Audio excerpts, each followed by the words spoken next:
The sky blazed with the colors of sunset.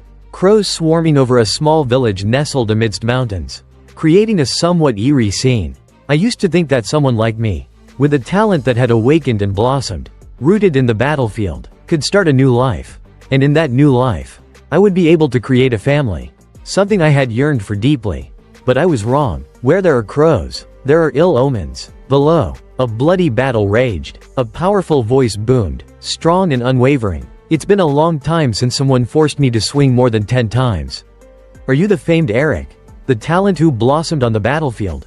The young warrior Eric, covered in wounds, blood trickling from his mouth, his legs unsteady, leaned on his sword for support. Hearing his name, he looked up in surprise. This man knew him. He quickly replied, "It's an honor to be recognized by you, Duke Thermion." The man let out a proud laugh. "You know my name?" So he was one of the 6 Hexagon Knights of the Althian Empire. Just one day on this battlefield was enough for someone like Eric. Known as the talent blossomed on the battlefield. To feel the weight of the dark tide. Despite knowing his opponent's strength, he chose to fight. It would be a shame to end such a talent so early. Thermion offered him a grace. "Surrender, and your life will be spared." Eric frowned, meeting the Duke's gaze. He pulled his sword from the ground, rose to his feet with a powerful swing, and declared, "I was born on the battlefield, so I will die here." A surge of vigorous energy emanated from him, starkly different from the image of the battered knight moments before. Thermion could only cast aside his regret. "Even so, I can still see the regret in your eyes.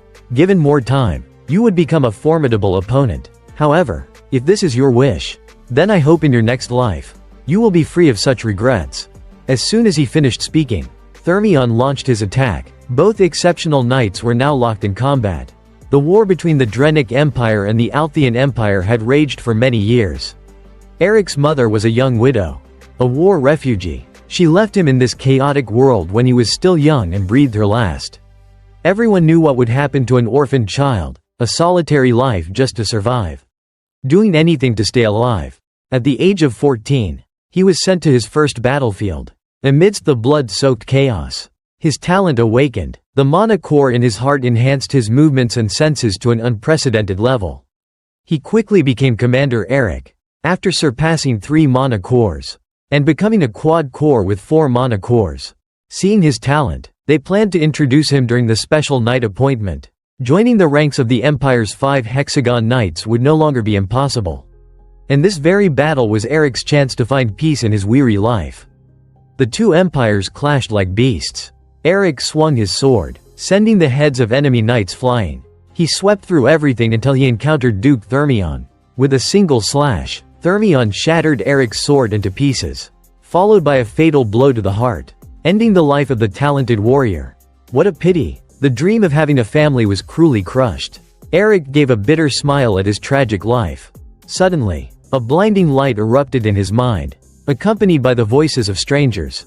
"Our little Dane is awake. Good boy. Not crying at all." What was happening? Eric opened his eyes to see a gray-haired man and a blonde woman before him. The man said, "He truly is a gift from God." What? A child? What were they talking about? Eric's body was lifted. The man smiled gently and instructed, "Dane, you must become a great spearman and follow in my footsteps." "Your father's." His name was Arkan Sogers. The woman snatched Dane back, declaring, "Dane will become a great assassin." Her name was Lily Sogers. The two bickered, Dane instinctively clinging to his mother. Eric thought it was over. But God had given him a second chance. Reincarnated as a child named Dane.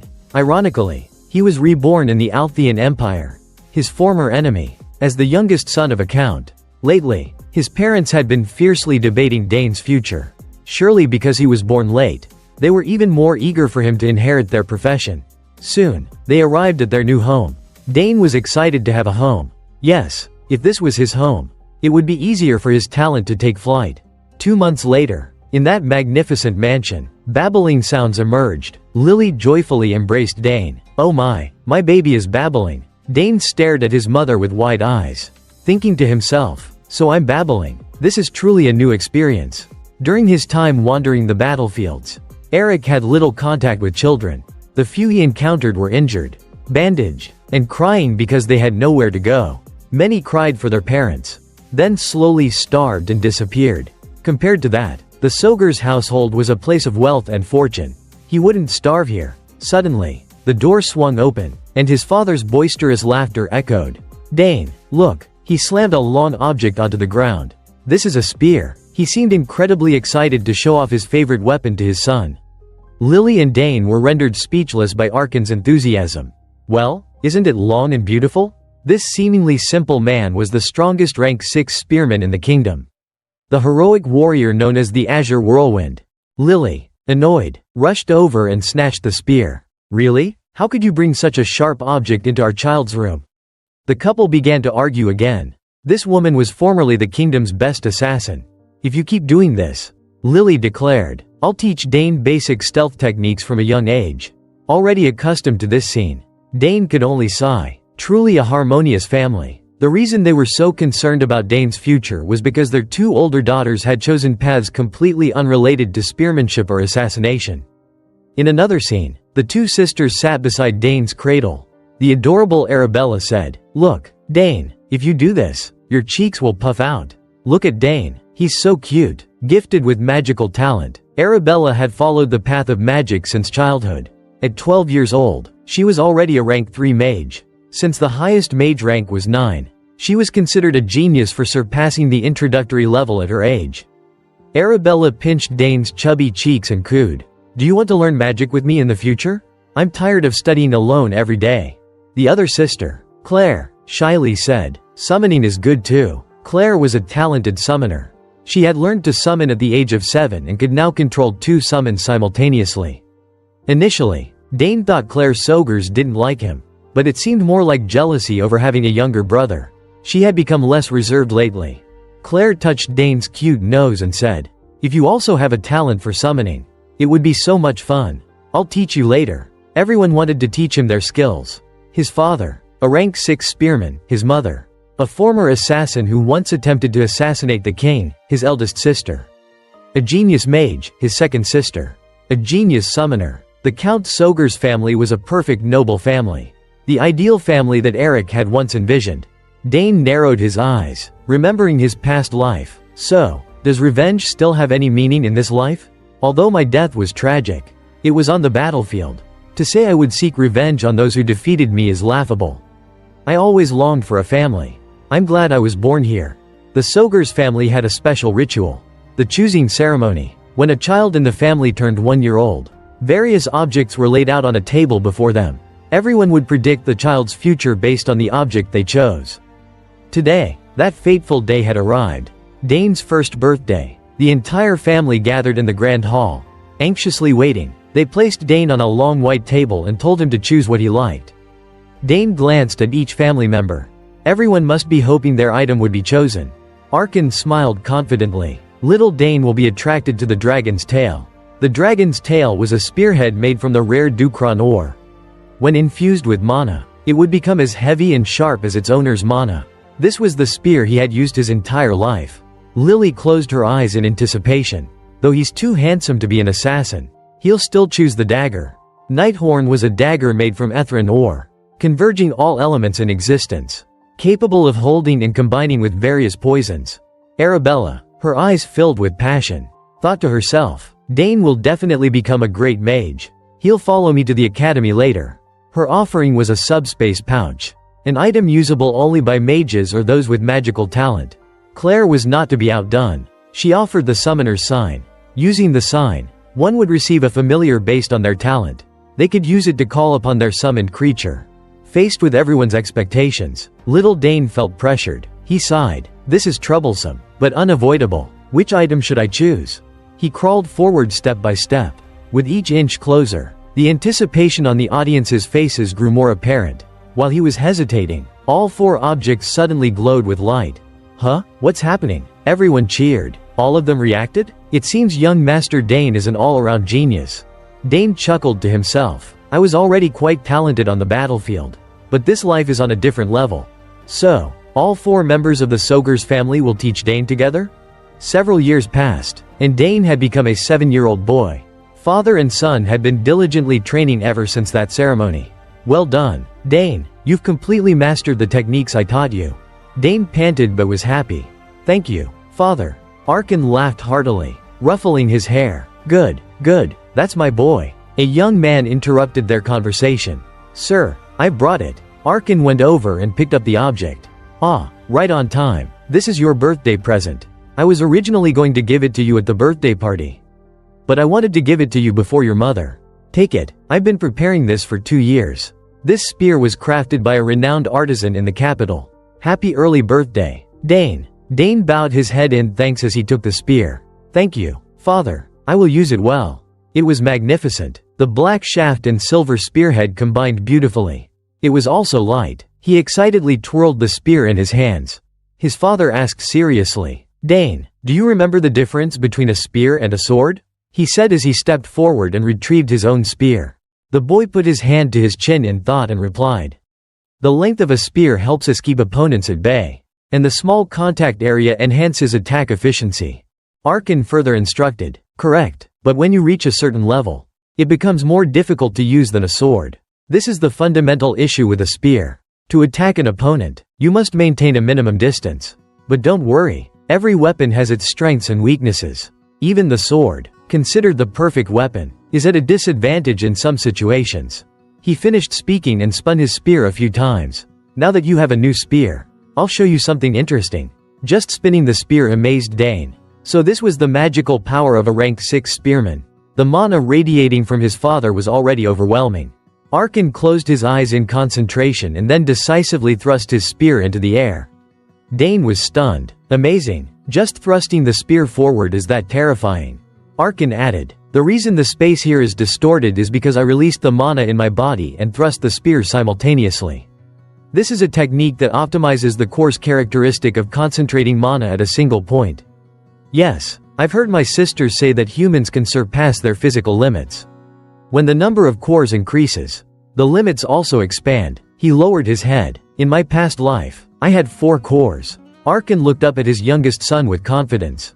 Dane, one day you will become an outstanding warrior. I have 6 mana cores. The number was astounding, but if Eric hadn't been reincarnated, he probably would have reached this level as well. Arkan gently placed his hand on Dane's shoulder, encouraging and guiding him to try the technique he had just demonstrated. Dane focused, holding his new spear. In his past life, after realizing his talent for swordsmanship, he hadn't been interested in spears, only using them as a backup. He assumed the correct stance, his entire body in a state of intense concentration. Alright, time to use all my strength. His father crossed his arms, waiting for his son. It took him 7 years to master this technique, and he was eager to see how Dane would fare with his talent. Before he could finish his thought, he was astonished. Dane succeeded on his first try, causing spearman Arkan to exclaim, Dane, how did you do that? Dane calmly explained, when I thrust the spear, I concentrated my mana at a single point and channeled it into the spearhead.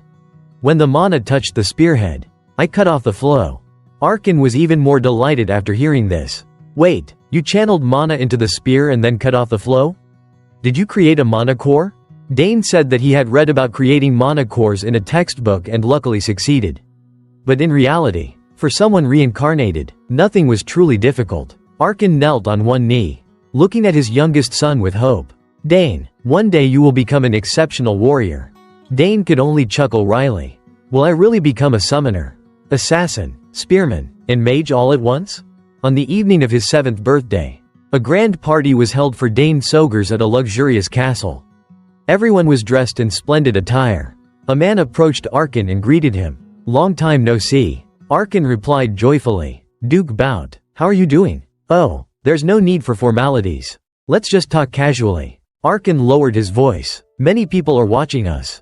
We'll be casual later. The man asked, where's that little guy? Arkan called out loudly. Dane, come here. Greet Duke Thermion. Hearing that name, Dane's body trembled involuntarily. This was the man who had ended his life on the battlefield 7 years ago. Despite this, in his new identity, he politely bowed. It's an honor to meet you, Duke Thermion. Thermion laughed loudly. Your son is well behaved. It seems he never gives you any cause for worry. A small girl behind Thermion stepped forward and politely greeted Count Sogers.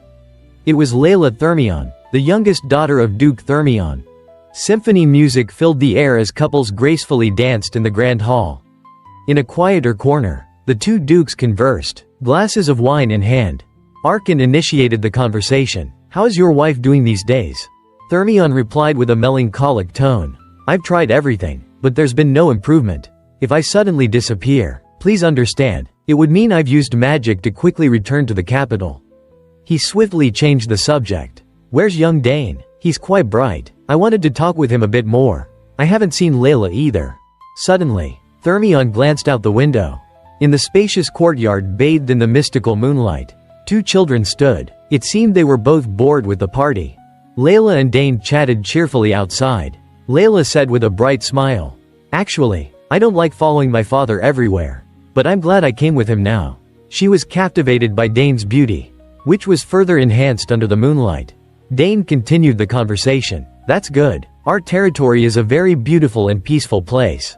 At the mention of the word peaceful, Leila's expression turned somber. "There's always something happening in Thermion. Nobles visit my father every day. And sometimes even royalty appears. Every time that happens, I have to greet them. I hate it. I prefer wearing simple clothes and practicing swordsmanship." "What about you?" Dane replied. "I like both. This place isn't as lively as the capital. But I look forward to spear training every day." Leila's eyes widened in surprise. "Spear? Oh, right. The Azure Whirlwind is Count Sogres's nickname. I heard from my father how skilled he is." "So, you also want to join the academy?" Dane chuckled awkwardly. "No, I don't train with the spear for that reason. I want to train so that I can do better when I get there." Leila hesitated. "But what if you fail the entrance exam?" Dane scratched his head. "I'll just try again. And if I still fail, I'll consider that path not suited for me." She asked bluntly, "Aren't you afraid of disappointing your family?" "I'm so envious. In my family, failure is considered shameful." Dane breathed a sigh of relief. He hadn't known that noble families worried about such things. Leila excitedly invited Dane to watch her swordsmanship. The two children moved to the training grounds. Dane crossed his arms and observed. She attacked and defended gracefully. Her strikes well timed, but after a while, her rhythm became slightly erratic. Leila Thermion, though drenched in sweat, turned to him excitedly. "What do you think?" "It was amazing. Truly a sight to behold." He praised, then offered a suggestion. "But starting from the third stance, it seems you were half a step too much. The following sword movements were slightly off course." Leila was stunned. "I'm sorry if I disappointed you." To his surprise, she wasn't upset at all. Instead, she hugged him tightly. "Thank you so much. You have a keen eye. You immediately spotted the mistake I've been making all this time. I'll definitely keep it in mind." Dane struggled free and adjusted his clothes. Back at the castle where the party was being held, servants were frantically searching for the two children. Hearing the calls, they quickly returned. During the gift-giving segment, Lily Sogers presented a gift box. "Happy 7th birthday, my son, and congratulations on acquiring your first mana core." Inside was a brooch with the family crest that his sisters often showed off. "Keep it safe. This brooch will be proof of your honor and status." The dukes, duchesses, and princesses cheered their congratulations. Suddenly, a earth-shattering sound caused everything to shake violently. Panic erupted, but the Sogers family was used to this. Arkan looked up at the ceiling. "It's starting again. I thought we'd have some peace today. Can you guess who it is?" "Dane?" From the ceiling, a gate of blue light opened. A girl fell gracefully from it and landed flawlessly. It was Arabella, their eldest sister. She stood proudly. "I'm not late, am I?" Everyone buzzed with excitement. "It's Lady Arabella. Did she just use teleportation magic?" Dane sighed. "She's as loud and dramatic as ever." Outside the window, a monstrous creature appeared, terrifying the guests. "Oh my, it's a wyvern. This time, it's Lady Claire." Claire pushed open the door and entered amidst the whispers. "I heard she's a genius summoner. But to control a wyvern, isn't she only 16 years old?" The two outstanding sisters walked up to Dane and said in unison, "Happy birthday, little brother." Arabella and Claire, each holding a gift box, approached Dane. "We wish you a very happy birthday." Dane nodded slightly. "Thank you, both of you, coming all the way here to celebrate my birthday." Arabella became excited. "Of course we had to come. Now, open your presents. I'm sure you'll like them." Count Sogers, seeing this, grumbled wistfully. "They only gave me a letter for my birthday. Yet they prepared gifts for their little brother." Lily chuckled softly. Dane opened Arabella's gift box. Inside, an exquisitely crafted ring was carefully placed. Surprised, He asked. Sister, isn't this supposed to be a subspace pouch? Arabella replied, carefully explaining. Exactly, I designed it myself. It utilizes the highest level of spatial magic. Well, my professor actually made it. Dane was touched and thanked her. He knew how difficult it was to engrave spatial magic onto an object.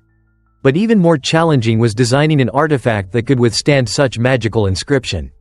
This meant Arabella had put a lot of thought into creating this gift for him. While Dane was lost in thought, Arabella picked up the ring. Give me your hand, let me put it on for you. She gently helped Dane put it on and added, just so you know, I've embedded your genetic code into it, so no one else can use it except you. It's a one-of-a-kind item. As he put it on, the crystal on the ring flashed a blue light. Lily, curious, looked at the ring on Dane's hand. Judging by the faint mana wave, it contains a highest grade mana stone, right? Arabella immediately continued, if you infuse a little mana into the ring, it will create a sub-dimension. That way, you won't have to bother opening and closing a pouch.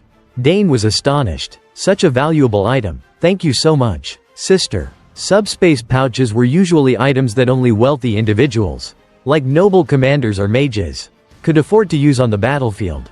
Dane had never imagined he would possess such a precious item. Hesitantly, Dane tried channeling a small amount of mana into the ring. The crystal on the ring immediately glowed. The ring will also adjust itself as you grow. So, Arabella was still explaining its functions when Dane suddenly opened the subspace. Count Sogers cried out in astonishment. Don't tell me. Everyone stared at Dane in disbelief. Arabella said incredulously, you opened the sub-dimension even faster than I can? You truly are a genius. She excitedly praised him. You're amazing. Count Sogers agreed. Both of you probably already have cores and mana circuits as well. Claire brought her gift box closer. Dane, open mine too. Dane thanked her and opened the box. Inside lay an egg that looked like a chicken egg but had strange patterns on it. Dane curiously picked up the egg and observed it. Why does this egg? Claire, seeing this, reminded him anxiously. It's not just an egg. So be careful. Then what is it? Dane asked. His question made everyone curious and worried. Claire whispered, just loud enough for Dane to hear. It's a historic familiar. She continued cautiously. I once tried summoning Decaron, and during one attempt, this appeared. I don't know what kind of familiar will be born, but I know that everyone in this world knows how valuable it is. The egg in Dane's hand had the potential to summon such a powerful creature, making him slightly nervous as he looked at it. He had heard of them before. Historic familiars, unlike summoned beasts, were different entities, although they had some similarities. A historic familiar, once summoned, could exist permanently in this world, unlike summoned beasts. Claire added, no one knows about this yet.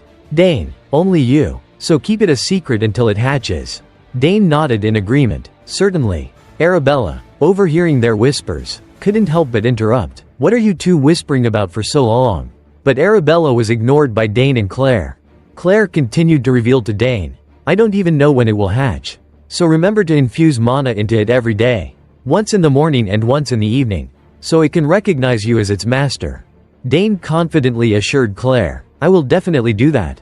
After the gifts were opened, Lily said happily, look at these wonderful gifts. It's really good that your sisters came back, isn't it? Yes, mother, Dane replied. It's truly wonderful. Count Sogers suddenly cleared his throat. Alright, my princesses, although I'm glad you could come back even though you said you couldn't. Shouldn't you also greet your parents? Arabella, just remembering, immediately responded, Father, are you doing well? I was so focused on Dane's gift that I apologize. Count Sogers approached Arabella and Claire. It's alright, it's alright. He patted Arabella's head. You both seem to be in good health. You traveled a long way to see your little brother. Get some good rest. Arabella and Claire replied in unison. Yes, Father. Leila watched the Sogers family chatting happily. For some reason, her mood suddenly dampened. Dane happened to glance in Leila's direction. He raised an eyebrow slightly. His gaze fixed on Leila. Is she leaving now? A feeling of unease suddenly arose in Dane's heart. But why? She looks so lonely. The birthday party continued, and soon, some time had passed. Duke Thermion was strolling leisurely down the hallway. He pondered Arabella's talent. She's even more exceptional than I expected. As expected of the best mage from the academy. She's truly a valuable talent. She's also a good match for my son, the best warrior in the academy. If our two families could unite, It would create a power that even the imperial family wouldn't dare to touch. Then, no one would be able to threaten our families or descendants. Alright, I should mention the engagement of our eldest children in our conversation later today. The sound of clashing metal nearby suddenly made Duke Thermion stop. That sound. He looked towards the training room with suspicion. Are they training? Who would be training this early in the morning? It turned out to be Dane practicing with his spear. He continuously launched attacks into the air, creating the sound that had attracted Duke Thermion. When Duke Thermion arrived, he discovered that Dane was the only one there. He stood quietly behind the door, observing, the youngest son of the Sogur's family. Dane's movements were so fluid and precise that even the Duke could hardly believe it. How surprising. His movements and focus are not like that of a 7-year-old at all. Even his simple thrusts are at a level of mastery that even seasoned soldiers could learn from. This is truly unbelievable. I heard rumors about him displaying incredible talent at only 1 year old. I thought they were just exaggerations. But it seems they were true. Wait. That stance and footwork are very similar to a swordsman's as well. Don't tell me he's already mastered swordsmanship at such a young age? Before Duke Thermion could fully process his thoughts, Dane suddenly stopped and shouted, I don't know who you are, but it's better to show yourself instead of hiding there. Duke Thermion cursed under his breath. I've been discovered. While observing Dane's movements, he had a vague feeling. More importantly, those movements were incredibly familiar. I'm certain I've seen them somewhere before. But since Dane had discovered him first, he had no choice but to step out and explain. I apologize, Dane, I didn't intend to spy on you. Seeing Duke Thermion surprised Dane, he rushed over to the Duke. It's you, Your Grace? Thermion didn't answer, instead silently assessing Dane, looking at his eyes. He's no ordinary child. Dane stood before the Duke with composure and introduced himself. I Dane Sogurs, youngest son of the Sogurs family. Greet Duke bowed Thermion. Duke Thermion feigned remorse. I was so engrossed in watching the splendid early morning training of Sogrez's rising star that I completely lost track of time. Please forgive me. Dane casually waved his hand.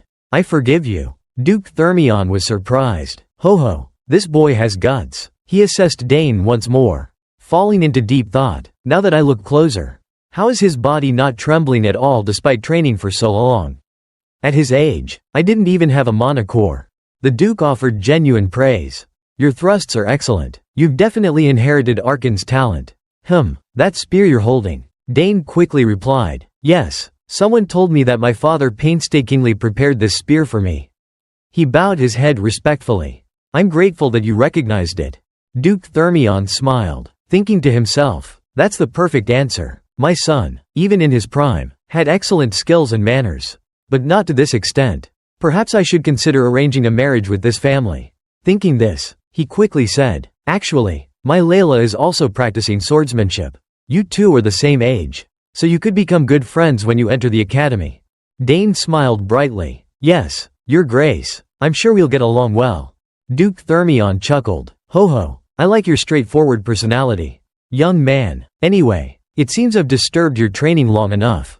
He turned to leave, then suddenly paused and asked gently. Oh, Dane, I'm curious about this. Have you ever practiced swordsmanship? Dane fell silent, thinking, oh no, it seems my habits have shown without me realizing it. He was able to tell just from one glance. He quickly replied smoothly, no, Your Grace, I've only read a few textbooks on basic swordsmanship, but I've never actually practiced. Duke Thermion frowned thoughtfully. I see. He scrutinized Dane, thinking, strange, I could have sworn I sensed something, like a pure battle spirit in him earlier. He reassured himself. Haha, what am I thinking? That's impossible. He's just a boy. He quickly changed the subject. Oh dear, I intended to take a short walk, but it's taken far too long. It's time for me to depart. I'll see you again soon. Dane bowed respectfully. Yes, Your Grace. Have a safe journey back.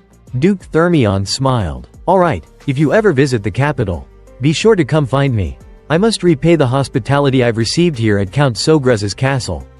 And because I'm particularly fond of you. Certainly, Dane replied promptly. He waved goodbye, watching Duke Thermion's retreating figure.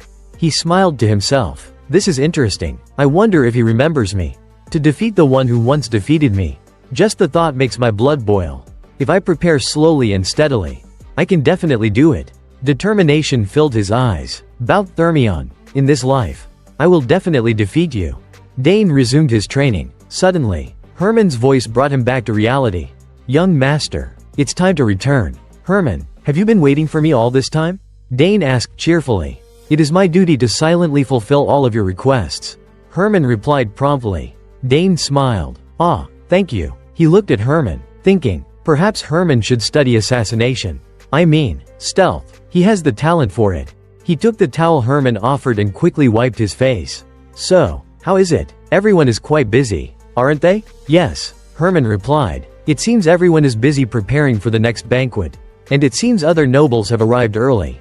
After all, it's quite difficult for more than 30 noble families to arrive on time. Dane suddenly remembered something. Right, how are my sisters? Herman quickly reported. They opened a teleportation gate together and went to the academy. They said there was no other choice since the midterm exams are approaching. That's a shame, but it can't be helped.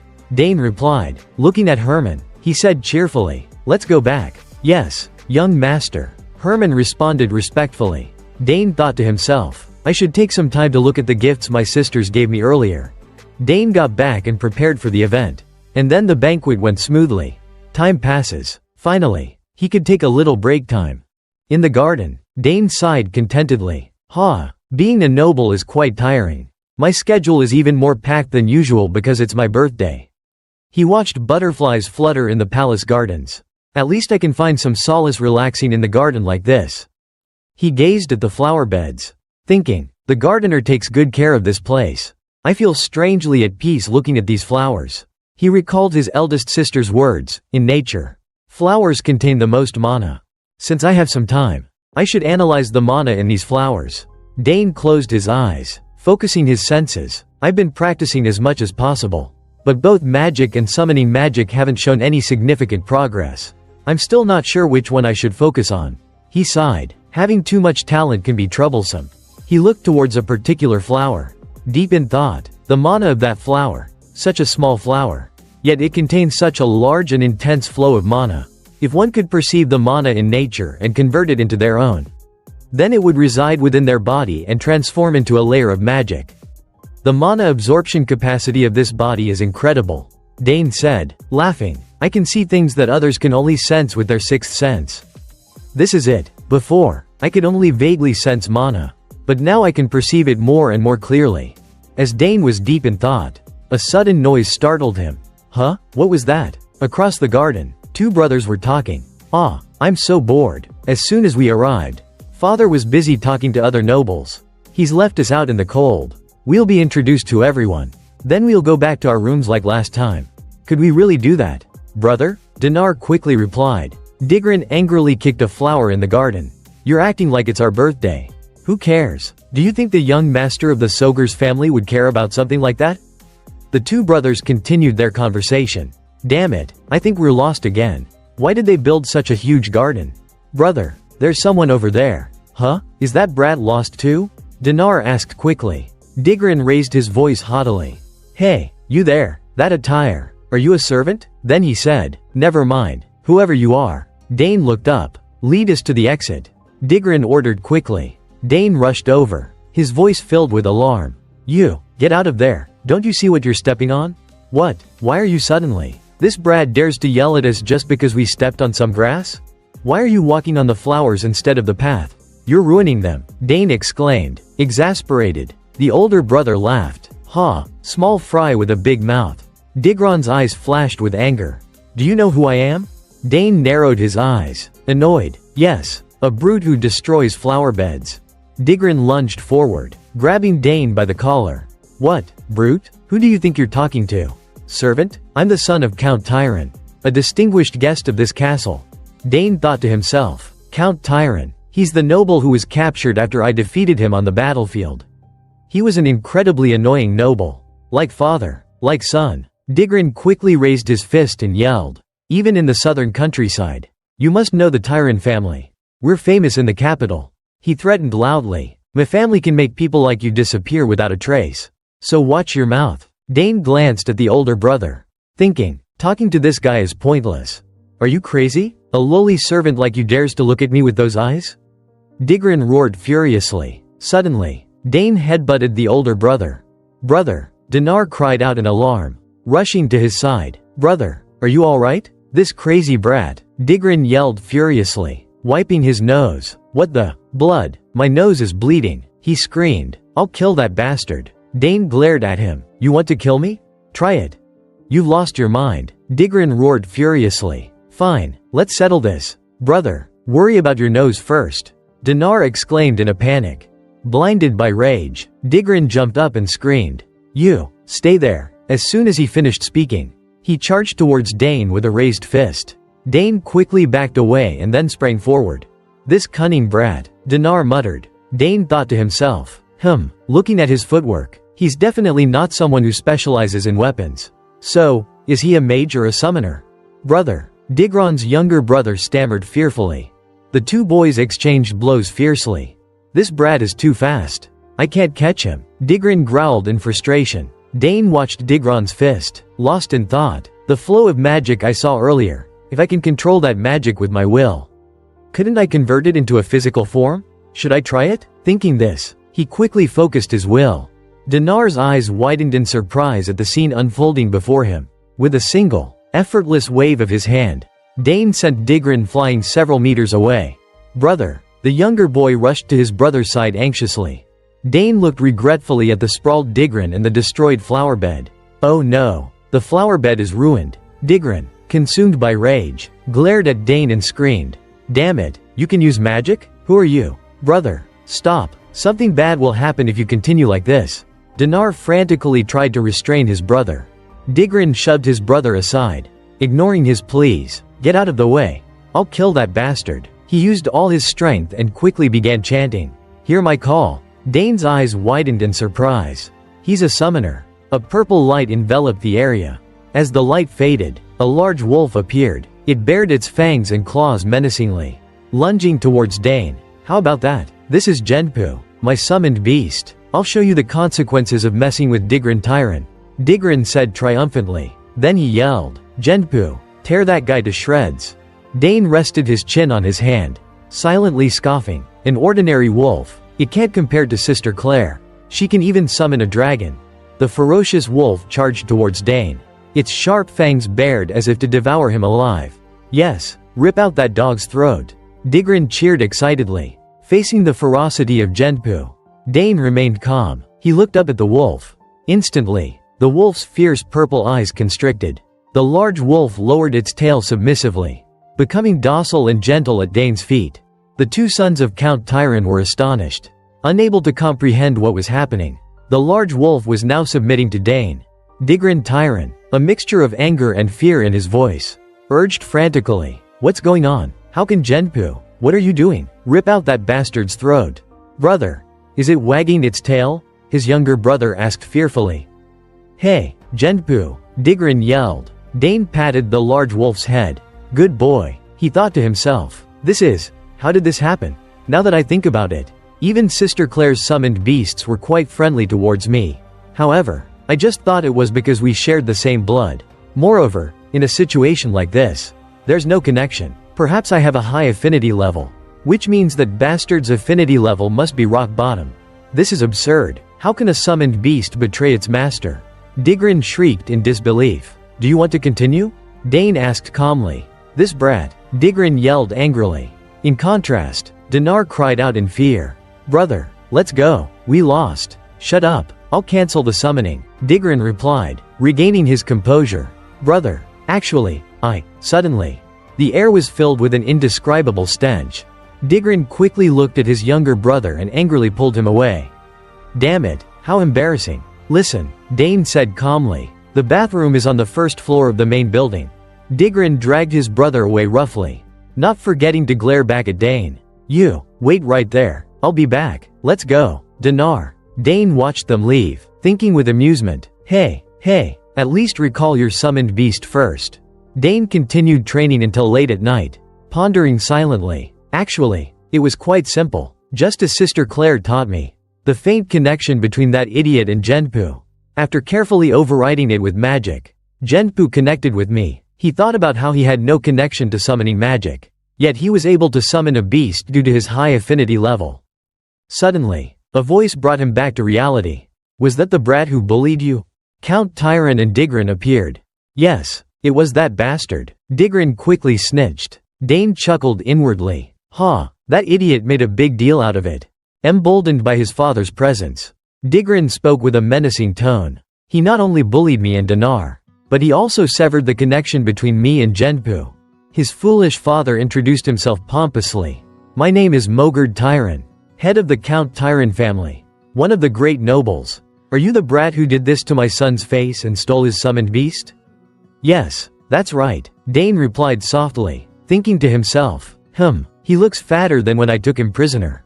Peace is good, isn't it? As a guest, I would have let it slide. But this is unacceptable, Count Tyron said quickly. Why are you alone in a place like this? State your identity. Dane bowed his head and replied calmly. Dane Sogers, youngest son of Arkan Sogers, Lord of the South, and head of the Count Sogers family. Both father and son were instantly shocked. What, this brat is Dane? The youngest son of the Sogers family, he thought. It seems the tables have turned. He had been captured by that Eric fellow, and hadn't gained anything from that battle. I will change the situation and make the Count take responsibility.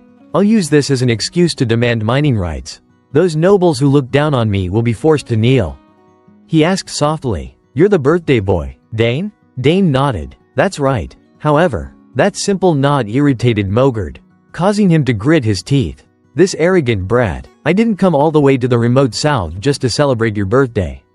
He placed a hand on Digran's shoulder. So, what are you going to do about this? He deliberately reprimanded Dane. You injured my son, a guest you invited. This is a crime. Digran chimed in. That's right. Today is your last day. Dane's face darkened at their words. Mogurd continued his haughty tirade. I will speak to Count Sogers and demand he take responsibility. Let's go, Dane firmly said. Before that, he needs to apologize. What? Apologize? That's ridiculous, Mogurd exclaimed angrily. That bastard, Digran muttered under his breath. Dane spoke calmly. Yes, it's true that I hit your son's nose and injured him. But I was threatened, so I was only defending myself. And, I didn't steal his summoned beast. Genpu chose to follow me. What? Genpu would never do that. Father, that brat is lying, Digran retorted furiously. Mogurd paused, thinking, wait, I heard their second daughter is a genius summoner. He suddenly realized something. That's right, I understand now. Perhaps that girl taught this boy how to sever the connection. He explained, even if what you say is true, it's still distressing to have a summoned beast taken away. But, you're demanding an apology? Yes, that's right, Dane said calmly. Who does this brat think he is? Acting like this? So arrogant, interrupting while adults are talking. Mogurd exclaimed, exasperated. Talking to this child is a headache. He lowered his voice, forcing himself to speak civilly to Dane. Alright, I won't press you further. Let's see what Count Sogers has to say about this. It seems he's really looking forward to this. Suddenly, a figure approached. It was Count Sogers. Were you looking for me? Father? Dane asked, confused. Mogurd and Digran paled. Count Sogers and Duke Thermion had arrived as well. Digran quickly recounted his version of the story. My brother and I got lost in the garden. So I asked your son for directions. They're saying things that are giving me a headache. That's my father for you. Dane thought wryly. He cares deeply about his family. But he's not the type to be biased. Suddenly, he hit my nose, and he kept using those strange techniques to mock me. Digran continued, putting on an innocent face, mirroring his father's sinister smile. So I summoned my familiar to scare him. And he stole it. He even tried to attack me. Dane sighed, exasperated. He can lie with such a straight face. I'm really looking forward to his future. Count Sogers, Mogurd addressed him. I only intended to give the boy a warning. But stealing someone else's summoned beast is wrong. I can't simply overlook this. We can't just listen to one side of the story. Count Sogers said sternly. He pointed to Duke Thermion. I want to hear Dane's story. Then assess the entire situation. And reach a fair conclusion. If you're concerned about my judgment, then I'll ask Duke Thermion to offer his perspective. Duke Thermion nodded slightly. If you need me to, I will. That silenced Mogurd and Digran. Damn it, Thermion's interference will only complicate things. I have a bad feeling about this. Count Sogers turned to Dane. Dane, explain yourself. Well, just explaining how things unfolded should be enough. Dane thought. Amidst the trampled roses, Although there are some discrepancies with what actually happened, some of what Tyron's son said is true. However, he carelessly trampled the flower bed we worked so hard to cultivate. He was the one who got angry and grabbed me by the collar," Dane stated. Mogert and Digran jumped. "Lying? Since when?" Then they stopped abruptly. "Continue, Dane," Count Sogers prompted. "Also, I heard very clearly," Dane continued, "when he summoned Genpu, he ordered it to kill me. And I didn't steal his summoned beast. His summoned beast ran to me and recognized my inherent goodness." What 7-year-old can speak like this? Duke Thermion thought incredulously. "I never stole his summoned beast," Dane affirmed once more. "Nonsense. How can someone who isn't a summoner obtain a summoned beast? He must have used some secret skill," Mogert insisted. "No," Dane said firmly. "I have an innate affinity with summoned beasts. A summoned beast that isn't close to its owner will recognize someone like me as its master." "That's ludicrous." Even Count Sogers was slightly skeptical. "Is that truly possible?" "Yes, it is," Dane replied. "He doesn't want us to believe it, does he?" Mogert thought. Two completely different stories. If that's the case, they should prove it with the summoned beast. Duke Thermion interrupted. Mogert and Digran were stunned. "The Duke is intervening." Count Sogers looked at Dane trustingly. "Dane, can you prove it?" "Yes, father," Dane replied readily. Mogert turned sharply to his son. His murderous glare frightened Digran. "What should I do? I can't summon Genpu."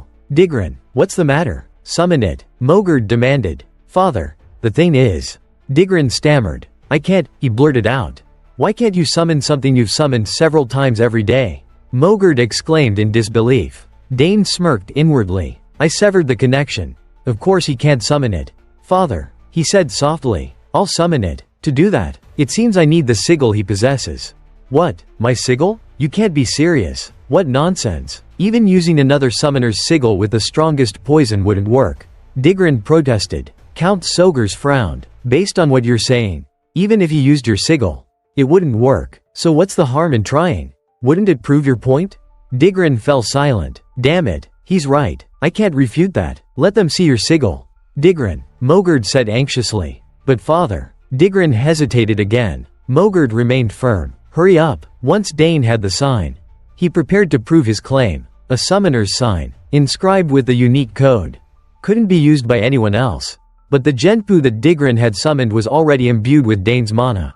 The summoning sign was merely a medium. He slowly focused his senses. Genpu was connected to him. A wolf appeared, allowing Dane to comfortably pet its head. It would respond to his call. It was very fond of him, licking his face as soon as it appeared.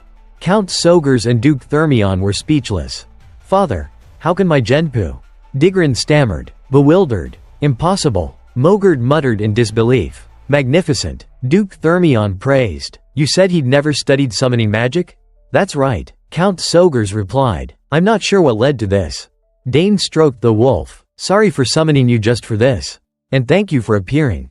Damn it, this turned into a disaster," Mogert thought. Count Sogers began to set things right for Dane. "What should we do? We've confirmed his claim to the summoned beast. It seems Dane was telling the truth. Do you agree?" Mogert quickly conceded. "It seems we misunderstood about the stolen summoned beast. My son had no intention of killing Dane." Dane frowned at their feigned innocence. "Yes, I only wanted to scare him a little. I never intended to kill him. See, he had no such intention." Mogert continued to argue. Duke Thermion and Count Sogers remained silent, observing them, but Dane clenched his fists. Suddenly, someone surprised everyone, including Dane. A pink-haired girl in a frilly dress appeared. It was Leila. Duke Thermion stammered. "Leila, what are you doing here?" The others also froze at these words. Turning to look at the little girl, Leila replied, "I heard father's voice as I was passing by." Then, curtsying politely, she said, "Greetings, Count Sogers and Count Tyron." Count Tyron, a portly man, blurted out, "Oh, right." Then, a thought struck him, and he awkwardly said, "This child is the Duke's daughter?" Count Arkan Sogers asked seriously, "Anyway, what is the meaning of this? Is he lying?" Leila explained, "Actually, I overheard their conversation during my walk earlier." Digran Tyron panicked, his heart pounding. "What, she heard everything?" Duke Thermion addressed Leila. "Is that true, Leila? Would you mind recounting everything you heard for us?" The little girl recalled. What happened was..." Dane smiled, watching her. He hadn't expected this, but thanks to her, things were working out. Count Tyron frantically nudged his son. Digran, what are you still standing there for? Apologize. Quickly. I am sorry. I was wrong. Digran mumbled. Count Sogers stated, I want you to save that apology for my son. Not me. I understand. I was just about to make him do that. He then shoved his misbehaving son forward. Digran, hurry up. Digran shuffled towards Dane like a clunky machine, forcing a grimace. So, sorry, Dane. Dane wasn't entirely satisfied. A forced apology, given only because there was a third-party witness, wasn't a genuine apology. I really don't want to accept this, he thought, but based on my experience, it's more beneficial to show magnanimity here than to be stubborn. Thinking this, Dane said, all right, I accept your apology. Hearing this, Digran brightened like a large child, looking somewhat bizarre. Thank you. Count Tyron breathed a sigh of relief. Phew, that was close. Duke Thermion crossed his arms in approval. I knew he was special. He could have been stubborn and not accepted it, since the fault clearly lies with the other side. Dane's father stepped forward, placing himself between them. You two can stop arguing now.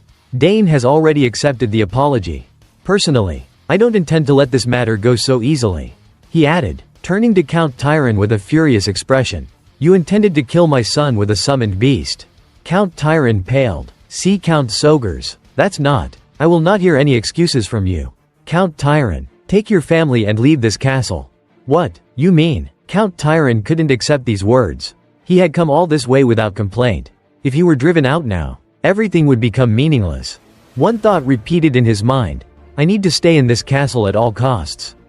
Thinking this, he reached out and grabbed Count Sogres's arm as he was about to leave.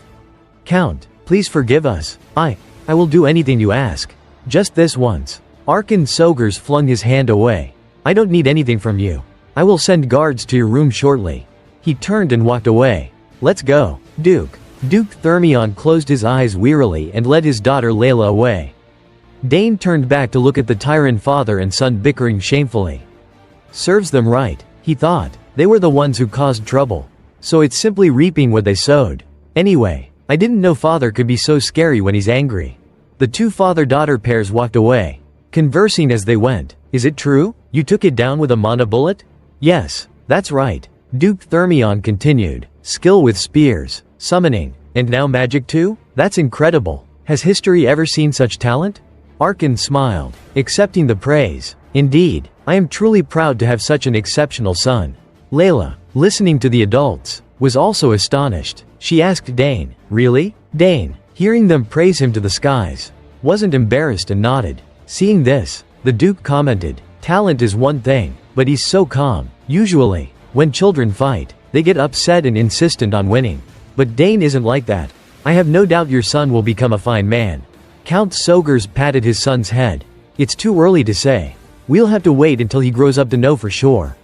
Today's matter was resolved thanks to Leila. Without her as a witness, things might have gone in a different direction. The Duke, perceptive, realized something. Oh, he's seeing Leila in a favorable light. If that's the case, he laughed heartily. She simply recounted what truly happened. If there's nothing else, why don't we discuss the marriage of our children? Arkan Sogers was startled. Don't tell me he wants Dane to marry his daughter. He quickly made an excuse. Oh my, the sun has already set. It's almost time for the banquet.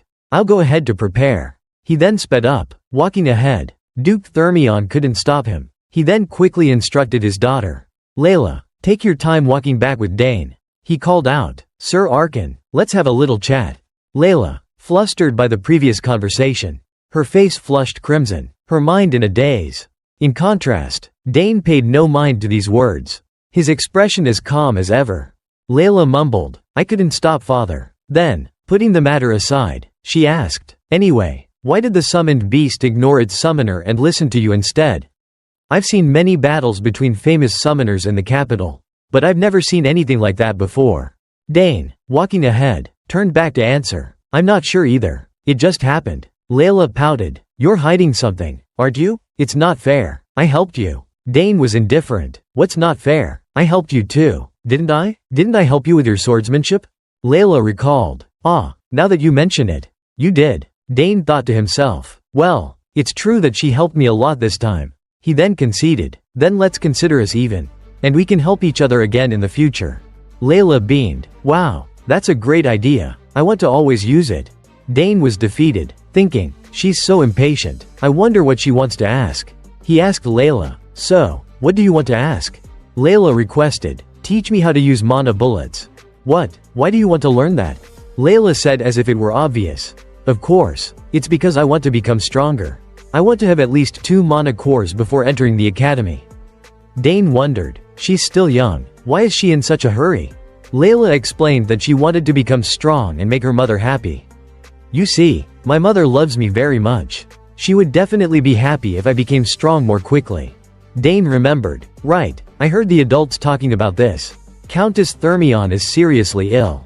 Thinking this, he agreed. "Alright, if that's the case, I can't refuse you." Leila jumped for joy, unable to contain her excitement. "Really? Truly? Then let's start tomorrow. I'll be here until then. Or do you want to start tonight?" Dane nodded. "Alright, either way is fine. Mana bullets won't be difficult once you understand the flow of magic." Leila was ecstatic. "I'm so excited." Then she added, "Dane, your turn. What's your request?" Dane glanced at her, feigning thought. What I want?" In the banquet hall, conversations buzzed. "I heard Count Tyron was kicked out of the castle." "What did he do?" "I heard it was because Tyron's eldest son caused some trouble." "That's right. I heard he provoked young Master Dane and was taught a lesson." "They came all this way and caused trouble like that. How shameful." "And have you heard? There's a rumor that young Master Dane is also an exceptional summoner." "Oh, so the Soger's family will become a prestigious summoner family?" "Not only that, it seems he also knows how to use magic." "Oh my, is that true? So you're young Master Dane, the one they're all talking about?" "I'm Baron Opent. Do you know anything about the open territory in the east?" the Baron asked. Dane bowed politely. "I know a little. I hear it's famous for its grilled salmon and sapphires." The Baron laughed loudly. "What a bright young man. Indeed, the Opent family's salmon and sapphires are the best on the continent. I hear you're talented in many areas." "It seems to be true. Anyway, I brought my daughter here. I almost missed introducing her. Here, Sylvia, come greet him." He pulled his daughter in front of Dane. Dane couldn't stop it. "What? This is so sudden." The girl spoke up. "Hello, my name is Sylvia. It's a pleasure to meet you."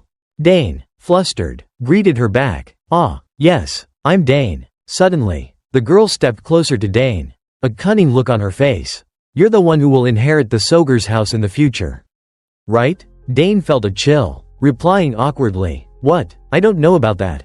She jumped up and down. "Don't play coy. I hear you're very talented in many areas. Please take care of me.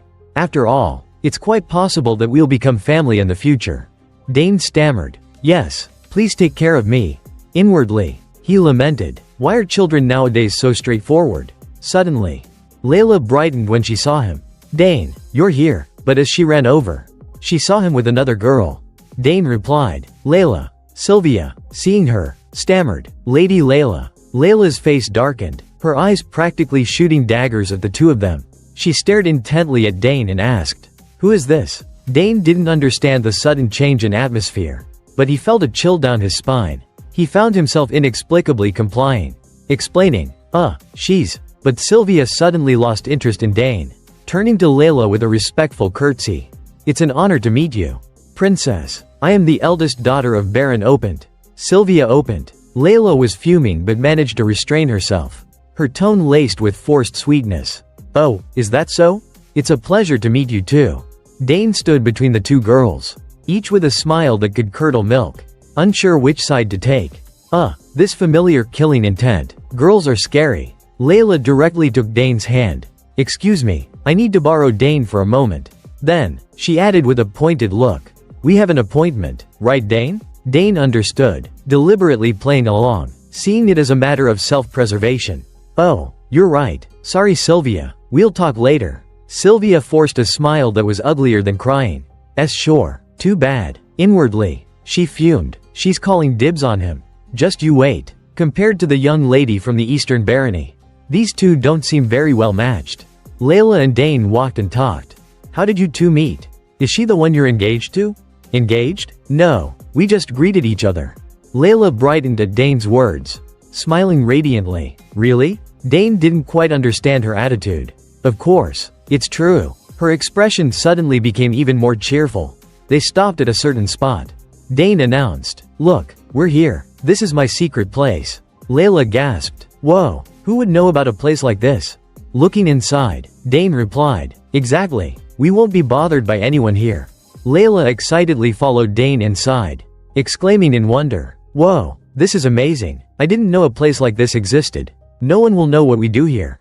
Dane explained, "That's right. It's a perfect place to practice. By the way, have you ever sensed mana before?"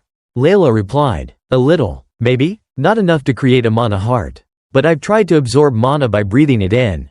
Dane thought, so she hasn't entered the outburst stage yet. I learned on my own on the battlefield. I thought the Duke's house would have taught her.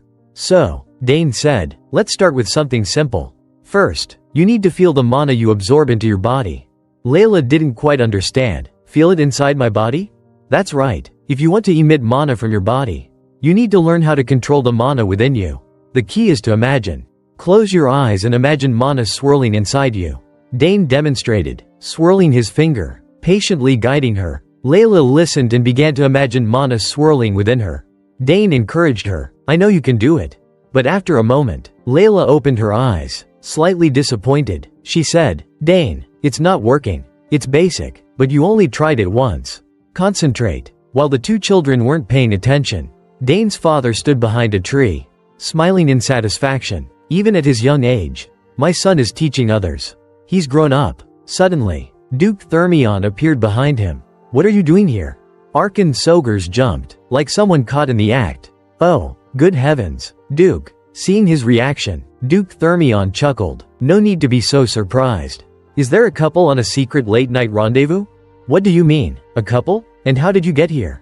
Duke Thermion replied casually. "Am I intruding? Regardless, your stealth is quite sloppy. Your wife is the legendary assassin of the Empire.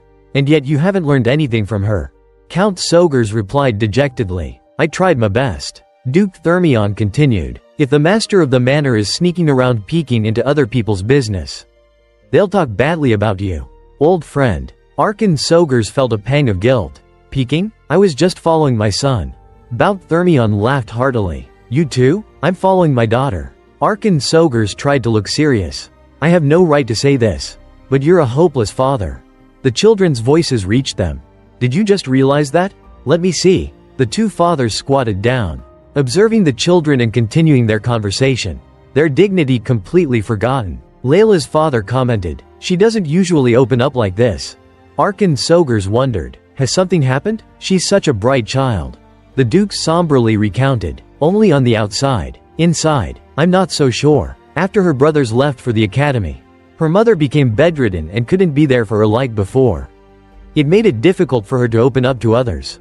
Arkan Sogers understood. "Is that so?" He then asked, "Do you realize?"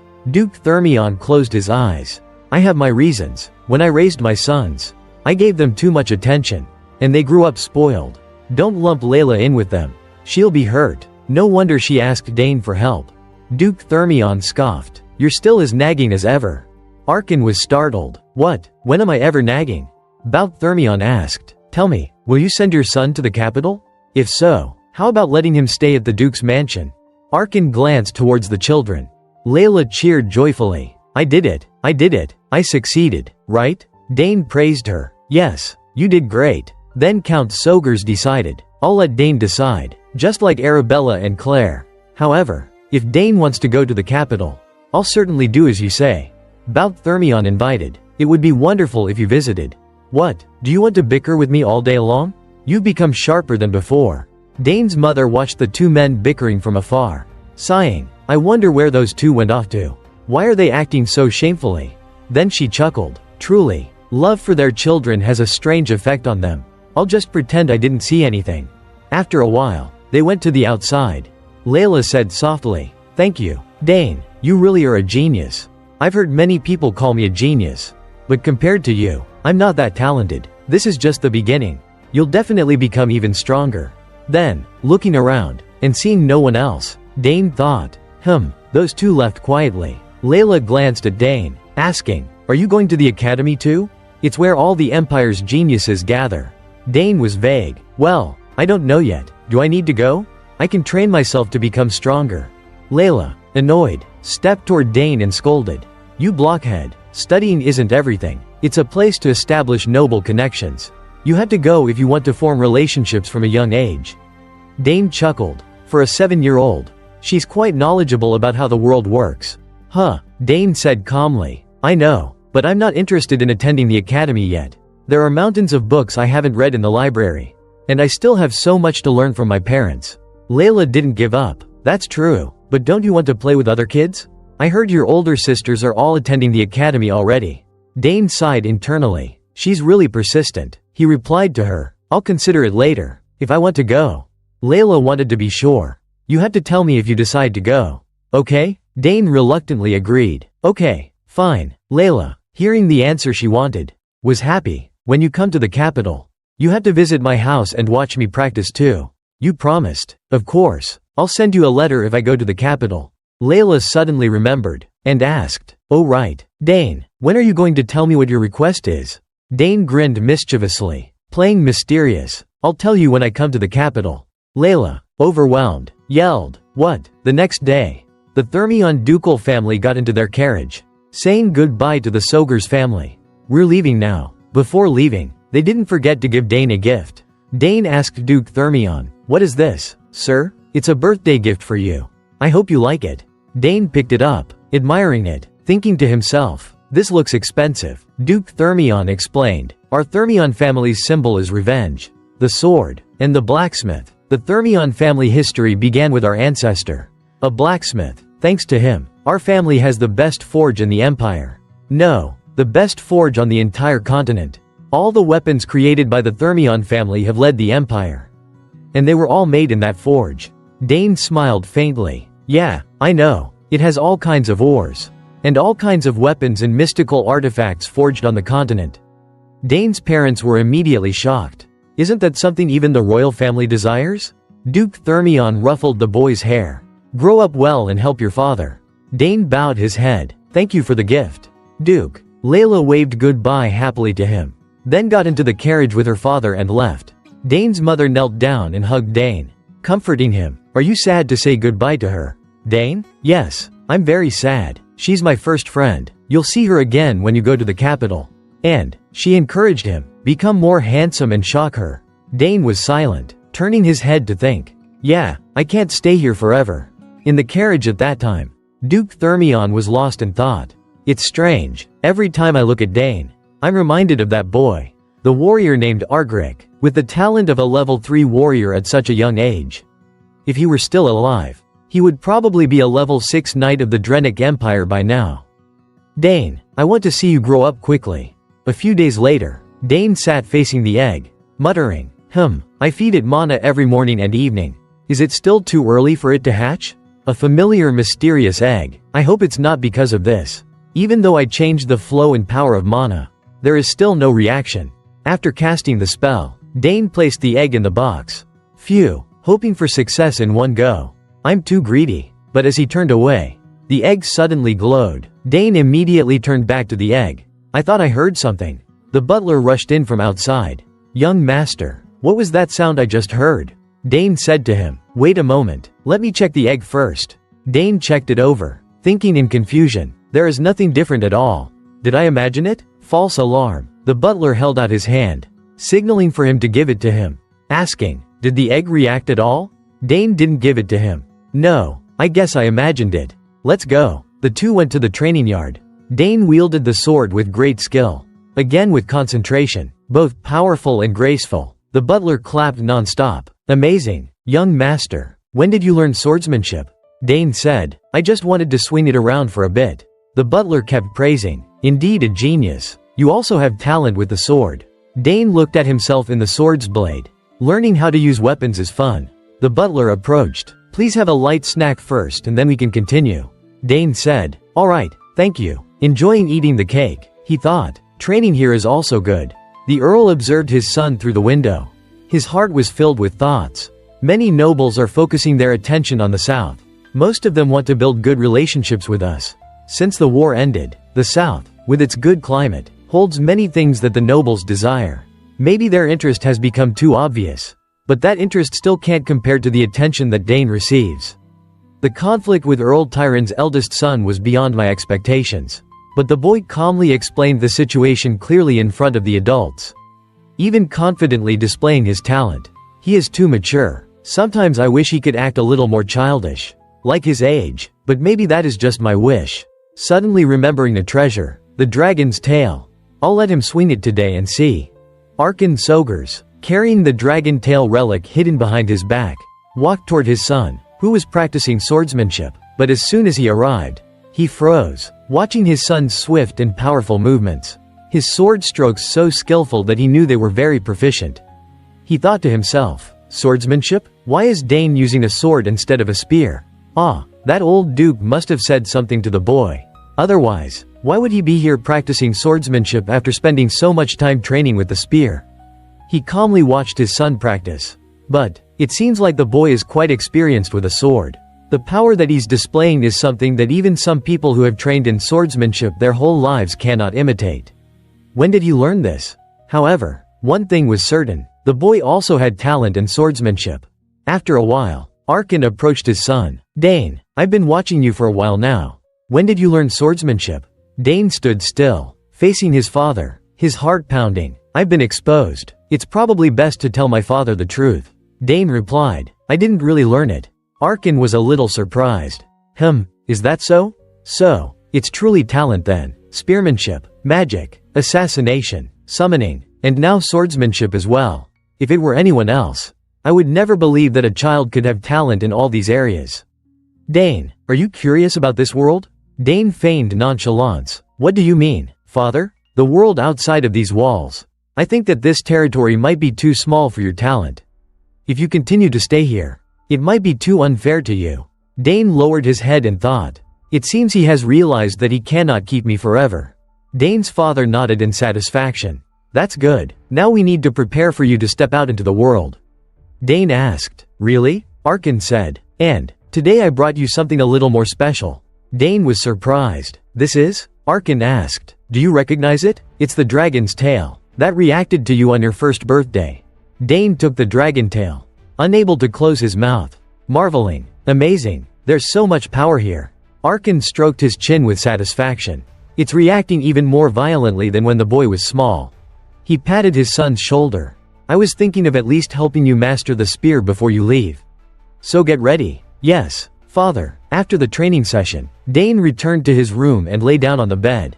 Remembering his past life, cleaning the camp, maintaining weapons, eating tasteless food, and heading to the battlefield. The only way to escape was for the war to end, or to die on the battlefield. Those were the only two options. He couldn't even imagine what life outside the battlefield would be like. But as Dane, the situation was completely different. I don't know how my talents will be used, how the world will receive me, or what I can do in this world.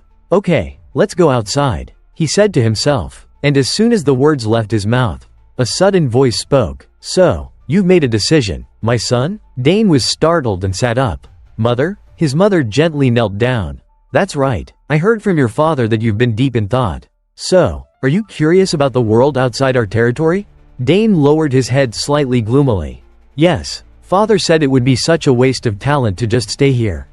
And after thinking about it, I'm also curious about the outside world. I'm sorry, mother. His mother's eyes drooped, looking a bit sad, but she comforted him. You don't need to apologize, Dane, but your sisters are not here either. And if you leave too, then, Dane said. Dane's mother cupped his face, affirming, I'm fine. Your mother understands you. Dane, I know how talented you are. Even if you don't want to go, the outside world will still call for you. Dane's eyes reddened a little. Mother, it would be great if I could stay with you longer. But what world could allow me to do so? So go and do what you want to do. Dane, yes, mother, even if I leave this home, I will visit often and tell you what I see in the world. Thank you, my son. Well then, it seems like I also need to prepare to take you out into the world. Just like your father. What do you mean, prepare? His mother smiled happily, and said to him, I was planning to teach you how to scout and slowly teach from there. But it seems you will have to learn how to set and avoid traps as well. Dane suddenly realized, I'll have to learn some special lessons from my mother too? And how to dispose of bodies as well. Oh right, I will also need to learn the structure of the human body. Dane chuckled resignedly. Oh my, I'll be exhausted before I even step out into the world. Either way, your mother will teach you many things. Yes, mother, I'll do my best, Dane said reluctantly. Dane's mother looked at her son, smiling happily. Dane smiled happily too. Special lessons from his parents. Taught with love. Yes, if I want to go to the outside world, I need to prepare very well.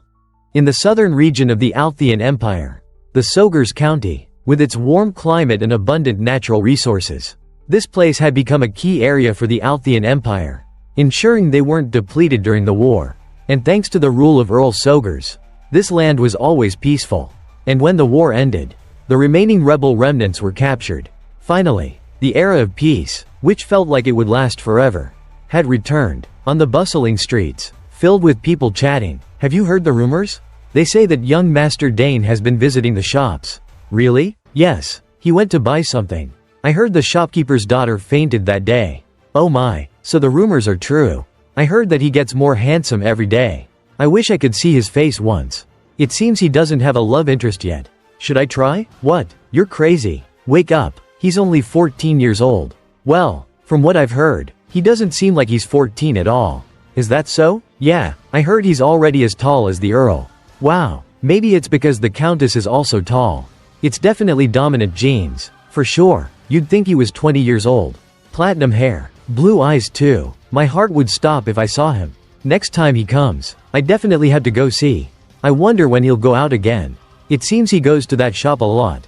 Oh yeah, speaking of that, this is something the forest ranger told me. Really? Then it would be easier to find the forest ranger first and then go there. Huh, are you really going to do it? Ignoring the gossiping chatter, at the outskirts of the county, the howling of wolves made the birds scatter. A place full of ancient magic. The apocalyptic forest. Here, Dane was carrying out the escape mission given to him by his mother. Dane put on his coat, taking his tools, checking the wind. South, I saw Cheryl spiders here before, so I had to go west. Taking a short break, thinking a little gloomily. 3 more hours. I had to get out before sunset. Dane moved swiftly and continuously through the forest. Escaping this dangerous place, Dane stopped, took a deep breath, inhaling the air and the mana around him, and held it for a moment before breathing out. After hiding himself and blending in with the scenery, the hidden traps placed in unexpected locations would appear. Just like now, thin, nearly transparent threads were everywhere. It seemed that if he just touched them, the traps would activate immediately. This was a basic but also the most dangerous mechanism. Overcoming all these difficulties, Dane rotated his wrist. Luckily, these types are easy to neutralize. But suddenly Dane saw a terrifying sight. A pack of russelts appeared in front of him, as if stalking their prey. Oh no, it's a russet pack. I didn't expect them to appear here. They were charging up with terrifying speed. I had to quickly deal with them. Suddenly Dane noticed. Wait, if I touch the traps in the process, it would be even more dangerous. There's no way. I have to get out of here for now. Thinking this, Dane sped up, trying to run as fast as he could. The russet group chased right behind him, and just as they were about to get close, the traps were activated. From above, iron spikes rained down like a downpour, eliminating them in an instant. Dane was a little happy. They fell into the trap. I dealt with them without breaking a sweat.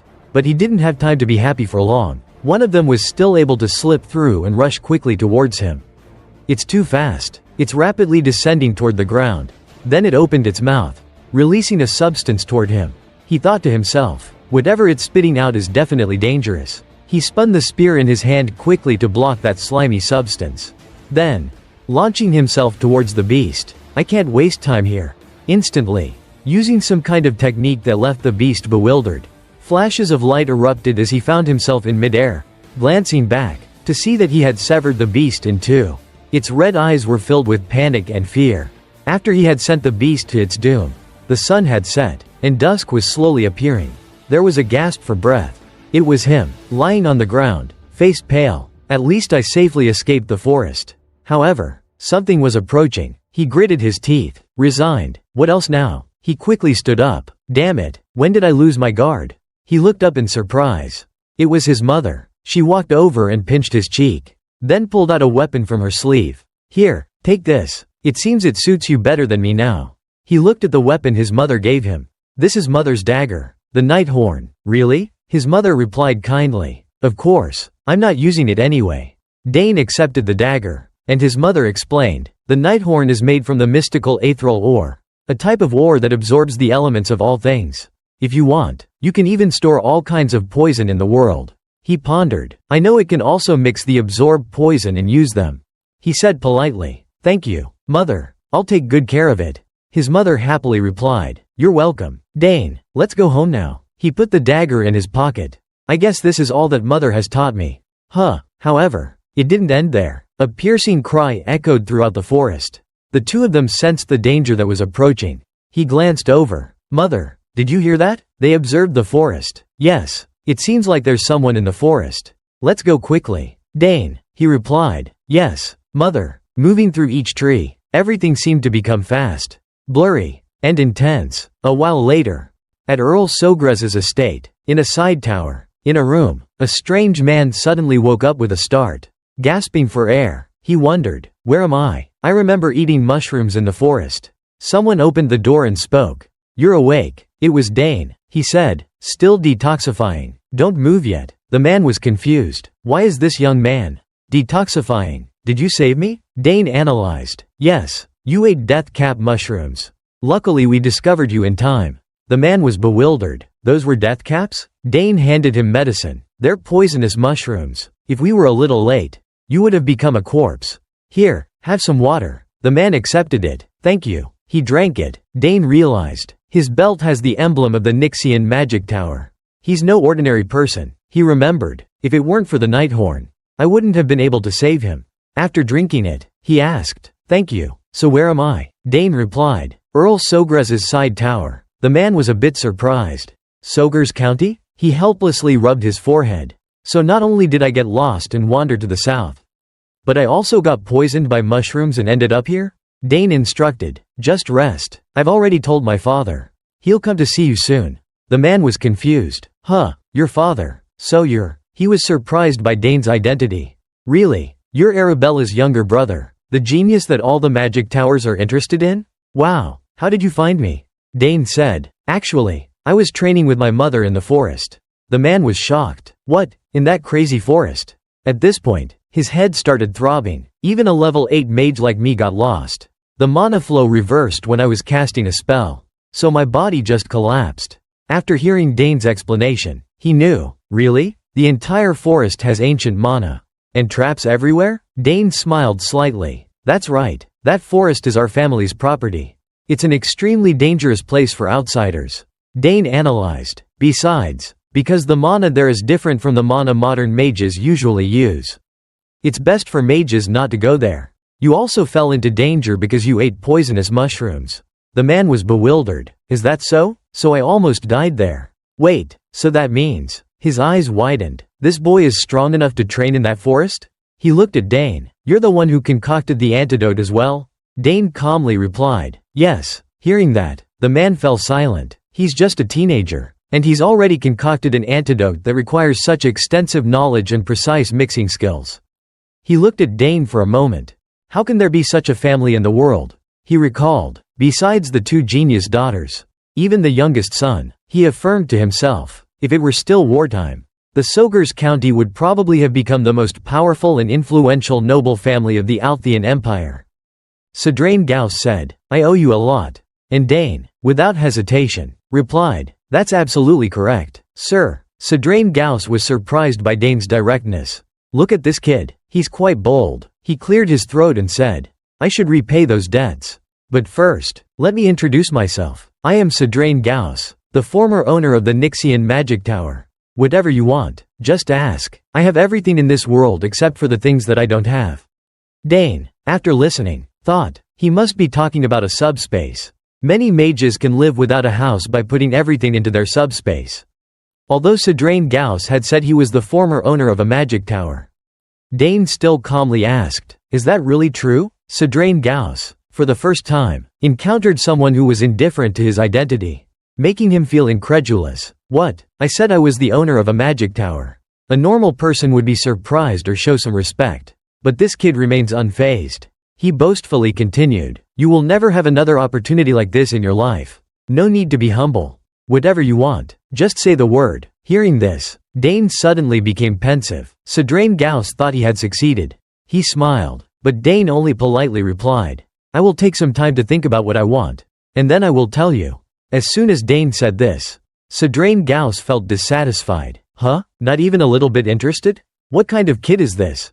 Then Dane took the tray of food, turned around, and left, only saying to him, "Then please rest well." After that, he carelessly slammed the door shut. In the room, only Sadrain Gauss was left alone, thinking about Dane's attitude towards him. Sadrain Gauss felt a bit disappointed. He's the first person to treat me like this. Sadrain Gauss planned to stay for a day or two and then leave.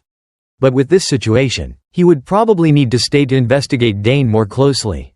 After bringing medicine to Sadrain Gauss, Dane went to the training room. Herman, who was with him in his free time, asked, "The owner of a magic tower? He must be outstanding in the field of magic." Dane calmly replied, "Of course, from what I heard, he's a level 8 mage." Herman said admiringly, "Level 8, that's even higher than Miss Arabella."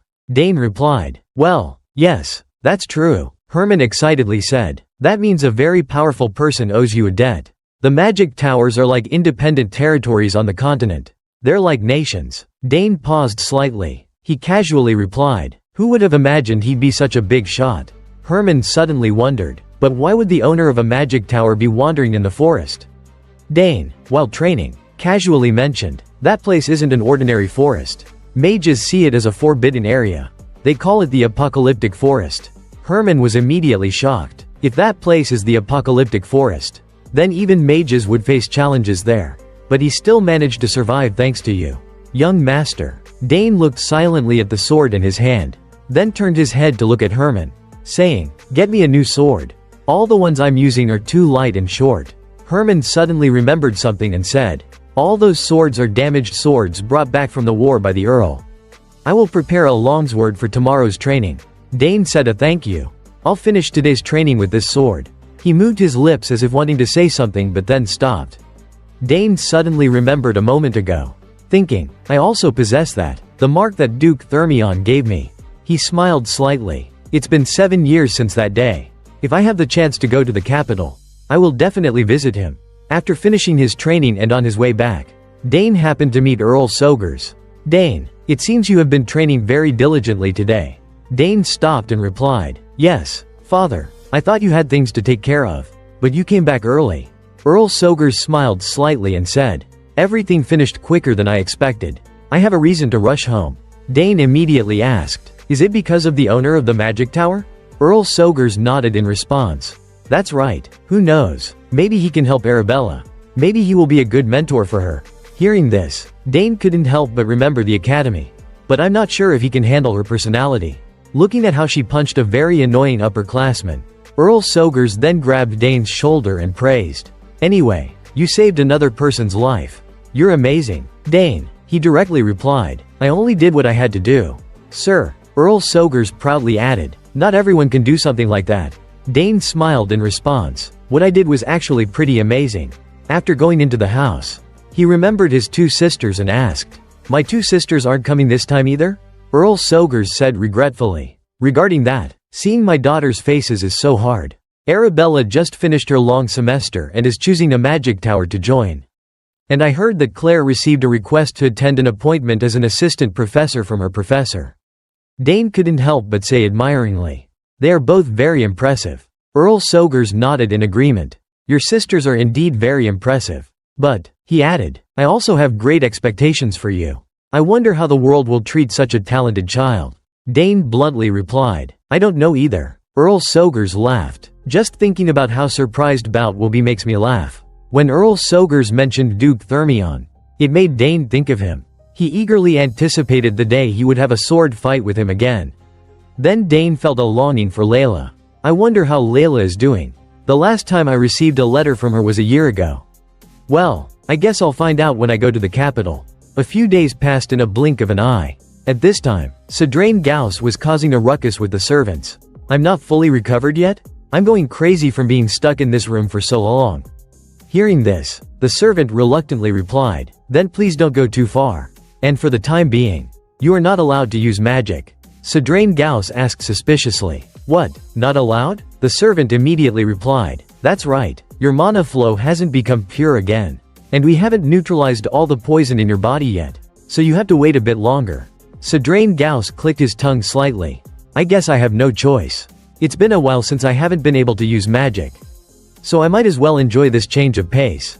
He then stood up abruptly and walked outside. If I stay here any longer, I won't be able to take it. Let's go outside. The servant, speechless, said, but you don't even know your way around here. Without waiting for the servant to finish speaking, Sadrain Gauss hurriedly left the room, making the servant worried. If he causes any trouble, I'm sure I'll be the one who gets punished. At a corner of the castle, the female servants were gathered, gossiping about Sadrain Gauss. Mages are only on two sides. Geniuses on the left, and those who are going crazy on the right. Listen, he's gone up and down each floor in the house dozens of times. And now he's been looking at the flowers in the back garden for an hour. But he's supposed to be the strongest of the mages, right? So what? He's definitely crazy. Miss Arabella deserves to live a normal life, but in the castle's flower garden, where all kinds of flowers were competing to bloom, the person who was being mentioned was happily enjoying the scenery. I'm really curious who created this garden. He picked up a flower to examine it. I didn't expect these flowers to have such an extraordinary amount of magic. Suddenly, someone approached Sadrain Gauss from behind. I came by to see how you were doing, but when I couldn't find you I realized you were here. Sadrain Gauss turned around in surprise. When he recognized that it was Dane, he laughed and asked, "You thought I had run away, right?" He stood up and said meaningfully, "Someone told me that I have to stay here until I'm completely recovered." Dane smiled gently. "That's right, that's what I would like too." He added, "This area is indeed a good place for someone to rest and recover." Sadrain Gauss agreed. "Now I can understand why the nobles head south for vacation." Dane replied, "That's right, this place is great. I'm a little sad that I have to leave here so soon."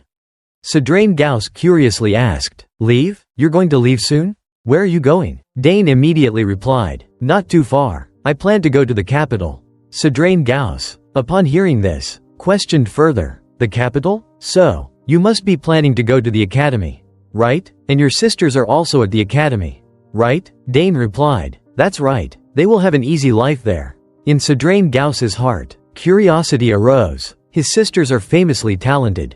So I wonder how talented this boy is. He hesitated, looking at Dane. Should I test him? In Dane's body, there was a thick layer of mana enveloping him. Sadrain Gauss was shocked, not able to believe his eyes. What is this dense mana? His mana is unbelievably concentrated. If people consider the geniuses in his age group to be streams, this boy was a raging waterfall. Sadrain Gauss was pondering. Such a large amount of mana is usually so unstable that it can explode outward. But how? While Sadrain Gauss was thinking, Dane suddenly spoke. "Don't you think it's a bit impolite to assess someone's magic without their permission?" It made him feel guilty. "You realized, huh? You have some skill. I apologize. I was very thoughtless." But in his heart, he could not help but be shocked. "No way. I can't believe something so absurd. Is it really possible for someone to possess such extremely concentrated mana like this boy?" Dane slightly raised an eyebrow, looking at Sadrain Gauss with confusion. Huh? What did he see that he's so surprised? After observing the person in front of him for a while, Sadrain Gauss felt confused and thought to himself, "Wait, why can't I see any magic tears? With that density, I should be able to see a magic tear." A second later, he seemed to figure out the reason and, with a look of surprise, muttered to himself, "Could it be? Does this kid have 2 mana cores?" Then, he asked Dane how he created his mana core.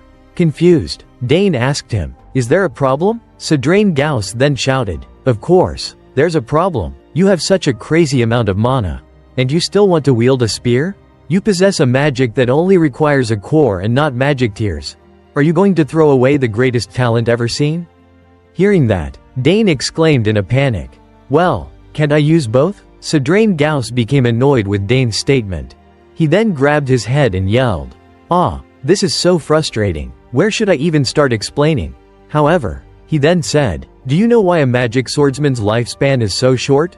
They are powerful because they possess both a mana core and magic tears. However, they interfere with each other. And when they collide, it causes problems. It's the law of nature. The mana compressed in the core is transferred to the magic tears. So the magic tears can't withstand the collision and explode." After hearing him say that, Dane thought in a panic, "Wow, I've researched quite a bit. But this is really impossible?" Then he clicked his tongue and said, "TCH, such a wasted talent, what a waste." Dane then asked Sadrain Gauss, "Can't magic be used without magic tears?" Sadrain Gauss honestly replied, "It's not that it's impossible. But without the refinement of magic tears, how would you use magic that requires pure magic? Moreover, you aren't the first person to have this idea, however. Most people I know have failed." Dane then lowered his head in thought for a moment. A second later, he asked Sadrain Gauss, "Well, can I try?" Surprised, Sadrain Gauss asked, What? Furthermore, Dane sincerely said, "I've never tried before, but it seems possible." However, Sadrain Gauss gritted his teeth in anger and muttered, "What is this crazy kid saying?" When Sadrain Gauss didn't answer, Dane continued, "If I rearrange the magic code." He immediately cast magic and did as he said. First, a stream of ice magic appeared. Then it turned into fire. Moreover, Dane created an explosion right in front of Sadrain Gauss. Furthermore, when Sadrain Gauss saw a flow of mana surrounding Dane, he looked surprised and confused and asked, "Oh, you succeeded?" But Dane just laughed and replied, "But it's only a basic level 1 spell." At this point, Sadrain Gauss looked extremely surprised and replied, "What? How is that possible?" He was also thinking, this child doesn't have any magic tears. So how can he use magic? A second later, he said, "No, I can't believe it. You should only be able to use raw magic through the refinement of magic tears. Yet you still." Meanwhile, Dane had created a magic sphere around himself. After a moment, Dane said to Sadrain Gauss, "My sister Arabella said my affinity for magic is very high. Maybe that's the reason?" Sadrain Gauss was extremely surprised. He touched the magic sphere Dane had created, then laughed and said, "Ha, even so." On the other hand, he felt jealous of Dane, gritted his teeth, and muttered to himself, "Is this what commoners mean when they describe unmatchable talent? The so-called innate talent?" Meanwhile, Dane thought, "It really works. I can use magic without magic tears. Now I understand." However, Sadrain Gauss was feeling annoyed, and his whole body trembled. He said to himself, "Innate mana affinity, and it's pure mana and denser than anyone else in this world.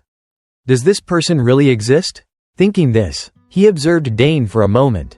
Furthermore, as the magic sphere gradually disappeared, he said in confusion, "Do you want to be my disciple?" However, Dane didn't answer, then left immediately. Seeing this, Sadrain Gauss chased after him, saying, "Wait a moment, let's talk for a bit. It would be a waste to let go of such an incredible talent like you. Do you know how to use level 2 magic?" Sadrain Gauss had blocked Dane's path. However, Dane looked annoyed and replied, "I don't know that code, so I can't." Sadrain Gauss immediately smiled happily and replied, "Oh ho, that's great. If you become my disciple, I'll cast a level 8 spell right away." However, Dane refused. "No, thank you, I won't." Immediately, Sadrain Gauss growled angrily. Just then, someone approached. It was Count Sogers. He smiled and said, "Haha, I didn't think you'd be so close with my son." Dane happily called out to him, "Father, father." Count Sogers then asked, "Son, what are the two of you discussing?" Dane replied, He keeps asking me to become his disciple." I refused. Hearing this, the Count asked in surprise, "Disciple?" Sadrain Gauss replied in confusion, "Count Sogers, your son possesses the talent of a great mage." The Count laughed loudly and replied, "Haha, is that so?" Furthermore, he looked affectionately at Dane, touched his face, and said to Sadrain Gauss, "Maybe he's even greater than you can imagine. He even succeeded in using chained spells without any magic tears." Hearing this, the Count was shocked and said, "No magic tears? Is that true, Dane?" Dane hesitantly replied, "Yes, father." Then, the Count said happily, "I'm pretty sure you don't have any basic magic knowledge." Sadrain Gauss agreed and continued, "That makes this kid's talent even more impressive." Then the Count laughed again and said, "Indeed, you are the master of the magic tower. You recognized my son's talent right away." Hearing Count Sogers' praise, Sadrain Gauss added, "It's not just talent, your son is a genius. He could even become a rare magic swordsman." Dane happily said, "Swords are better than spears." However, at this moment, the Count's face darkened, and he fell silent and thought. A second later, he annoyedly replied, "A magic swordsman?" When Dane saw his father's expression, he thought in fear, You shouldn't have said that in front of father." Meanwhile, Sadrain Gauss said happily to the Count. That's right, a magic swordsman. You're finally interested, aren't you? If he becomes my disciple, I'll take full responsibility. I'll make him the strongest magic swordsman in the Empire. But when he saw the Count's ugly expression, he was confused and muttered to himself. What's wrong? Why do I feel? A second later, the Count suddenly yelled angrily. He is not allowed to become a magic swordsman. Sadrain Gauss asked in fear. But why not? A swordsman with magic. Don't you see that he's especially suitable? But the Count yelled, my son Dane will not become a magic swordsman. He will become a magic spearman. Sadrain Gauss was confused and muttered to himself. What? Is that the problem? Seeing him like that, Dane could only smile. The Count stared at Sadrain Gauss. After that, Sadrain Gauss only felt annoyed and muttered to himself. Haha, why is everyone in this family the same? Dane then returned to his room to read. He muttered to himself. For a mage, becoming a disciple means a lot. Mages usually nurture successors through an act called inheritance. This tradition has existed since ancient times and still continues even in modern times when common magic education was established. That's right, the master of the magic tower is not only looking for a disciple, but also a successor. Considering that a level 8 grand mage is hanging around me like this, it means my talent is something incredibly amazing. Thinking of this, Dane said, after hearing so many praises, I can feel something stirring in my body. Ah, I see. He suddenly remembered what Arabella had said. When you want to see me, pour magic into this crystal ball. He quickly went to find the crystal ball. Holding it in his hand, Dane happily said, okay, let's ask Arabella about it. Arabella, who was reading in the library, received his signal. Sister, it's me, Dane. Hearing his voice, she was surprised. She put down her pen.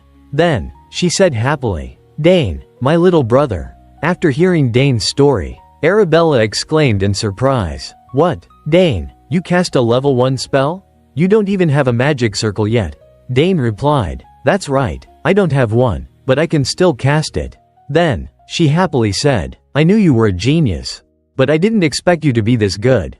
After that, Dane said, the magic circle only serves to purify and circulate mana. Maybe it's because my mana is already too pure. She agreed. That sounds logical. Ah, I have a way to test it, Dane. I'll send you a magic stone through the transfer device in your room. Just pour a little mana into it. Dane quickly replied, I understand. He then said to himself, my older sister is so nice to me. Mana has always been something I've been curious about. The advice of a level 6 mage is very helpful. Just then, Arabella reminded him, speaking of which, if you can already cast magic, you'll get a lot of attention at the academy. However, Dane refused. I don't want to. She replied, that's unavoidable. Talent attracts the most attention. Remember to tell me if you were bullied at school. I'll deal with anyone who dares to touch my brother. Dane then mentioned the person she hated. Oh, you didn't say it, but I forgot to ask. I heard you broke the nose of the guy who always flirted with you. Isn't he the second son of Duke Dwell? Hearing this, she angrily replied, don't mention that scoundrel's name. Just then, 2 people passed by, causing her to be so embarrassed that she fell silent. A second later, she said to Dane, by the way, even without a magic circle, over time, can your mana become even purer? Dane simply replied, I don't know. Then, she said to Dane, I'll try to find out later. Just then, someone called out to her. Senior Annabella, the professor is looking for you. So, she said to Dane, Dane, I have to go. I'll call you back later. Dane quickly replied, okay, see you later. Then she replied, okay, I'll send you the magic stone as soon as I can. A second later, the crystal ball was silent. Meanwhile, Dane was thinking, I'm going to come into contact with a new world. I didn't even expect my mana to be this pure. Then he happily said, could it be that I have the heart of a dragon? Meanwhile, Sadrain Gauss, after returning to his room, said angrily, haha, I'm going to die. Then he pondered to himself.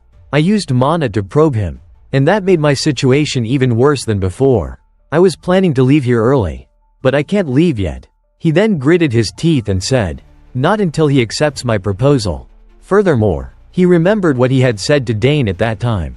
Oh ho, that's great. If you are willing to be my disciple, I will teach you level 8 magic right away. but Dane had refused. No, I don't need it. So, now he was thinking, what should I do so that he'll agree? Should I give him some magic artifacts? Or the knowledge accumulated from my many lives? No, that's too much. If I give it to him and he still doesn't agree, I'll have to leave empty-handed. While he was thinking, Dane came to find him. Are you in your room? It's me, Dane Sorgers. Hearing Dane's voice, Sadrain Gauss began to think silently. Then he said to himself, why is he coming here? Has he agreed to my proposal? He quickly said, come in. As soon as Dane entered, he said, great, you're here. I have something to talk to you about. Sadrain Gauss was surprised and asked, what do you want? Furthermore, after seeing Dane's happy expression, he was startled and thought, wait, he stood up and said confidently with a smile, haha, I knew it. There's no way you wouldn't want to be the disciple of a great level 8 mage like me. However, Dane refused. No, it's not. Sadrain Gauss fell silent. A moment later, while offering tea, Sadrain Gauss asked, TCH, then why did you come here? Didn't you say you're not interested in magic? Hearing this, Dane honestly replied, it's not that I'm not interested in magic. Sadrain Gauss asked, then why don't you want to be my disciple? Could it be? Do you already have a master? Dane honestly replied, no, I don't have a master yet. At this point, Sadrain Gauss had truly lost his patience with Dane. So he gritted his teeth and muttered to himself, is this guy playing with me? Then, he said, if not, then why did you come here? When Dane saw that Sadrain Gauss was angry, he thought, I don't know how to progress to level 2. It would be difficult for my sister to teach me because she's so far away. In the end, the best way is to learn from Sadrain. He owes me a life. After thinking, he said honestly, I don't just want to be a normal mage. Sadrain Gauss was extremely surprised and asked, what, do you want to become a magic spearman? Dane replied, no, I will become a magic spearman assassin summoner. Sadrain Gauss exclaimed in surprise, what, does that profession really exist? However, Dane happily said, oh, and a swordsman as well. Then, while Dane was drinking tea, Sadrain Gauss began to complain, that's ridiculous. Arg, it's so hard to say. You still decided to refuse me even when you know this is your only chance. Dane resolutely replied, that's right. Sadrain Gauss pondered to himself, damn it, he's too stubborn. Maybe that will work. He immediately stood up and said, would you like a letter of recommendation? Surprised, Dane asked, a letter of recommendation? Sadrain Gauss explained, I heard you wanted to go to the academy, right? If I write you a letter of recommendation, you'll get directly admitted. Dane then put down his teacup and fell silent and thought. A second later, he said to himself, this condition is really tempting. So, he agreed. Okay, Sadrain Gauss happily said, good, great, now, let's discuss the details. However, Dane said, can I set a condition? Hearing this, Sadrain Gauss laughed and muttered to himself, he's moved. I'll seize this opportunity and make sure he can't escape. So he said very confidently, of course, go ahead. Dane replied, can you teach me how level 2 magic works? Sadrain Gauss quickly agreed and said, of course, I know all kinds of magic in this world.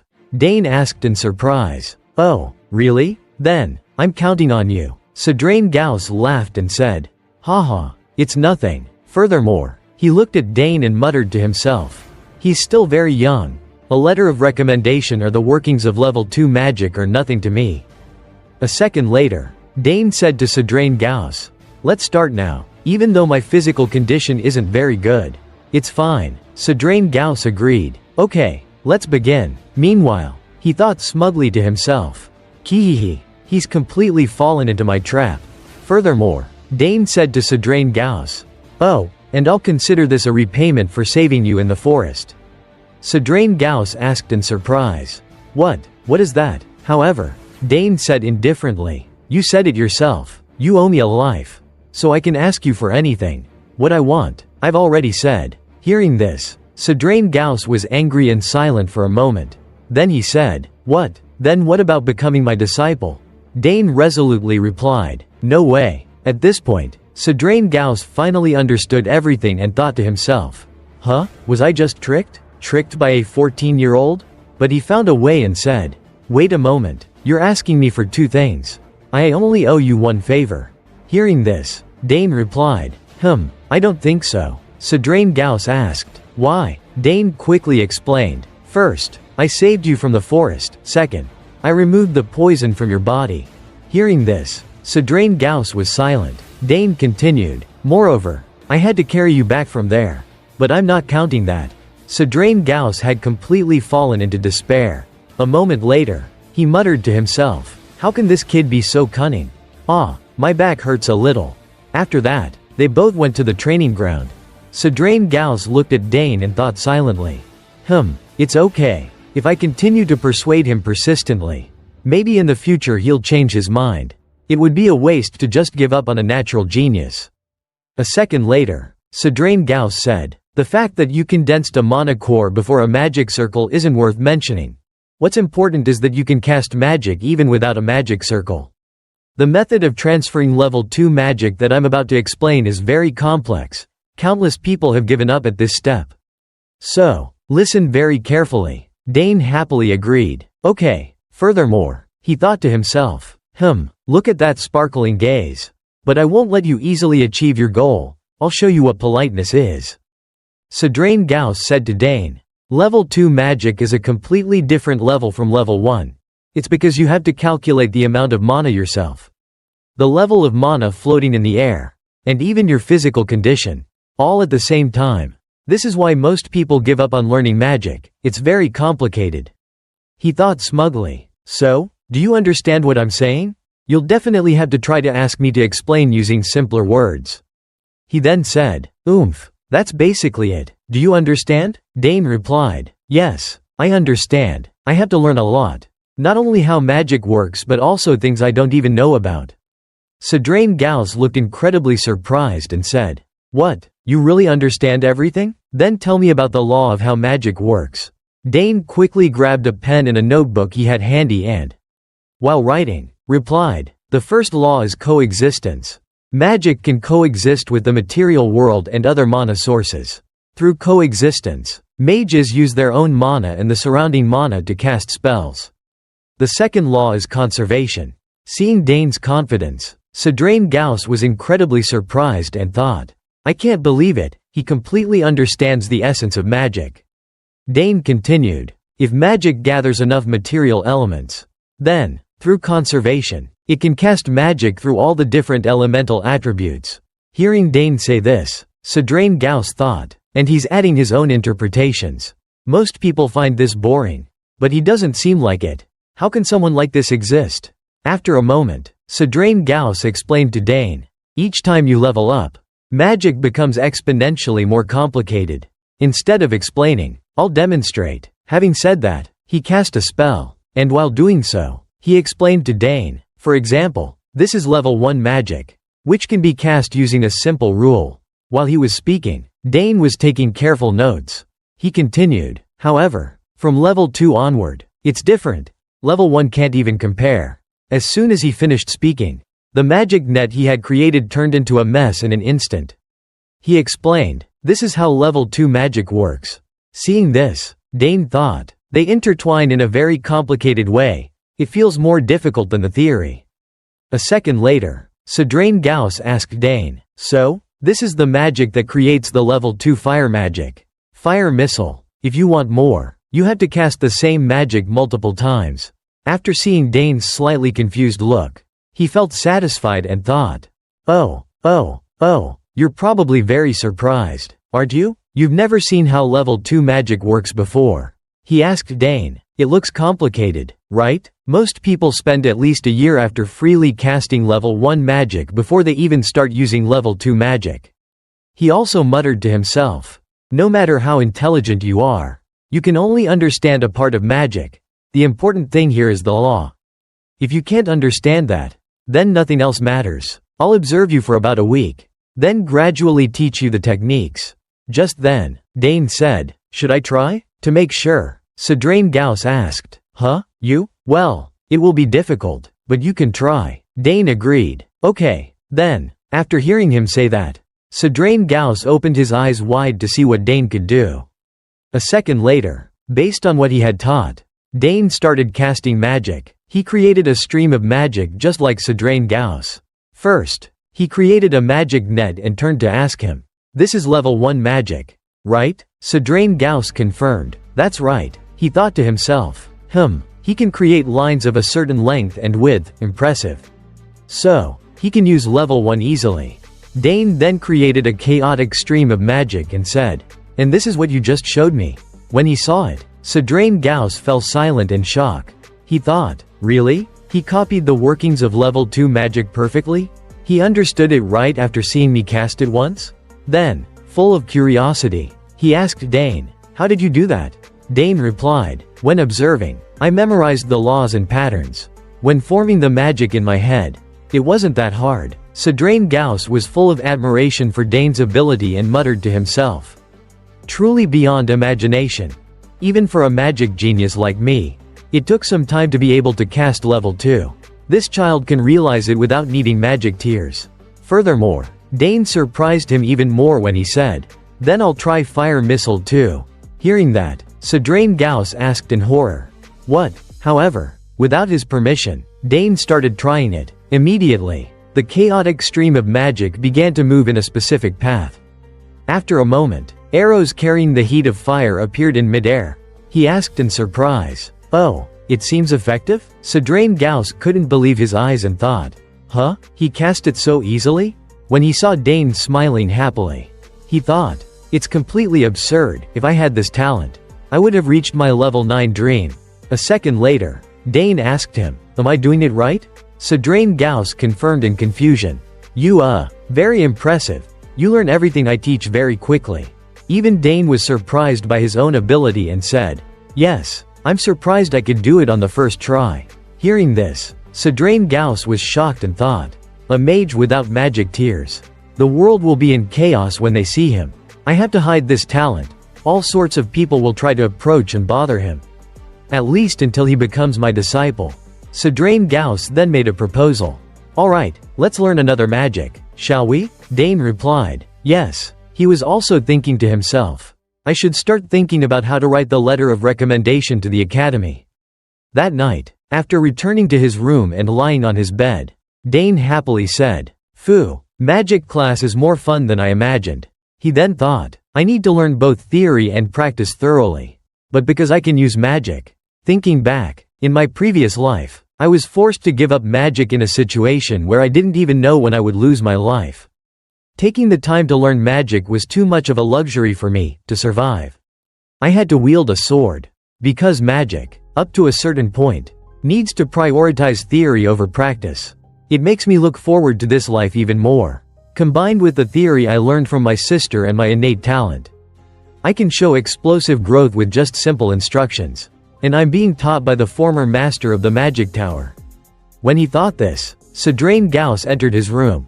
Then, Dane said, what magic should I learn tomorrow? Half a month later, while talking with Count Sogers, he looked very surprised when he heard Sadrain Gauss wanted to make magic test potions and asked, what, you want to make magic test potions? Sadrain Gauss replied, yes, because I don't have enough materials. I need to go outside the territory. He then continued, already making test potions, huh? Sadrain Gauss reassured him, don't worry about the boy. He's already learned how level 4 magic works. But he's still worried. Isn't it usually a month to complete one level? The information about magic test potions isn't easy to get. Where did you learn about them? Dane happily replied, I learned when reading magic books in the library. They made me very interested. Sadrain Gauss then praised Dane. Indeed, a genius is different. I never thought you'd be curious about magic test potions. Many people find them very boring. But for you, just going to pick the materials will be fun. I'm sure. Hearing this, Count Sogers fell silent and thought. After a moment, he agreed. Okay, this will be a valuable experience for you. You will be going outside. So go and check the territory. Dane quickly replied, yes, father. After that, Dane went outside with Sadrain Gauss. On the way, as soon as the people saw him, they started talking, and some even chased after him and said, it's young Master Dane. Young Master, please take some snacks with you, they're new products. Your silver hair is fluttering so beautifully today. Dane replied happily, I hope everyone is doing well. I'll come back to get the snacks later. After observing the people's attitude, Sadrain Gauss thought, It seems Count Sogers isn't a bad person, well, based on how he treated me. That's right. He then said to Dane, there are many things in the south. Delicious food, warm weather, and friendly people. A scene rarely seen in the capital. Dane agreed. Yes, it's very warm here. He then turned to ask Dane, how much longer before we get to the magic item store? Dane replied happily, I'm not sure, I've never been there. Sadrain Gauss looked very surprised and said, huh? Dane then turned to him and said, Herman, please lead us from here. Herman replied, yes, young master. Immediately, he sped up his horse and said, it's not far away now. Hearing this, Dane replied, that's a relief. After a moment, they arrived at the magic item store. As soon as she met Dane, the store owner exclaimed in surprise, oh my, is that young Master Dane? Your silver hair and emerald eyes are as astonishing as the rumors say. Dane replied, thank you for receiving us. How is your business these days? The owner replied, it's the same as always. Not many people in the territory come to buy magic items. I only sell to foreigners and those interested in magic. I didn't expect that I would have the honor of meeting the former master of the magic tower. Sadrain, here, when she mentioned him, he looked embarrassed and scratched his head. Dane was happy and thought. She recognized him with just one look. That's right, because not many people become the master of the magic tower in the empire. She then bowed and said, feel free to look around the store, if you need anything. Just call me. Dane quickly replied, okay. However, Sadrain said to Dane, since it's your first time visiting a magic item store, feel free to look around. I'll talk with the owner for a bit. After speaking, he left, and Dane agreed. Okay. Then, Dane started looking around. While walking, he was completely surprised and thought, wow, this place is so interesting. And also there's something strange. A very déjà vu feeling. Furthermore, if I touch the magic items, I can see their magic reactions. It must be because my magic sensitivity is very high. Dane suddenly startled when he heard a strange noise. Out of curiosity, he looked toward the source of the noise and thought, what is that sound? A strong reaction is coming from over there. What is it? When the owner saw Dane heading towards the noise, she said loudly, young master, those are just decorations. Dane replied awkwardly, ah, I see. Furthermore, Sadrain asked Dane, why don't you come over here and take a look at some potion-making ingredients? The owner added, moon roots are very good. She put moon roots in a bag and continued, a perfect choice. There are at least 50 potions that contain moon roots.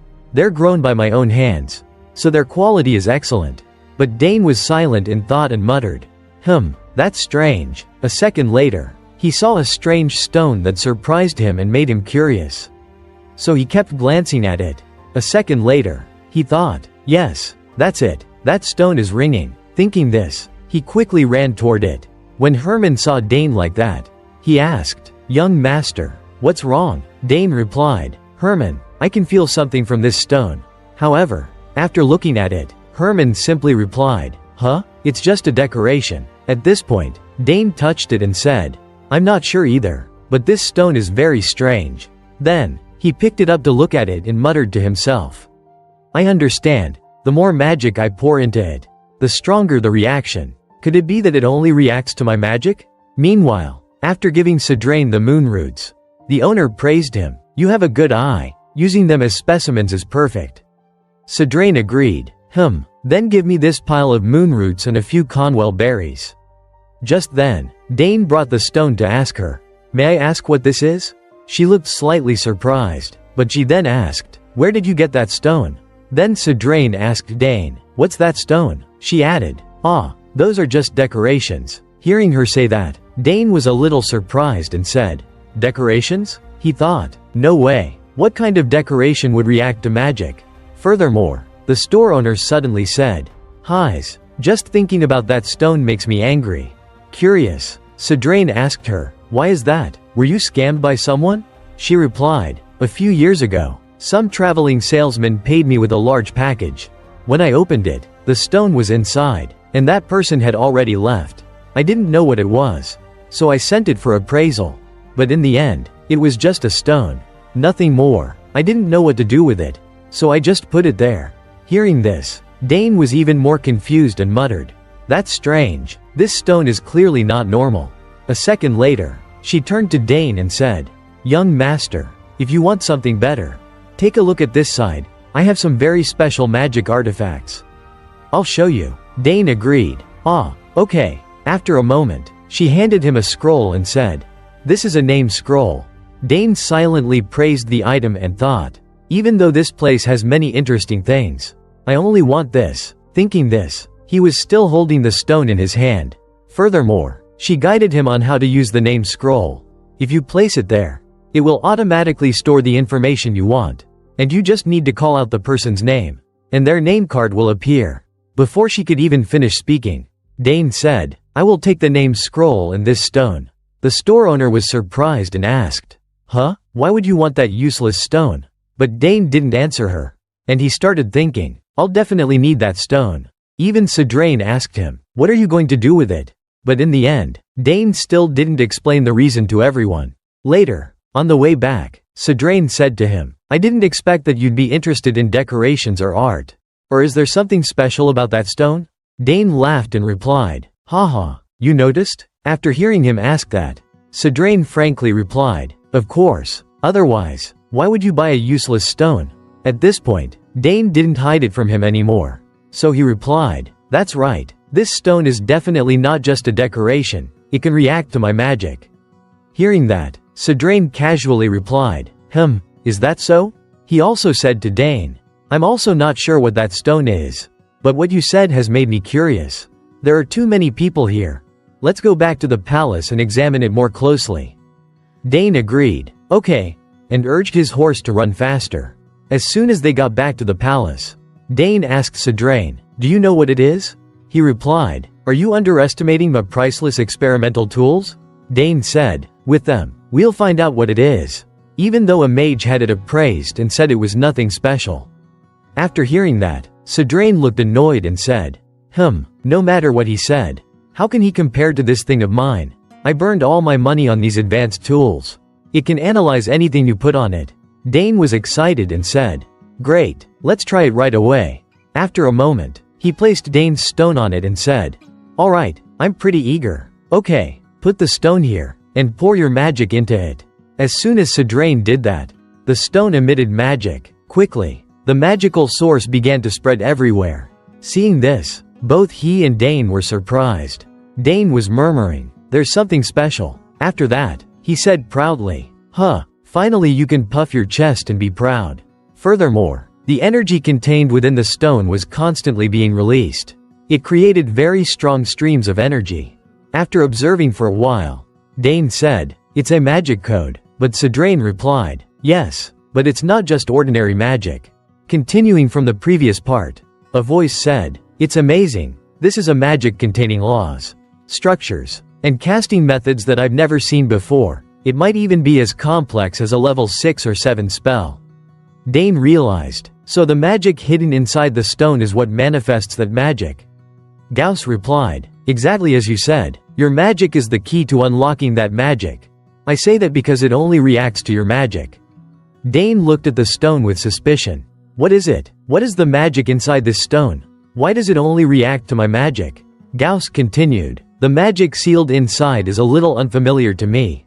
But since I am the former master of the magic tower, I'll try to see." Dane understood, "If you succeed, then maybe I can find out why my magic is different from everyone else's." Gauss smiled. "Well, maybe so." He also hoped, "I hope it's a success." At that moment, in the castle, in Arabella's personal laboratory, books stood neatly on the shelves, and a typewriter sat on the desk.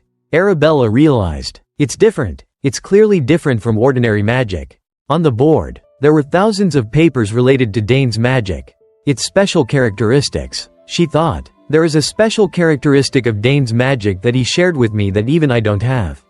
She wondered, however, what field of magic does this magic fit into? The results don't show it.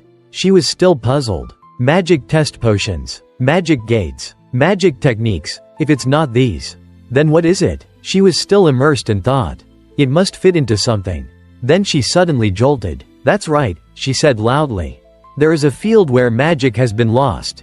Dane's magic would fit into that." Arabella ran quickly to the pile of books on the table. Where did I put it? She searched, then found a book. Here it is. Alchemy, divination, spiritualism, necromancy, and even a primordial magic code. Accidentally, another book fell. She looked at it. This is. She bent down to pick it up. An ancient magic book. She brushed off the dust and thought.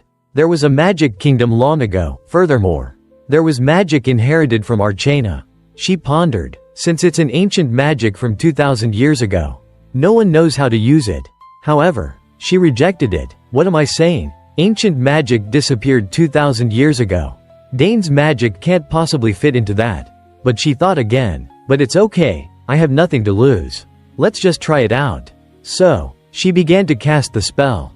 She chanted, opening her eyes. She discovered something. Something is starting to appear. A series of information was coming out. Arabella grabbed it. What is it? Alchemy, divination, or, she waited anxiously. I hope it's not necromancy. After reading for a while, she was startled. Her eyes were filled with disbelief. No way, she yelled. What the hell is this?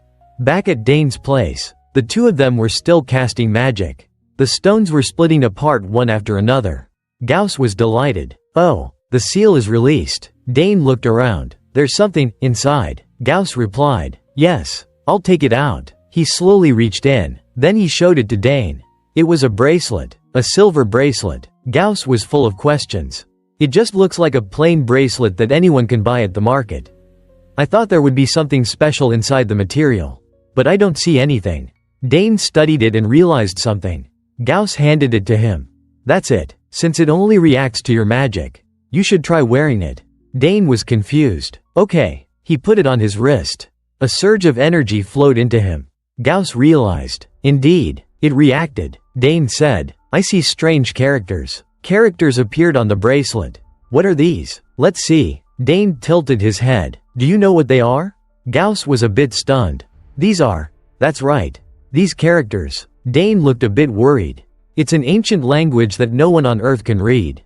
Dane was skeptical. An ancient language, you say? Gauss explained. They are characters used by the ancient magic kingdom of Archana. Dane stared at the bracelet. He remembered. Archana. I heard Arabella talk about it when I was little. She said that it was a time when even the smallest thing was made from magic. But then one day, that era ended. The only things left are a few relics and stories that were passed down, and this magic code. Gauss sat down and chuckled. I knew your magic was special. But I didn't expect that it would be related to the ancient magic kingdom. Dane realized. So that must be why I could move so easily through the forest these past few days. Gauss said. It seems so. Because the magic from that forest originated from Archana. However, in his heart at this moment, he thought, I have always wanted this child to become my disciple. Dane was a bit unsure. But, I don't see anything else in this bracelet. Gauss said matter-of-factly. You can explore it slowly. However, don't talk about this to anyone. Dane said politely. Yes, I will do as you say. Suddenly, a very loud noise came, which stunned them both. What is that noise? When the loud sound echoed throughout the room, Sidrain panicked and asked Dane, don't tell me this alarm sound means there's a monster attack? Immediately afterward, he slowly activated his power and said happily, haha, great, my body has almost fully recovered, let's loosen up a bit. Shall we? Finally, I can repay you. He then said, what are you doing? Go get your spear or something. Seeing Dane standing still without any panic, Sidrain was a bit confused. But Dane just slowly pulled something out of his pocket. Seeing this, Sidrain hurriedly asked, what are you pulling out? What is that? It's making a sound similar to the sound that came from over there. But Dane calmly replied, without worry, this sound has nothing to do with monsters. This sound means that my older sister is trying to contact me. Hearing this answer, Sidrain panicked and asked him again, what? You should have said that in the first place. Dane explained confusedly, haha, there's no way monsters would appear in this area. Now, please excuse me, I'll talk to my older sister for a moment. After asking for permission, Dane went to a corner to answer his sister's call. Yes, sister. Is something wrong? Arabella, seeing that her younger brother had finally answered, hurriedly asked, Dane, why did it take you so long to answer my call? Seeing that his sister was too hurried, Dane explained to his sister, I'm sorry, What did you contact me about? Arabella immediately said the things that she had just analyzed. While I was analyzing your magic code. When she was about to say it, she suddenly realized that there was someone else nearby and immediately asked her younger brother to test it. Wait, is there someone next to you? Don't tell me you also realized that your magic is ancient magic. Finally, after listening to her younger brother's explanation for a moment, Arabella became increasingly panicked and shouted, "What? How did you find out?" "Oh, I see. When you and Sidrain were analyzing some stones. You guessed that it came from the ancient magic kingdom and said that the stone only reacted to your magic?" Dane didn't think much and immediately confirmed. "Yes, that's right." Sidrain stood on the side without making a sound but still noticed it, causing him to think in surprise. Huh, the girl realized that just by analyzing the boy's magic? I know she's a genius. But she's even more talented than I imagined. But Arabella was still a bit suspicious and continued to ask her younger brother. Does anyone else know? Dane quickly confirmed to his sister. No. Arabella finally felt completely safe and immediately replied. Good. Dane, listen carefully to me. And Sidrain, please listen too. It's best that you keep this a secret. If you reveal this now, you won't be able to handle the consequences. Dane. Sidrain stepped forward and said some words to Arabella on the other side. Ahem, Ms. Arabella, I have heard quite a lot about you from Dane. Arabella also replied for her sister. Oh, Mr. Sidrain, I realized that I went straight to the point without introducing myself.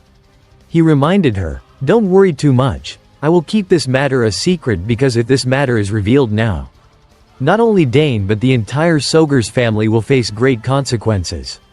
After hearing these credible words, Arabella understood. Indeed, you have immediately understood the issue at hand. Then, Sidrain realized something and asked, is this conversation being recorded? Arabella immediately confirmed to the two people on the other side. No, as soon as this conversation ends, it will automatically disappear. After receiving this confirmation, Sidrain breathed a sigh of relief and said, thank goodness, no one wants to leave behind any evidence carelessly. Also, I plan to return to the magic tower and investigate this matter. Seeing that he was so thorough, she was extremely grateful and said, thank you for helping us. Sidrain didn't want to accept this gratitude and replied, no, Ms. Arabella, I'm doing this for the responsibility of a mage. So it's nothing. By the way, while we were talking, I heard you were looking for a magic tower to join. Have you decided which magic tower you're going to join yet? Hearing this, Arabella hesitated and didn't want to say more about it. Not yet. However, I am not considering joining the Nixian magic tower. It's not specialized in the field that I like. Hearing these stiff words, Sidrain understood and thought, before, I wondered who that boy was like to be so decisive. It seems it's from his older sister. After thinking, he laughed loudly in the middle of the conversation. Ahem, ha ha ha, I understand. Anyway, you don't necessarily have to come to our magic tower. Dane was watching from a distance and thought about his sister. She's quite straightforward. Arabella, having nothing to say, prepared to end the call. I'm sure there will be talented people joining your magic tower anyway. Dane, we will discuss the details later. Okay? After she spoke, she ended the call. Okay, take care. When Sidrain saw Dane finish the call, he stepped forward and said, your sister has become quite good. After receiving the compliment, Dane proudly spoke about his sister. Of course, this thing was also created by her. She said that this compact crystal ball is a trend among young mages these days. Hearing this, Sidrain praised and acknowledged it. Yes, very impressive, but I don't need an item like that. When people reach level 8, contacting others is not what they want. If there's something important to say, they can just come and find me directly. Right? Dane replied confusedly. Ah, I understand. After speaking, he thought a little. It seems like he doesn't have any friends. Dane's father then asked Dane curiously, you said ancient magic? That makes me feel worried. Dane laughed loudly and said calmly to his father, haha, don't worry, father. Dane's father immediately explained gently to his son and ordered, if anyone targets Dane, I will make them pay the price. Dane's mother, seeing this, also spoke to her son happily. That sounds nice, then. I will make anyone who targets you be silent in my way. Dane, stuck in the middle, thought awkwardly while holding back a laugh. Haha, They are full of murderous intent. But if they are protecting me, then what could be safer? Dane's father then curiously asked his son. By the way, if that's the case, then it means that there is ancient magic hidden in our bloodline. Right? Dane's mother also spoke about this matter with suspicion. That's a good question. And we don't know if any of our ancestors had it. I'll check on my side of the family. If both sides of the family investigate this matter, will they be able to find anything? It's not really important, but I'm curious. Dane's mother then remembered what she wanted to ask her son. Anyway, it seems like you have reached more than one limit already. Dane, if you continue to stay here, it will hinder your further development. You should consider moving to the capital to live from now on. Hearing his parents talk about this, he was surprised and thought, the capital? Dane's father explained a bit about why this was necessary to his son. Yes, you know, you have to be at least 14 years old before they let you into the academy. And now you're already of age. Actually, I wanted to keep you here for another year or two before sending you off. But it seems like there's nothing else you can learn here anymore. Dane's mother also felt a little reluctant but couldn't bear to not say it. Dane, if you choose that way, you can leave whenever you want. After his parents spoke, Dane was unexpectedly surprised and thought, I didn't expect that they would think this way. Dane's father suddenly laughed loudly and said to his son, Dane, you will do very well. Go and fulfill your talent as you wish. Dane, very understanding, obeyed his parents and said, Yes, I understand what you and mother are saying. I will prepare to enter the academy. Dane's father was happy with his son's choice and said happily, That's a good choice. After making his decision, Dane thought, satisfied, great, it's time for me to level up again. After talking to his parents, Dane went to talk to Sadrain. After hearing the outcome, Sadrain was a bit surprised and asked, so that's your choice? Dane confirmed, yes, sooner than I expected. Sadrain explained the reason. You made a good choice. Staying here any longer would just limit your talent. Also, I have some advice for you. Don't reveal too much about your talent right away. Although the academy is a place that welcomes talent, not everyone is like that. Dane listened and had his own thoughts. That's right. Before, Arabella told me about it. She faced the situation of people insulting her. Sadrain, with a headache, said to Dane, well, normal kids wouldn't be able to keep up anyway. But the Thermion family is a different story. Dane suddenly remembered something and thought, that's right, come to think of it. I told her I would visit her if I went to the capital. If I don't visit her, she will be disappointed. Also, I should think about what kind of weapon I'm going to make with the mark that Duke Thermion gave me. Sadrain thought about this matter a little. Let's see, if it's 3 months before you join the academy, then you should set off from here after 2 months. After hearing this, Dane thought that was good and said, it seems reasonable to do that. And what about you? You plan to go back to the magic tower? Sadrain replied, I think I have something I need to do thanks to you. And I'm no longer bored. If there's any clue about ancient magic or anything related to it, I will tell you. Dane was very happy to hear this and said, really? If that's the case, I'd be very grateful. Sadrain suddenly remembered something and said, then the remaining issue is your lessons. If there is little time left, we need to speed things up. Reaching level 3 is very difficult. Level 2 is nothing compared to level 3. Hearing this, Dane said obediently, as well as giving him a gift. Yes, I will study hard, and I have prepared a gift for you.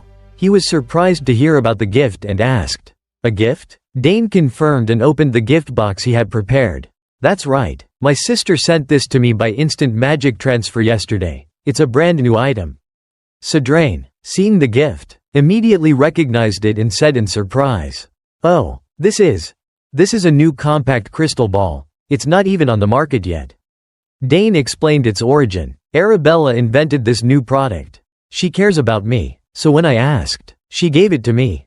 He held the crystal ball in his hand and praised it. It's quite compact and beautiful. Well, I don't need this kind of thing, but I'll be kind and accept the gift that you have prepared for me. Dane said happily, please use it to contact me. Sadrain, seeing this, was delighted. Oh, I can record my code in here. Dane, seeing this, thought a little. Even though he said that he didn't need it, he seems very excited. The two of them continued to talk back and forth happily. That's right, you do it here. Haha, this thing is simple and easy to use. Dane felt a little sad thinking, I guess he won't contact me often. After going home, Dane was excitedly preparing and muttered to himself. Academy. I need to seriously prepare in the remaining 2 months. My hobby is to be able to use summoning magic to a certain extent. My goal is to officially enter the summoning magic class, get the summoning mark, and have a chance to participate in the ability assessment exam. Since Claire is an assistant professor, I'll probably see her often when I enroll. Suddenly, when he looked at the egg, he said, I forgot about my close friends in magic. When he held the egg, he suddenly felt a surge of power around him and thought, for 7 years straight, I've worked hard to soak it in magic day and night, but it still hasn't reacted. However, if the magic I poured into it didn't go anywhere and my friends have absorbed it, then I'm sure that one day it will hatch. Arabella immediately explained to her younger brother what school was like. Currently, the entrance exam system is very simple. There are 2 exams you have to pass. Hearing this, Dane was a bit curious and asked, 2 exams? She started talking about the exams. Yes, 1 general exam and 1 specialized exam. Hearing about the exam, he was even more curious. I see, can you explain in more detail? Arabella immediately gave her younger brother the details. The general exam is a kind of preliminary selection to classify candidates. It is an exam on culture, history, and issues related to the empire. You can definitely pass without any problems, of course. The better you do, the more advantageous it will be because it will be counted towards the entrance score. The next exam is the specialized exam. As the name suggests, you will choose a specialization and take an exam on it. The content of the exam depends on the professor, but I believe you will definitely pass. Besides, you have a letter of recommendation too. Dane, hearing this, realized something and replied to his sister.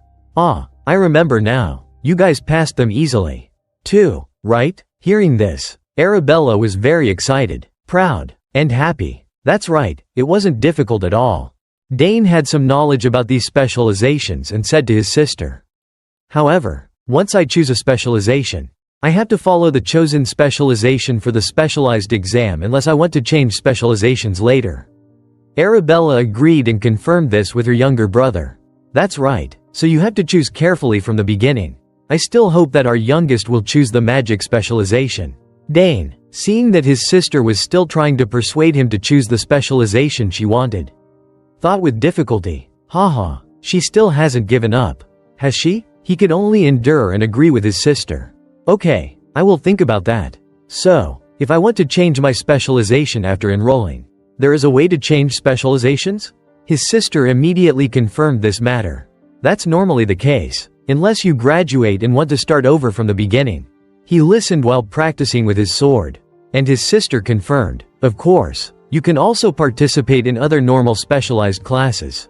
From the 3rd year onward, advanced specialized classes will not allow students from other specializations to participate. Hearing this, Dane made a decision and said to his sister, then, I will have to choose 1 specialization to pursue. Suddenly, Arabella remembered something and said to her younger brother immediately, that's right, there is a program called the Self-Chosen Specialization for talented people like Dane. Hearing this from his sister, he was surprised and found it interesting. There's that, really? That sounds nice. Arabella, seeing that her younger brother was interested, still had to tell him the truth. But if you don't have the intention of intentionally failing, no one wants to register for it. Dane was completely surprised and asked his sister, why is that? She honestly told her younger brother, because, so far, no one has ever passed that exam. Dane wasn't too surprised, so he replied to his sister very indifferently, so that's how it is. Arabella, hearing her brother's answer, was a bit suspicious and asked, don't tell me you're thinking about trying it? Dane didn't say it but denied it to his sister and talked about something else. No way. Sister, Mr. Sadrain is here. I'll contact you later. Seeing that her younger brother was still a bit embarrassed, she knew that she had been a bit forceful and thought, am I forcing him too much? No, but magic is still. While she was about to say more, someone came to call Arabella. Senior Arabella, the professor is looking for you. Seeing this, Arabella hurriedly and hastily left. Okay, I'm coming right away. When Mr. Sadrain arrived, He gave Dane the letter and showed it to him. "Here, the letter of recommendation I promised." Dane received the letter in his hand and was very grateful to him. "You really wrote it for me?" He also talked about what he wrote in the letter. Not only the form, but also the content was carefully invested by me. I've written a few letters of recommendation before, but this is the first time I put so much effort into it. You should consider it an honor." Dane looked at the letter of recommendation in his hand with excitement and replied happily. "I will try not to disappoint you." Sadrain was still angry about something Dane had done and turned away to say, "HMPH, if you said you wanted to become my disciple, that would have been so much better. But even if I accepted you as a disciple, I don't think you would obediently call me master." Before this invitation, Dane felt a bit awkward and laughed to himself. Haha, how does he know? Sadrain was a bit curious about his trip and asked, "Have you finished preparing for the trip?" Dane honestly told him, "Yes, but actually, I don't have much to take with me. Moreover, the facilities of the academy dormitory are very good, so most of the necessary items have already been prepared." Seeing this, he was a bit worried and said, "Well, the facilities are indeed good, but some people are monopolizing them. But you're not the kind of person who would give in to those people, right?" Hearing this, Dane was a bit worried and laughed to himself. Listening to what he says, it seems like the academy is like a collection of evil nobles. Sadrain also talked about the dangers to let him know and avoid them. "Don't forget this, it might be a bit harsh there. If you show disrespect, many people will immediately reveal their true nature and show their fangs." Dane, hearing this, imagined it a bit. It's probably no different from a battlefield. Is it? After thinking this, he replied, "Yes, I understand." Having nothing else to say, he had to say, "If you need anything, contact me. And that thing you call the crystal ball is very useful. I will make good use of it." Dane then realized something and asked, "But why do you talk as if you were about to leave?" Sadrain couldn't hide it any longer and honestly said, "You realized it? I plan to leave tomorrow." Dane, not expecting that he would guess right, said, "Really?" Sadrain couldn't hide it any longer and persuaded him to accept it. "I can't stay here forever. Can I? Your father offered me the position of magic advisor. But I will think about it later when there is nothing else to do. You know, I still have many things to complete when I return. I thought I had done everything. But it turns out that there are still many tasks that I need to do." Dane then understood the hidden meaning of what he wanted to say to him. Is he talking about ancient magic? Helping him is the same as helping myself. It's not bad at all. When he was preparing to leave, he turned back to thank him for the time he spent here. "Anyway, thank you, kid." Dane accepted that he would leave and said, "Thank you for the time as well." Before leaving, he smiled and turned around to say, "That's right. I'm really looking forward to seeing how strong you will be when we meet again." Dane tried to hold back his emotions a bit. He left, leaving a few instructions. "Well, I'm leaving now. Don't come to see me off, I'll be too embarrassed." Dane politely replied, "Yes, please take care." He was a bit sad when he left and thought, maybe it's because we have been close for a long time that I feel a little sad when he leaves. At that moment, at home, Dane's mother asked her husband, "Mr. Sadrain has left safely?" Dane also said that he would leave today, right? Dane's father confirmed with his wife. "That's right, the boy said he had finished preparing everything. He said he would leave early. So you can rest assured. But I'm sure he won't have any problems along the way. Will he?" Dane's father also said to reassure his wife. "We will use the transfer gate that Arabella prepared. So what problems could there be?" Dane's mother, seeing this, felt at ease and said, "I was worried for nothing." Dane's father suddenly felt proud of himself. "Whatever you say, I think we have raised our children very well." Meanwhile, children in other families are busy fighting each other for the position of head of the family. "We will also have to make a clear decision one day. But I don't favor anyone." Just then, Dane slowly entered and said, "Father, Mother." Dane's father, seeing this, was happy and said, "Oh, Dane, you've come. Are you preparing to leave now?" Dane's mother, seeing this, immediately asked her son, "Have you brought the sign I gave you and the night horn?" Dane happily replied quickly to his mother, "Of course, I have." Dane's mother went to pat her son's shoulder and instructed, "If you really encounter a difficult situation, go to the place I told you and show the sign." Dane remembered this instruction and asked his mother curiously, "Yes, I remember. Are the people there your old colleagues? Dane's mother, seeing this, explained her son's questions and added, "That's right, they are very close friends of mine. Although it's been a long time since we met, I'm sure everyone will help you." Dane's father suddenly remembered something and thought, could it be that our Dane will go there and start the path of an assassin? He went to instruct his son a little. "Dane, when you arrive at the capital, go meet Duke Thermion before going to the academy. The Duke will help you." Dane did not refuse and quickly replied, "Yes, father." Suddenly, Dane's mother started sobbing, saying that she was reluctant to leave her son. Dane has grown up to the point where he's about to leave us like this. Dane's father, seeing this, broke the silence and laughed. "Haha, let's send our son off with a smile. My wife, hurry up, we won't be going too far." Dane, seeing this scene, suddenly didn't want to leave and thought, now that I'm about to leave, my feet suddenly feel heavy. But in the end, he still left and said goodbye to his parents. "Well then, I'll take my leave now." Seeing that her son had already left from afar, Dane's father watched his son below and said, "Gilad, follow him carefully. Make sure that Dane reaches the transfer gate safely and then report back to me."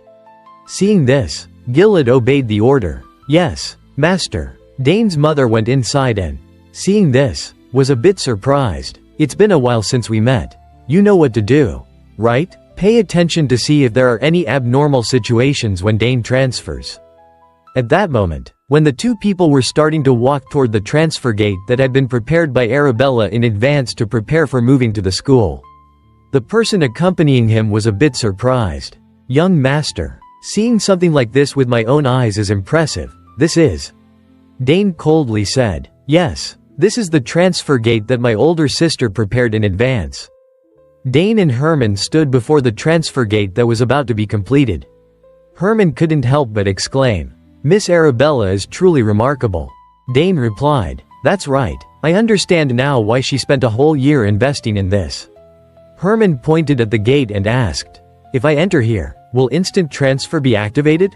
Dane smiled gently. "I wonder how much effort she put in. Instant transfer can't be done just by rearranging codes like other spells.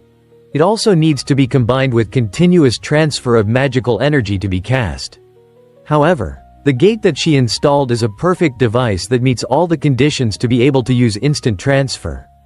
Herman nodded and told his young master to take care. Dane patted his close subordinate's shoulder, instructed him to take care of his health, and then quickly stepped forward. Next, Dane took a deep breath and transferred magical energy into the gate. As his older sister had said, in just 3 seconds, the gate brought Dane to the entrance of the capital. Athenia, as soon as the horse's hoof stopped, a voice rang out, "I have been waiting for you."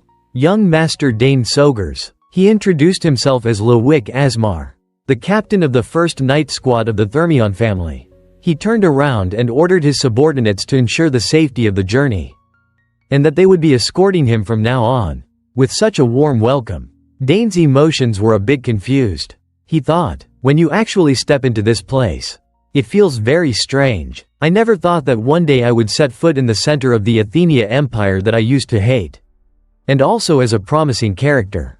Inside the city, the atmosphere was lively with shouts of, "Come see the magic. This isn't an opportunity you get every day.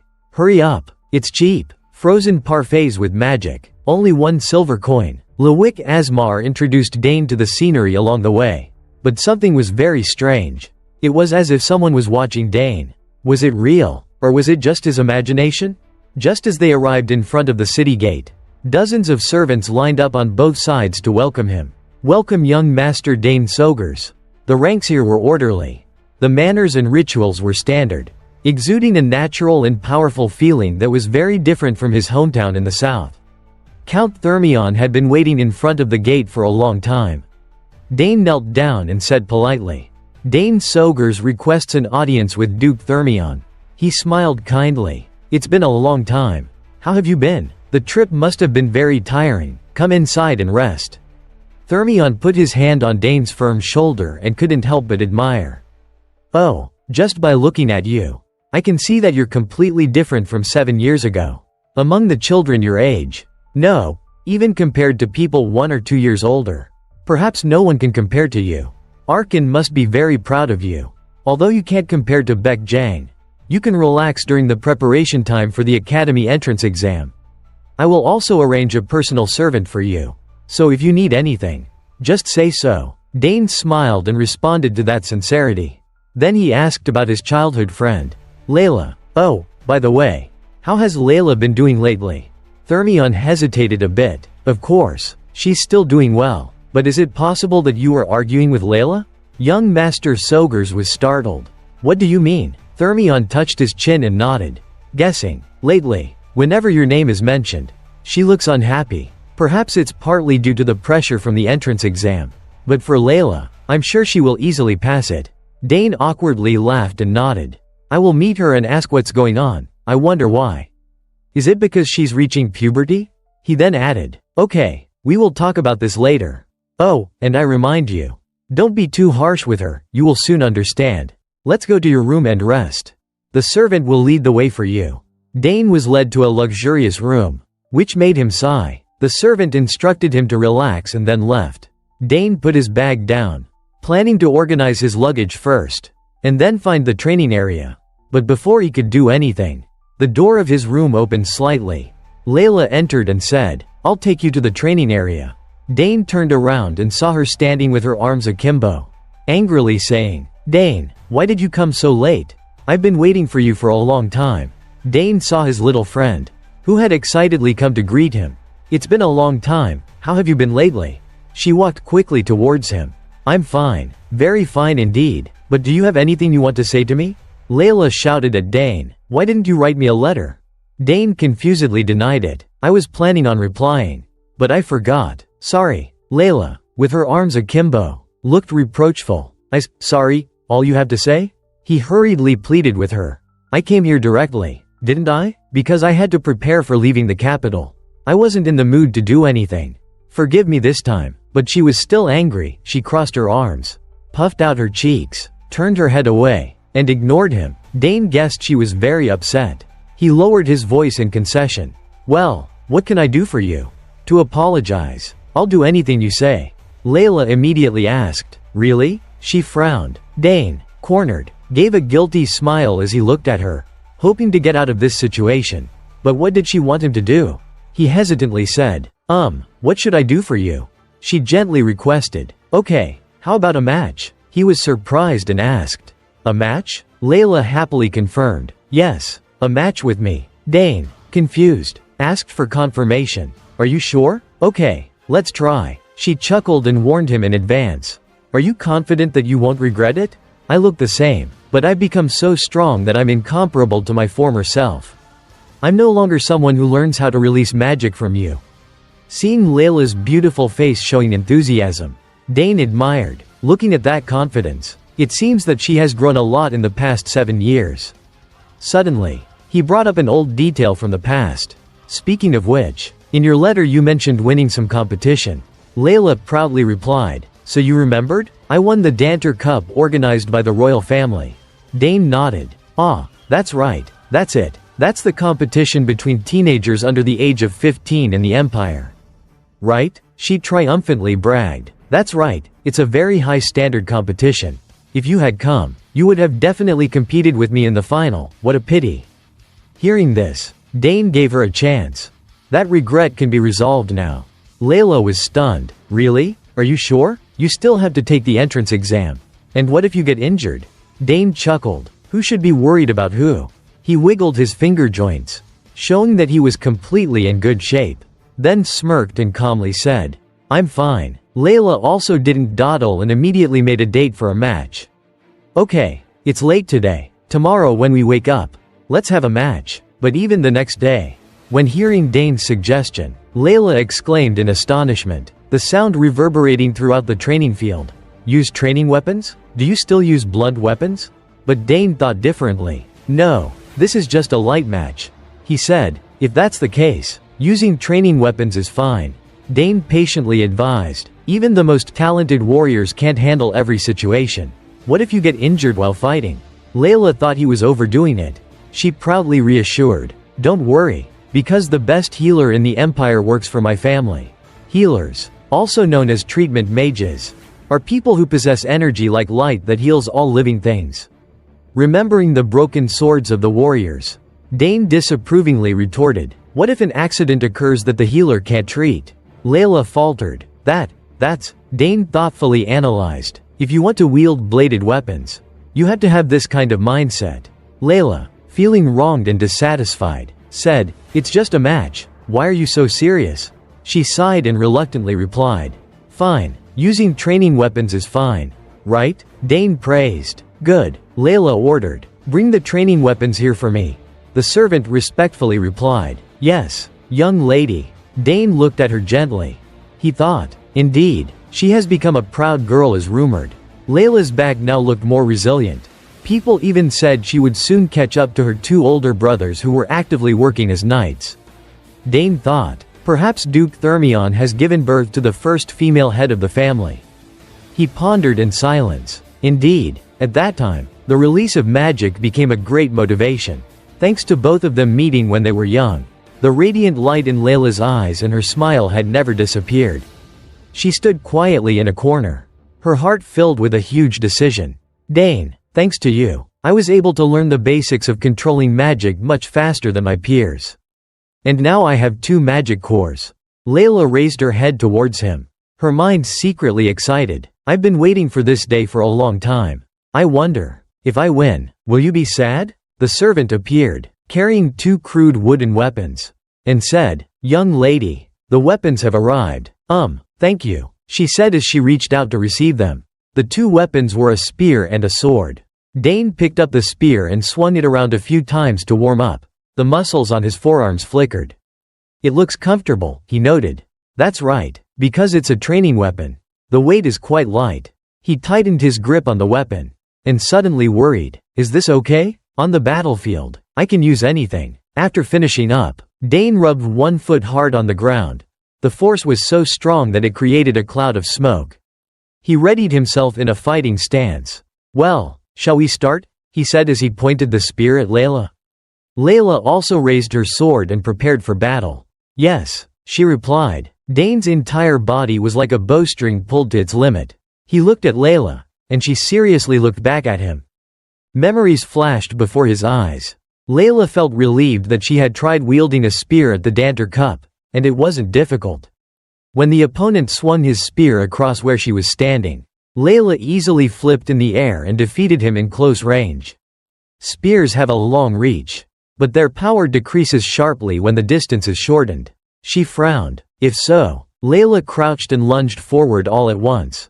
She yelled loudly. Her decisive sword slash went straight ahead.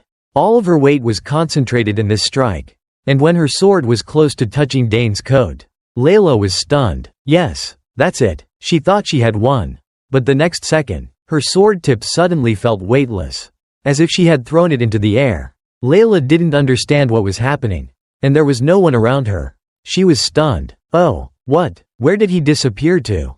Taking advantage of her opening, a spear was placed on her shoulder. "Dane!" Leila shouted. From who knew when, he had moved and stood in a line with her, while she had been focused on aiming her sword forward. He had jumped to the side and coldly placed the tip of his spear close to the back of her neck. "Checkmate." Leila's eyes widened in disbelief. "When did you get there?" Dane relaxed his wrist and scolded. "It's a good thing this was a training weapon, otherwise, something serious could have happened." She suspiciously questioned, "But I clearly touched your sword." Leila gaped, unable to believe it. Dane planted his spear on the ground and explained, "Okay, let's start again. The same method won't work. So move carefully." Mistaking that she had been tricked, Leila angrily said, "HMPH. Dane, you." Before she could finish speaking, her hand grabbed the sword again. She hesitated and thought, it's been a long time since we met, so I'm a little nervous this time. I definitely won't hold back." But when she steadied herself, her gaze suddenly met with a familiar figure standing on the floor above, watching the fight between them. Oh, Leila looked closely. Dazed. It was Father. Duke Thermion stood with his arms crossed, like a judge, and his old, experienced eyes swept down from above. Dane also noticed his presence. He immediately became cautious. Duke Thermion had come to check the final result. His probing face made him not dare to be careless. He knew what Duke Thermion meant. After Leila won the Danter Cup, because she had put in so much effort. He was very worried. In the large training ground of the Duke's mansion, the atmosphere started to become more tense and determined. Sunlight shone through the top of the training ground onto the two opponents, casting long shadows with them in two different perfect fighting stances, as if an uncompromising battle was about to take place. Dane decided to help Duke Thermion. Today, he would get rid of those worries.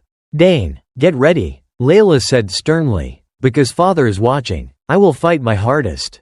He nodded and welcomed her. "As much as you want." Leila powerfully swung her sword, creating a great force that attacked Dane. Dane calmly blocked the first move with his elbow, his bulging muscles tensed, looking suffocating and thick. After blocking the blow, his hand even emitted hot smoke. Dane stood firm, wielding his spear like a warrior who was familiar with life and death. He started to spin the spear so fast that it was difficult to see, creating fleeting circles in front of his body, forming a giant shield that protected him from all of Leila's continuous sword attacks. The training ground seemed to erupt in fiery clashes. A stream of energy crackled in the air. Dane bent down, tensing his back to block a powerful blow. Leila taunted loudly. "How is it, Dane? It's not easy, is it?" Then, she slammed her sword down on Dane's spear as he raised it in defense. His eyes, half dark and half light, showed no emotion. He said heavily, "It's still a long way to go. Try your best." Duke Thermion stood watching the entire process, seriously analyzing that the battle between the two was still evenly matched.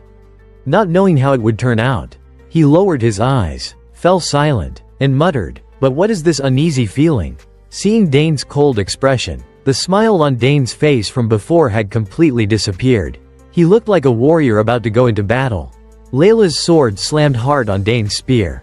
The impact was extremely violent, but Dane was still firmly holding the weapon in his hand. Leila swung her sword continuously. The feet of both of them rubbed against the ground so much that smoke arose. Leila clenched her fist and rushed forward, intending to attack a place that was not being well defended. She gritted her teeth. An opening, she thought. The tip of her sword pointed straight at Dane's hip. He frowned. Immediately, he pushed down with the butt of his spear and accurately tapped the back of Leila's hand. Leila yelled out, and her hand, losing its strength, loosened its grip on the sword. She fell forward, and the wooden sword clattered to the ground. Dane slightly tilted his body and declared grandly, "It seems like I won this time too." Duke Thermion, who had witnessed the battle from beginning to end, sighed. "She lost again." He cleared his throat and asked slowly, "What do you think, Asmar? If this is the case, will Leila be less conceited?" Then he turned to the side. A man clad in full armor was standing behind him. It was Asmar. He was startled. "You knew about that, my lord?" Duke Thermion straightened up and nodded. "Of course, I know everything. It showed when she had the Danter Cup, and after she won. It was completely exposed." He looked down. Leila and Dane were still training hard. Seeing his daughter's face filled with will, he said in a low voice, "I was planning to talk to her seriously." Then he crossed his arms, looking pensive, "But I think it's better if she realizes it on her own." Asmar agreed. "That is a wise decision." Duke Thermion squinted his eyes, which were full of crow's feet, and calmly probed, "How many magic cores do you think that kid has?" The person he mentioned, Dane, was very skillfully blocking Leila's sword. Asmar cautiously replied, "At least 3 cores. Duke Thermion disagreed. I think differently. He has at least 2 and at most 3. Asmar rested his chin on his hand, wondering, "Why do you think so?" He gestured with his eyes toward the match below and said, "Look carefully." Starting from the fact that Dane used both of his hands to hold the spear, constantly and steadily defending against Leila's relentless attacks, it could be inferred that although his spear speed was overwhelming, it wasn't due to fast speed but due to his steady legs and feet. Watching Dane's gentle hand movements as he effortlessly spun the spear in the palm of his hand, Duke Thermion pointed out something that Leila didn't have: a tactical approach. Without a tactical approach, no matter what she did, she was just showing off in front of him. On the field, Leila exclaimed in shock, You can block everything?" Dane decisively knocked Leila's sword tip out of the way. He said calmly, "I can see all of your movements. After training for several hours, The blazing sunlight from the clear blue sky fiercely illuminated the artistic statues that decorated the top of the Duke's mansion. Asmar muttered, "Is he a diligent swordsman? Perhaps he doesn't have any experience in actual combat." Duke Thermion snorted coldly. "Even I can't believe what I'm seeing." His deep eyes silently recalled the past. He remembered the time when Leila grew up the most was after the inspection tour to the south 7 years ago. It was the first time she had met Dane and Count Sogers. At that time, Leila politely said, "Hello, Count Sogers." After meeting Dane, Leila became happier and more changed. And, perhaps, it would be the same this time. Ending his recollection, Asmar analyzed, "It is very interesting to watch. Miss Leila won the Danter Cup. But she can't use all of her power. It is clear that Count Sogers trained her very strictly." Duke Thermion smirked and denied. "No, you don't understand Arkan. On the contrary, he understood him very well." He leisurely told Asmar, "Even if he is strict, he is not the kind of teacher who will train her harshly. Unlike me, and Dane doesn't need to be trained harshly." Asmar asked awkwardly, "Yes, what do you mean?" Looking into the distance, Duke Thermion said pensively, "Overwhelming talent that ordinary people dare not surpass." He confirmed that Dane was a genius. At the moment when he had just finished speaking, Leila's sword was knocked out of her hand by Dane's spear. Leila was astonished and gaped. Duke Thermion watched and deduced. Perhaps, he didn't participate because he wasn't interested in the Danter Cup. So that's it? Asmar secretly broke out in a cold sweat, thinking, no way, he is not interested in the Danter Cup? The tournament that all the young men and women of the Empire desire. On the field, Dane still tightened his grip on his spear and easily defeated Leila. From his quick skills and sharp tactical mind, it was clear that no one at that age could compete with his ability. Leila, supporting herself with her hand, collapsed on the ground. She was breathing heavily, her eyes wide in disbelief. Duke Thermion closed his eyes. He felt a little sad and sympathetic. "Leila, I hope you realize your shortcomings in this match. If you give up that self-conceit and focus more on sword training, you will completely surpass your brothers." At the same time, the dust and smoke on the field dissipated. Leila was exhausted and kneeled down. She had no idea where she had thrown her weapon. Meanwhile, Dane was still standing straight with his spear held proudly in his hand. Leila trembled, beads of sweat rolling down her nose. She was in a daze, thinking, "It really is Dane. There is no way I can beat him. He is a talent, but I didn't expect the gap between us to be so big." Dane's wooden spear seemed to become unexpectedly polished after his victory. He advised her, "You're tired. Let's stop here." Leila fell silent. Finally, she acknowledged him. "Okay, you won." Dane's eyes showed no emotion. He secretly sighed in relief. Duke Thermion's wish had been fulfilled. Dane turned around and walked away. He guessed that she had understood that she was not number one. Leila didn't give up at all. She called out loudly to him, "How did you train?" Dane stiffly turned his head and said just 2 words. "Diligence." Leila clenched her fists in dissatisfaction. "Who isn't diligent?" Dane's back paused for a while, and then his voice softened slightly. "More diligence is all it takes." Leila's eyes widened in astonishment. "I'm leaving first." Dane slowly moved away. The sky became cooler as the sun's light had lessened. Leila shouted after Dane's departing back, "You won't win next time." He didn't turn around and replied, "I'll be waiting." Leila was no longer frustrated. She regretfully watched him walk away. Leila slowly recalled memories of the past. Dane was the only child that she admired. When the two had finished fighting, Dane had pointed out her mistakes. But starting from the 3rd match, your foot seemed to move half a step forward." Dane was also the person that she wanted to surpass. She only needed to be guided and wait. When she was still an innocent little girl, she would rush into his arms happily and say, okay, is that right now?" Dane would open his arms and praise. "Yes, you were wonderfully successful." She thought, "I want to prove that I'm no longer a little girl." But now, looking at the vast distance between them, Leila placed her hand on her chest and asked herself, "Why are we growing further and further apart?" She reminded Dane again, unwilling to accept it, "Just you wait, next time. I will definitely win." The next morning, many people gathered again. The Royal Academy entrance exam was no different from a festival. as talented people from all over the empire came to participate in the admissions exam. The scene was extremely lively. Passers-by and merchants stood in front of the school gate. If you included their families in attendance, there were nearly thousands of people gathered in the capital.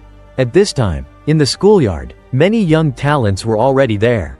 The number of applicants for the Royal Academy this time was about 6,000 people. All of the applicants had serious expressions because this would be a contest that determined their status and fate. Simply paying the exam fee was not enough to qualify for the special selection.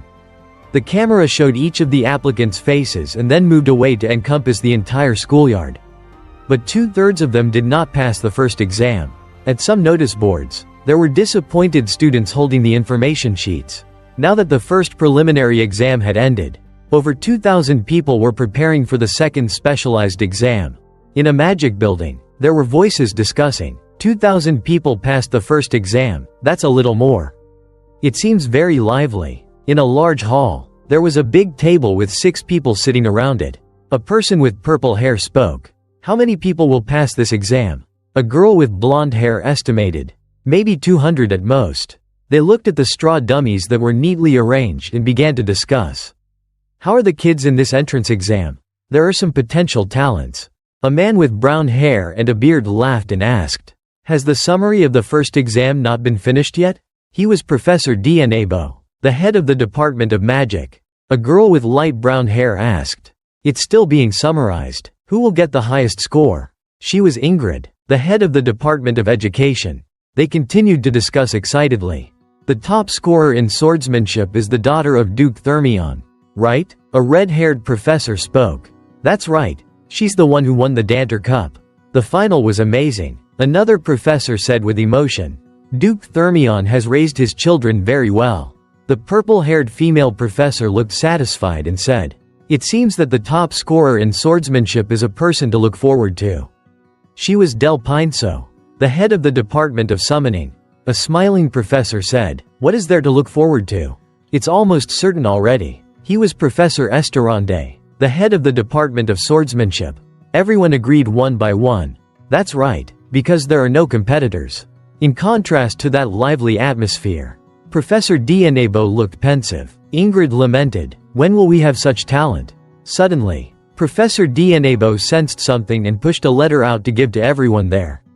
My thoughts are a little different. Ingrid asked curiously, what is that? He explained, this is Sidrane's letter of recommendation. He raised the letter. It's sealed with the magic of the Nerusian magic tower. Hearing this, everyone was surprised. Even Esterande was gaping in disbelief. Does that mean that Sidrane has actually recommended someone? Esterande was a bit worried but still insisted. No matter who it is, they can't beat the person who won the Danter Cup. The other people on the platform also discussed it animatedly. Dianebo spoke. Sidrane, who is famous for not accepting disciples, sent a letter of recommendation for a level 3 14-year-old. Everyone's souls left their bodies again after hearing that.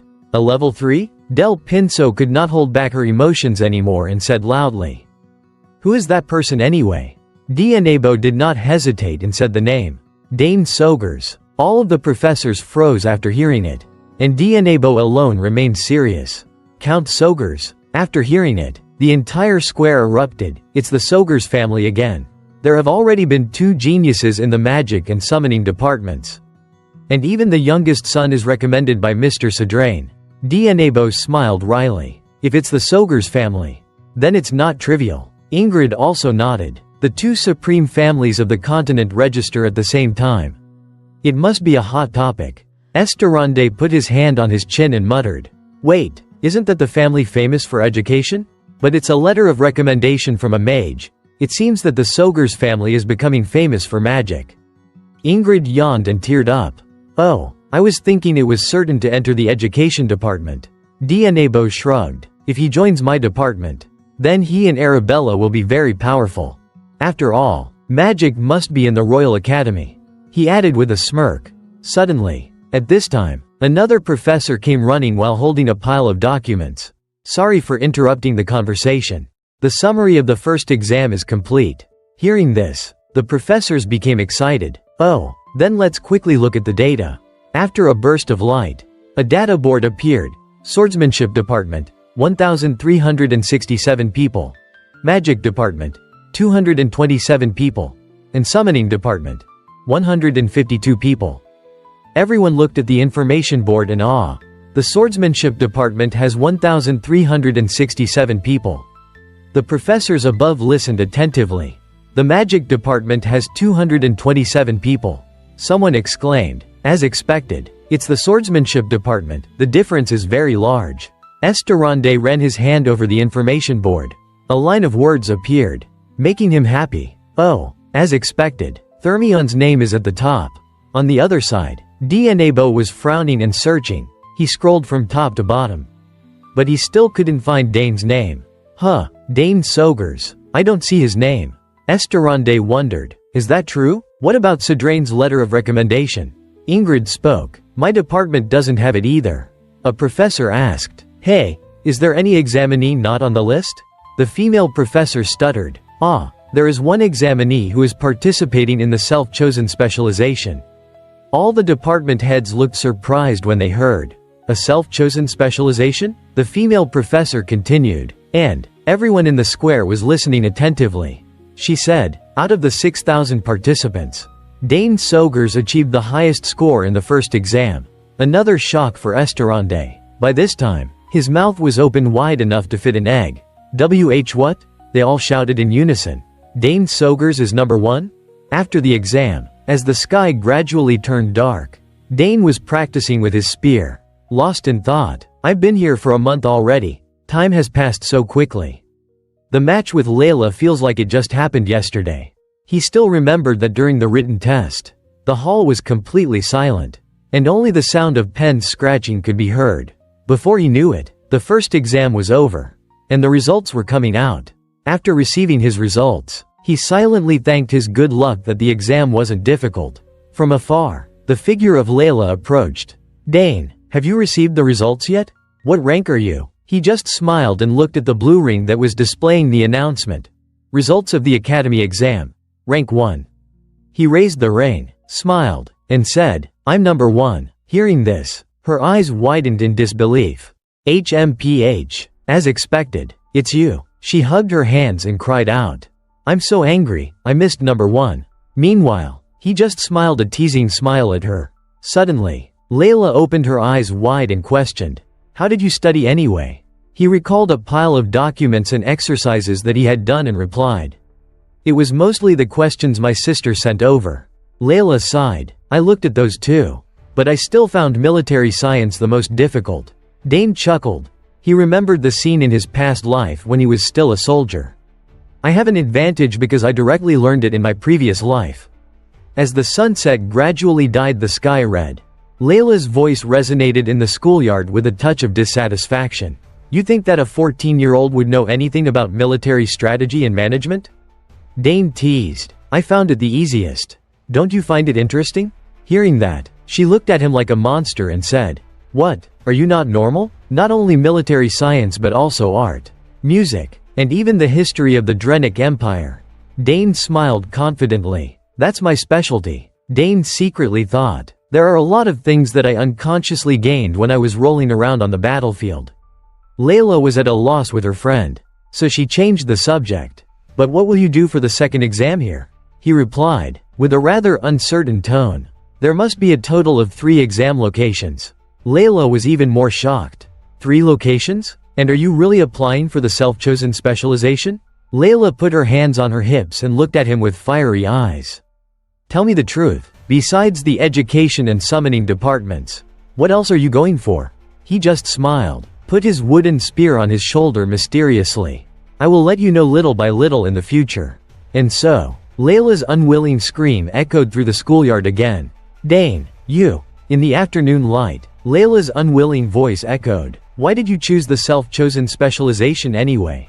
No matter how much I think about it, I don't understand. Dane simply replied calmly. Because I want everything. Leila was startled by his answer but then said, the pass rate is very low. He smiled confidently. I heard that the self-chosen specialization allows you to take any class you want until graduation. And you don't have to choose a specific major until you graduate. He imagined himself standing in front of 3 options, magic, education, and swordsmanship, he thought. But only children need to choose. I'll take everything, Dane continued. And you also get to do research with the specialized professors. Leila was tired of her friend. Because no one knows that. No one applies. Seeing Dane doing something impossible made her doubt him. She thought that he had other intentions. Maybe you don't like studying with me, so you're deliberately trying to fail? Dane chuckled. No way. Leila still couldn't believe that he really wanted to choose everything. So, you really think you can pass? Besides education and summoning, what else do you know? Tell me now. Seeing her so agitated, he sighed. He was a bit hesitant. Should he tell her? The next morning, in a building, a discussion rang out. Finally, we have all gathered in one place to participate in the self-chosen specialization exam. There is no choice but to pass 4 specializations. It seems that we really have to take the test. They thought, summoning magic, education, and magic. It's so different from monocores and magic circles that it's almost impossible to pass. The professors couldn't understand Dane. What was he really thinking? Del Pinso spoke. In the beginning, there were people who passed 2 self-chosen specializations. But most of them couldn't pass even one. It seemed. Dianabo continued. Either education or magic. Applying to just one would be better. Del Pinso remembered. The self-chosen specialization was established about 200 years ago. Wasn't it? Ingrid, who was next to her, felt a little uncomfortable. But almost no one ever passes it. Dianabo laughed. It wasn't as difficult in the beginning. He remembered that because, unlike now, hundreds of years ago, the academy needed talents. The images of the top students training flashed through Dianabo's head. It was the time of conquest. When it was necessary to recruit all talent. If someone had talent, they were nurtured. But now, things were not like that. So the standards were also becoming higher and higher. And thus, the examinees would not apply for what they were best at. Ingrid fell silent and then put her teacup down, asking, then why does it exist? A department that no one applies to and no one can pass. Dianabo explained, it's because of its symbolism, a symbol that only the most talented individuals of the empire can enter. The scene shifted to a distant, desolate building. Del Pinso pondered and then nodded. That's important, too. Even though it's a department that has faded and only exists to maintain its name. Dianabo gave out a pile of documents. I looked into it and found that only 2 people have passed this exam in the past 100 years. One person dropped out, and the other was the previous emperor. Ingrid broke out in a sweat. That means if you're not a genius, you can't pass. Del Pinso hesitated. If it's the youngest son of the war hero Arkan Sogers, because it's not a common family. I also have expectations. Images of members of the Sogers family appeared. Who knows? Maybe he's a conceited kid. Dianabo said. If that's what we think, we can let him enroll. Del Pinso disagreed. But as professors, we can't be lenient. Hearing that, he silently picked up his teacup. After a long moment, Dianabo put the teacup down and sighed. I wonder, is that kid confident enough to challenge the symbol? At the same time, on Dane's side, he was confidently walking forward. The scene shifted to the hall for the second exam. At this time, 3 judges were sitting at the same table in a level space. Dane walked over and introduced himself. I'm Dane Sogers, applying for the self-chosen specialization of the Royal Academy. The 3 judges, Ingrid, head of the Department of Education, Dianabo, head of the Department of Magic, and Del Pinso, head of the Department of Summoning, all looked at him seriously. Dianabo spoke first. Do you know what it means to apply for the self-chosen specialization? He replied, of course. I'm aware that you have to pass all 3 specializations. His expression looked rather serious. Ingrid said, you're Dane, right? It's not too late yet. Confused, Dane looked at her. She said, I have great respect for Count Sogers because he is the best educator in the empire. Her expression looked serious. I don't want to see his son get eliminated and go home. Dane bowed his head and replied, thank you, Professor, for the compliment, but I came here thinking that I would do my best. The 3 judges, after hearing him, shared the same thought. That's right, if he was a kid who would give up easily because of those words, he wouldn't have applied. Dianabo closed his eyes. Okay, if that's the case, there's no choice. He started to explain the rules of the exam. There are 3 tests depending on the specialization you chose. If you fail one of those tests, you will be automatically eliminated. Dane nodded. I understand. Dianebo and Ingrid both looked over at Del Pinso. Then we'll start with the Department of Summoning as decided earlier. In the clear blue sky, the professors had already prepared the test for Dane. Del Pinso and Dane were standing directly facing each other. He secretly analyzed. Professor Del Pinso of the Department of Summoning. She is the highest level summoner of the Altian Empire. She has set a record by summoning level 2 or higher 3 times. Del Pinso said, the method of the summoning department is very simple. Please satisfy me in any way related to summoning. This is easy. Dane thought. This is a theory open question. Any practice is fine. As long as the professor thinks that I meet the requirement. Otherwise, it's goodbye. But, these rules fit my intentions perfectly. Thought Dane with a smile. As expected. Free testing according to one's own preferences without any standards or forms. He smiled and made a request. If that's the case, can the professor summon a beast for me? Professor Del Pinso's face froze with a, what the heck, expression. A summon beast? Dane confirmed. Yes, any summoned beast is fine. At this point, her face was filled with surprise. Ingrid was also surprised. Oh, what is this? An examinee is asking a professor to summon? Dianebo on the other side was not doing any better. He was so surprised that he didn't know what to say. Del Pinso looked at Dane's confident face with suspicion. Was he planning something? Because he hadn't shown anything. She thought that he would just talk about theory. And he also wanted to see a summoned beast. Huh? She pondered for a moment and nodded, indicating her agreement. Okay, that's bold but interesting. You really know how to enjoy the unexpected, don't you? After keeping a certain distance, Del Pinso gave a signal. Open your eyes wide and watch closely. Dane also attentively looked toward her. From her feet, streams of blue energy appeared and gradually spread up her arms. Del Pinso chanted while transferring magic. Suddenly, her eyes opened wide. One of her eyes emitted a strange light. Along with that, a voice resounded in the space. Answer the call. The streams of spiritual power, after hearing those words, erupted all around them. They floated around for a while and then gathered in one place.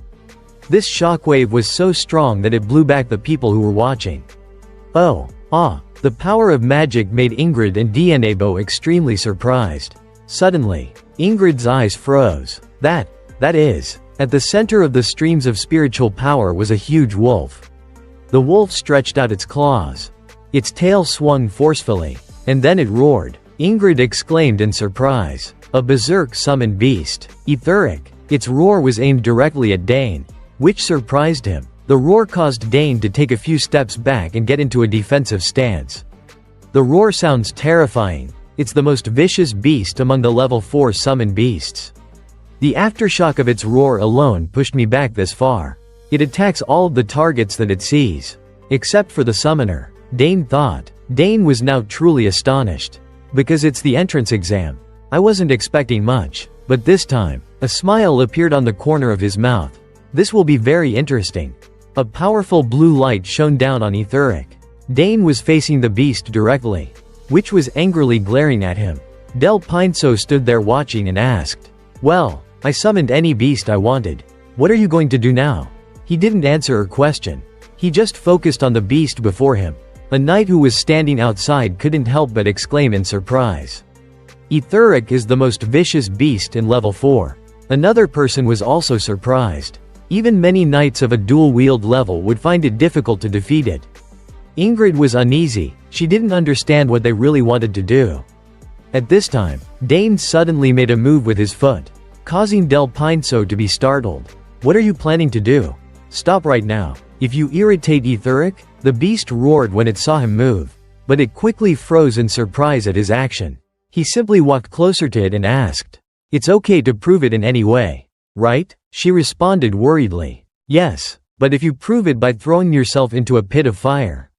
Before she could finish speaking, he raised his hand and sent a kind of power toward the beast while reassuring them. That won't happen, don't worry. Everyone. She didn't understand what he was really trying to do. The beast suddenly roared more angrily. But facing it was only a simple, indifferent gaze that didn't carry any ripples of emotion. At first it was angry and furious.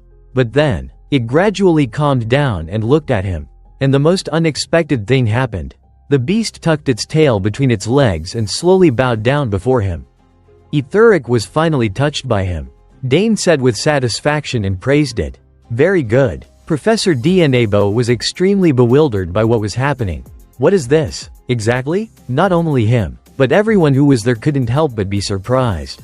Dane raised his hand and gently stroked the beast's head. And smiled. You're bigger than Genfu, aren't you? It enjoyed being petted very happily. Del Pinso watched them like that and was confused. Thinking, I can't believe it. I can't believe that the vicious Etheric would be so compliant. Suddenly, at this time, she was startled when she discovered something. Looking at the light emitted by the beast, she asked herself, is that the magic thread that connects to Etheric? It's faint, it's not subordination. But it completely eliminates Etheric's hostility. Dane and Etheric were still experiencing their own world, so they didn't pay attention to the surprised gazes of everyone else. Professor Dnabo was overwhelmed by that action and said, I still can't believe it even after seeing it with my own eyes. Ingrid also exclaimed, is that innate empathy? It's truly amazing. The other knights were so stunned that they couldn't say anything. Del Pinso secretly suspected, could it be that he approached Etheric, quickly analyzed the magic thread, and then created a similar thread and connected it to himself? Because there is no other method. This might be the best method for taming. That is an ability that is far superior to my own, who have always been praised by my master in the past. She exclaimed, if his talent is like this, then his future is truly promising. She stepped closer. Then she announced to him, Dane Sogers, your abilities have been completely confirmed. She smiled and praised him.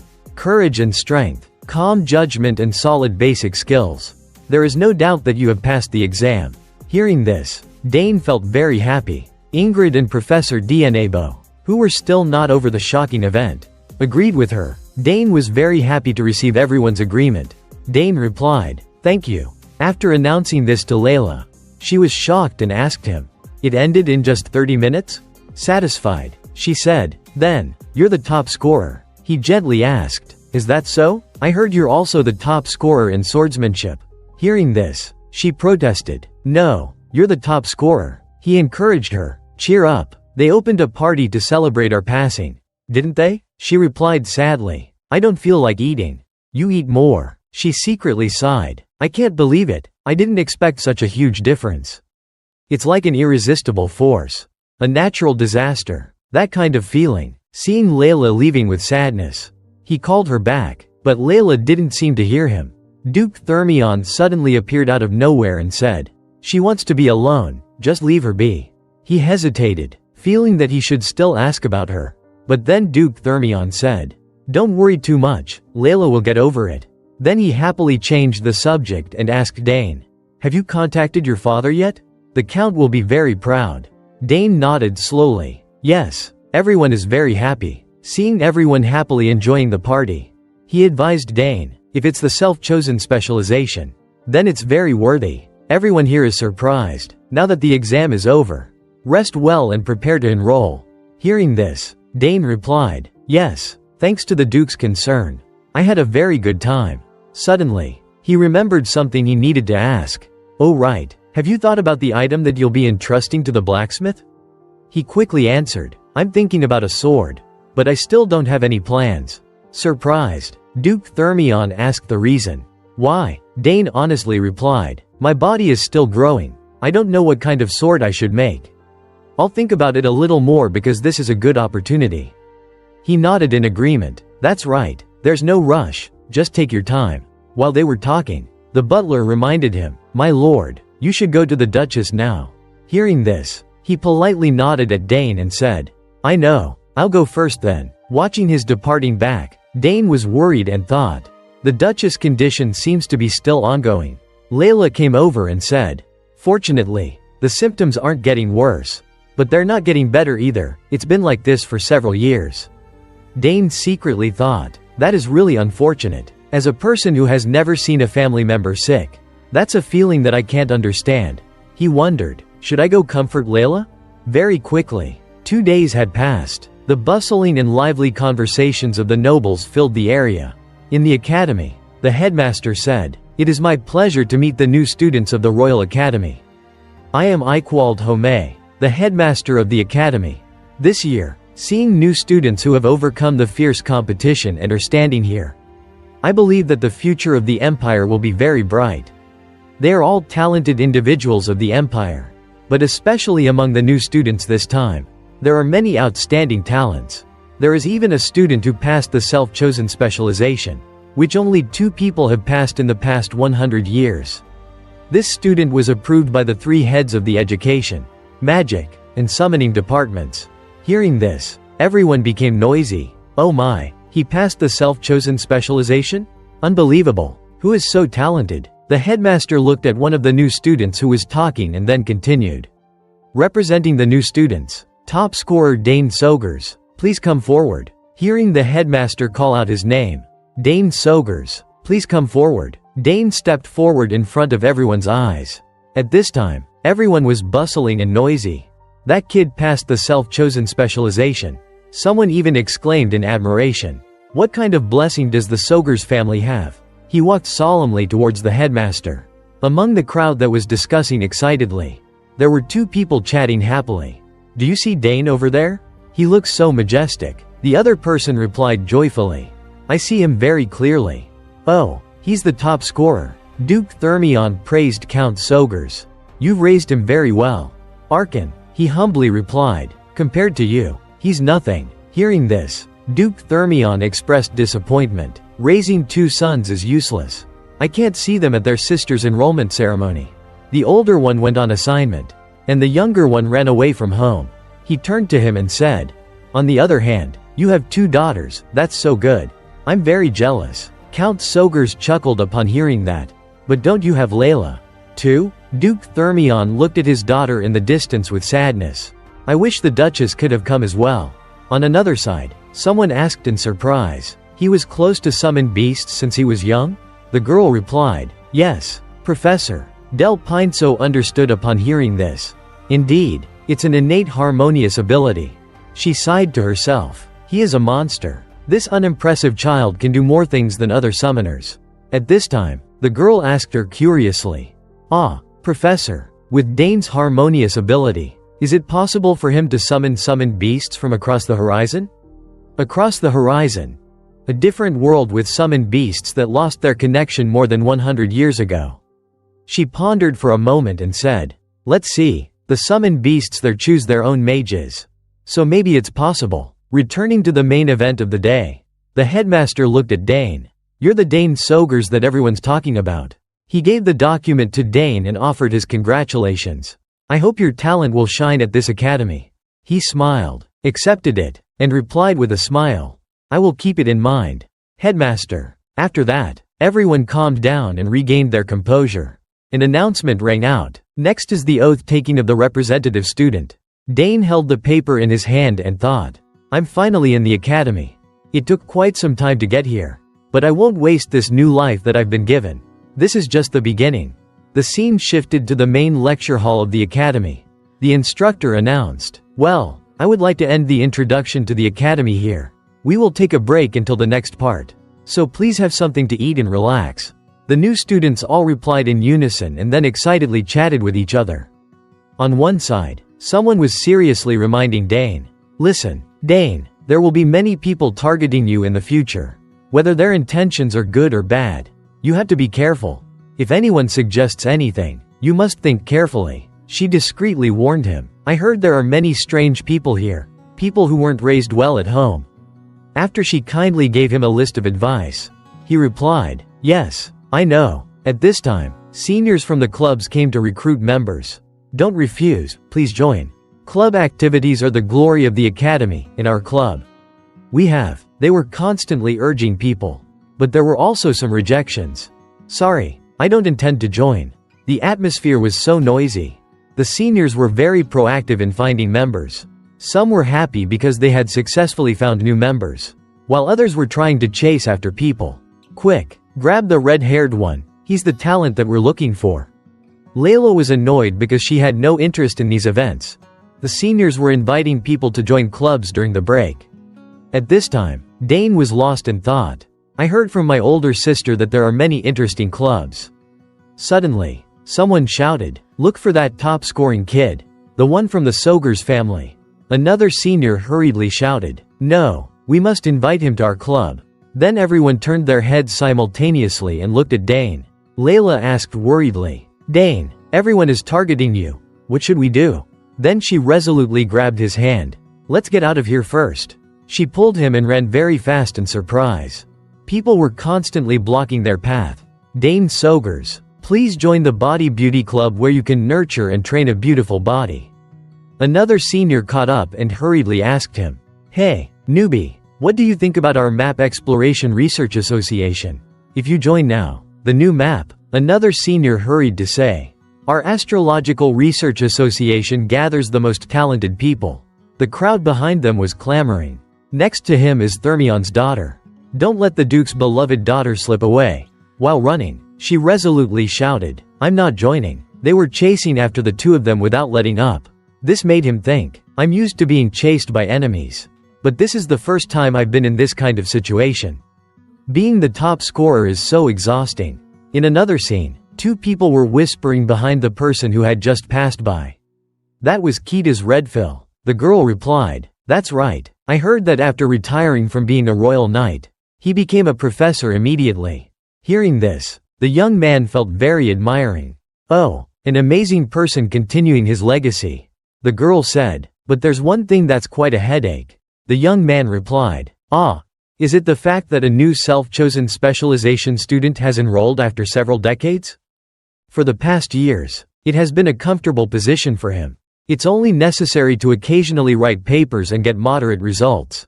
Now that comfortable life has ended, it seems that he has to prepare for a lesson. If I were him, I would be very annoyed." Kitas walked for a moment and then stopped. A look of fatigue appeared on his face. The lesson for the new students has ended. He thought annoyed. This is really ridiculous. Why did a student have to enroll at this time? He saw Dane standing and waiting in front of the door. He spoke. "You're Dane Sogers, right? You came early." Dane turned to look at him, and then politely greeted him. "Hello, Professor. It's nice to meet you," he said. Okay, come inside." Inside the room, teacher and student were in different areas. Both of them were silent and didn't say anything. Kitas secretly thought, "I've worked so hard to get this position. I came here to rest. Not to teach. If it's a map, then I'm already tired of the knights. I'm already tired of guiding the knights." After a while, he asked Dane, "Why did you want to pass the self-chosen specialization?" Dane honestly replied, "To do everything I want to do." Hearing this, he asked, "You don't have any intention of changing to a special specialization?" Dane replied, "Yes, I don't want to lose this opportunity." Kitas pondered, "If that's the case, then I have to guide him. Is there no other way?" While in despair, he suddenly remembered Season 1 something. of the series Wait a ends minute. here. It seems like he didn't take the swordsmanship test. Please comment on this video so I can because he's not season 2 of this series. Right? He asked Dane. Thank you everyone. "Hey, do you know anything about swordsmanship?" He was surprised to hear him ask about swordsmanship. He continued, "I'm not trying to criticize you. But because you're studying self-chosen specialization and I'm your professor, I should at least know your level of swordsmanship." Hearing the strange question from this professor who was so dedicated to his profession made him suspicious. Why is he asking about swordsmanship all of a sudden? It feels like I'm not welcome here. Thinking that, he still replied calmly, "It's not that I have no interest in swordsmanship."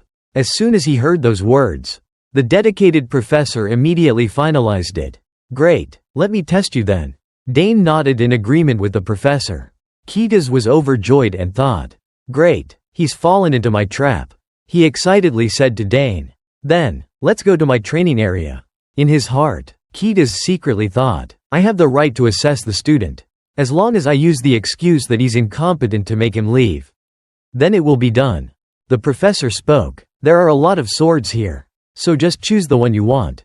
Dane replied, "Yes, Professor." Dane looked at the swords in front of him. Why is the training ground like this? He secretly worried, even though there is no special department for the self-chosen specialization. This is a bit serious. Then he thought, which one should I choose? He began to pull out a sword. The professor asked in wonder, "That's enough?" Dane said softly, "Yes, this one is enough." The professor suggested, "If you can attack me with that sword even once, Then you will pass. The professor smiled. It's not difficult, because I will only move within 2 steps. Dane was confused. Yes, I understand, the professor replied. Okay, then let's start. The professor looked surprised. He calmly accepted my condition? Is he that confident? Looking at Dane, the professor thought of something. Could it be? After that, Dane began to attack. He swung his sword straight at the professor. The sword was about to touch the professor. The professor didn't expect it. Oh, he's fast. Is that why he passed the self-chosen specialization? He continued to swing his sword. The tip of the sword was aimed directly at the professor. What is this? The professor realized it and quickly turned his sword to block the fatal blow. The professor was shocked. A little later, and things would have been serious. He uses irregular swordsmanship. Is he just a fool who knows how to use a sword? The fight continued to play out. Dane planted one foot on the ground and bent down. He raised his head. The professor was suspicious. Furthermore, this kid is like a swordsman on the battlefield, and not like the posture of someone from the nobility or a knight. He continued to move forward. One strike. The 2 swords touched. The 2 of them were constantly moving around the room, and the professor was starting to have difficulty. Meanwhile, he was still moving as smoothly as possible to touch the professor. The professor was bewildered. I can't believe it. Do I really have to be this focused? He suspected. Am I really fighting a 14-year-old child? Looking at Dane moving so calmly, the professor was dumbfounded. He doesn't even need a handicap. This caused the professor to take a step back. He was still calmly holding his sword. The professor frowned. But this posture, it looks so familiar. Memories began to return, going back to the Warring States period. It was the professor when he was young, a swordsman who was still swinging his sword, fighting against his enemies. The professor sighed. It's surprising that there is such a brave person in the Drenic Empire. When the professor looked at the young man, but that person wasn't wearing a medal or banner that symbolizes a knight. He widened his eyes. He saw the back of the person walking forward. Who was that person? While he was thinking, Dane had already brought his sword close to the professor. The sword had touched him. Why am I thinking about something else? The professor's face suddenly froze. Dane's face was dark, but his lips had a slight curve. He said calmly, Professor, I think I've met the requirement. Therefore, the professor could only clench his teeth. The sword in his hand informed him that he passed. Looking at Dane wiping the sweat off his face. Indeed, if it was the strength of a royal knight, that wouldn't be enough. The professor praised. But this kid is indeed a genius.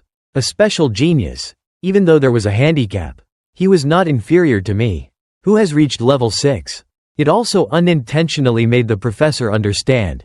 Now I understand why he wasn't excited about the swordsmanship test. He unconsciously asked, why didn't you apply for the Department of Swordsmanship with this strength? Dane replied, because I thought my family would be sad. The professor was full of question marks. What? And he also remembered something. Dane's father was a master of educational arts.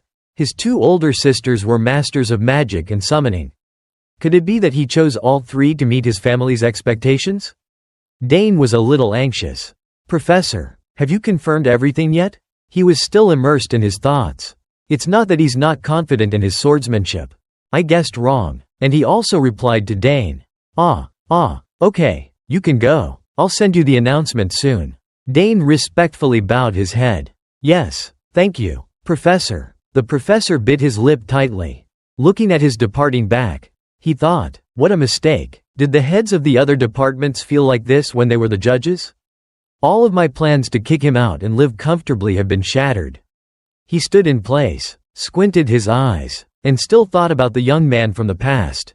Who was that person? After all, that day, when he had asked for his name, he had been silent. Then he secretly remembered that name, Argrick. The young man, with his body covered in blood, was standing triumphantly under the blazing sunset. He suddenly woke up and called out the name. Argrick. Then he remembered Dane. That's right, that's the name. Clara asked curiously, did you really pass the exam? Dane hesitated and replied, yes, I guess so. Clara pondered. That's strange. Professor Keltas isn't the kind of person who would pass a student easily. Hearing this, Dane was surprised. Clara continued, that professor only attends the regular meetings once a year. But this time the headmaster called for him. He hates troublesome things. Dane nodded and said, he's definitely someone who likes to live as he pleases. Clara hummed, that's why I was surprised. Clara grabbed his hand. She said softly, I'm glad nothing happened. Dane, seeing her smile, Dane thought, my sister didn't praise me as she normally would. But she feels relieved that I'm safe. Dane smiled and said, yes, his mood also becoming happy. That's one of the reasons why I like my second sister. He thought. Suddenly, Arabella ran towards them, excitedly calling out, oh, Dane, I was wondering where you were. Oh, you were with Claire. Dane happily called out, older sister. Arabella waved her hand as she ran up to them and asked, youngest, you passed the exam, right? Arabella's appearance immediately caught the attention of the nearby students. They started to whisper. Look, the Soger's sisters are gathering. I think that Arabella and Claire are already amazing. But now their younger brother is even better than them. What kind of family are they? After separating from his two older sisters, Dane went straight to the dorm and met with the manager. The manager slowly introduced himself. I'm Max Howe, responsible for all the work in the dorm. The dorm is divided into 3 areas according to the entrance scores. The place with the highest level is called Danter Guan, named after the first emperor. Dane said. Yes. Max continued. Student Dane, you are the top scorer in the self-chosen specialization, so you will be staying in this area. The cafeteria, training ground, and library are all up to standard. Furthermore, there are also restrooms and magic projection rooms. He spoke mysteriously. In addition, there are also secret facilities. Dane raised his eyebrows slightly, wondering, what is secret? Seeing that Dane didn't reply, Max continued, it might not happen, but depending on your score, there might be cases where you have to leave this area. Arabella and Claire also stayed in this area, but only until graduation. Hearing this, Dane wasn't very surprised and thought, as expected, it's my sisters. After giving a brief explanation, Max took out a key and said, here, this is the key for student Dane to enter and exit. He gave the key to Dane and added, we will give you 2 in case you lose it. So please report it if you lose one. Dane replied, yes, I understand. Before leaving, Max carefully reminded him, be careful in the future. There are many strange students here. They are not bad people. But sometimes unexpected things can happen. Okay, please check the room. If you need anything, please report it to the logistics department. Dane secretly breathed a sigh of relief. Should I go take a look? He pondered. When he entered, the facilities in the dorm made Dane exclaim, this is high class indeed. He curiously looked around, but there isn't anyone here. Why is it so quiet? Dane suddenly stopped. He carefully observed his surroundings, feeling that something was very strange. I can't feel any human presence at all. It's as if they have evaporated. Dane asked in suspicion, what is going on? After all? Then, he decided, let's try dispersing mana to see. Dane smelled the faint scent of oil in the air, and heard the sound of gears clicking softly. Finally, he concluded, this is a trap. Dane smirked slightly. So that's it. It's a welcome ceremony. At the same time, a group of students were observing Dane through a magic projection screen. Seeing Dane, they felt confused. Why isn't he moving? Does he have a good intuition? Hey, Arnold, do you think he knows there's a trap? The person called Arnold flatly denied it. Absolutely not. It turned out that he was the eldest son of Baron Guyulard. Arnold Guyulard, and also a third-year student of the sharpshooting department. Arnold declared smugly, the Guyulard family, with me, is the best hunting family. And we have existed for hundreds of years. I'm very confident in my traps.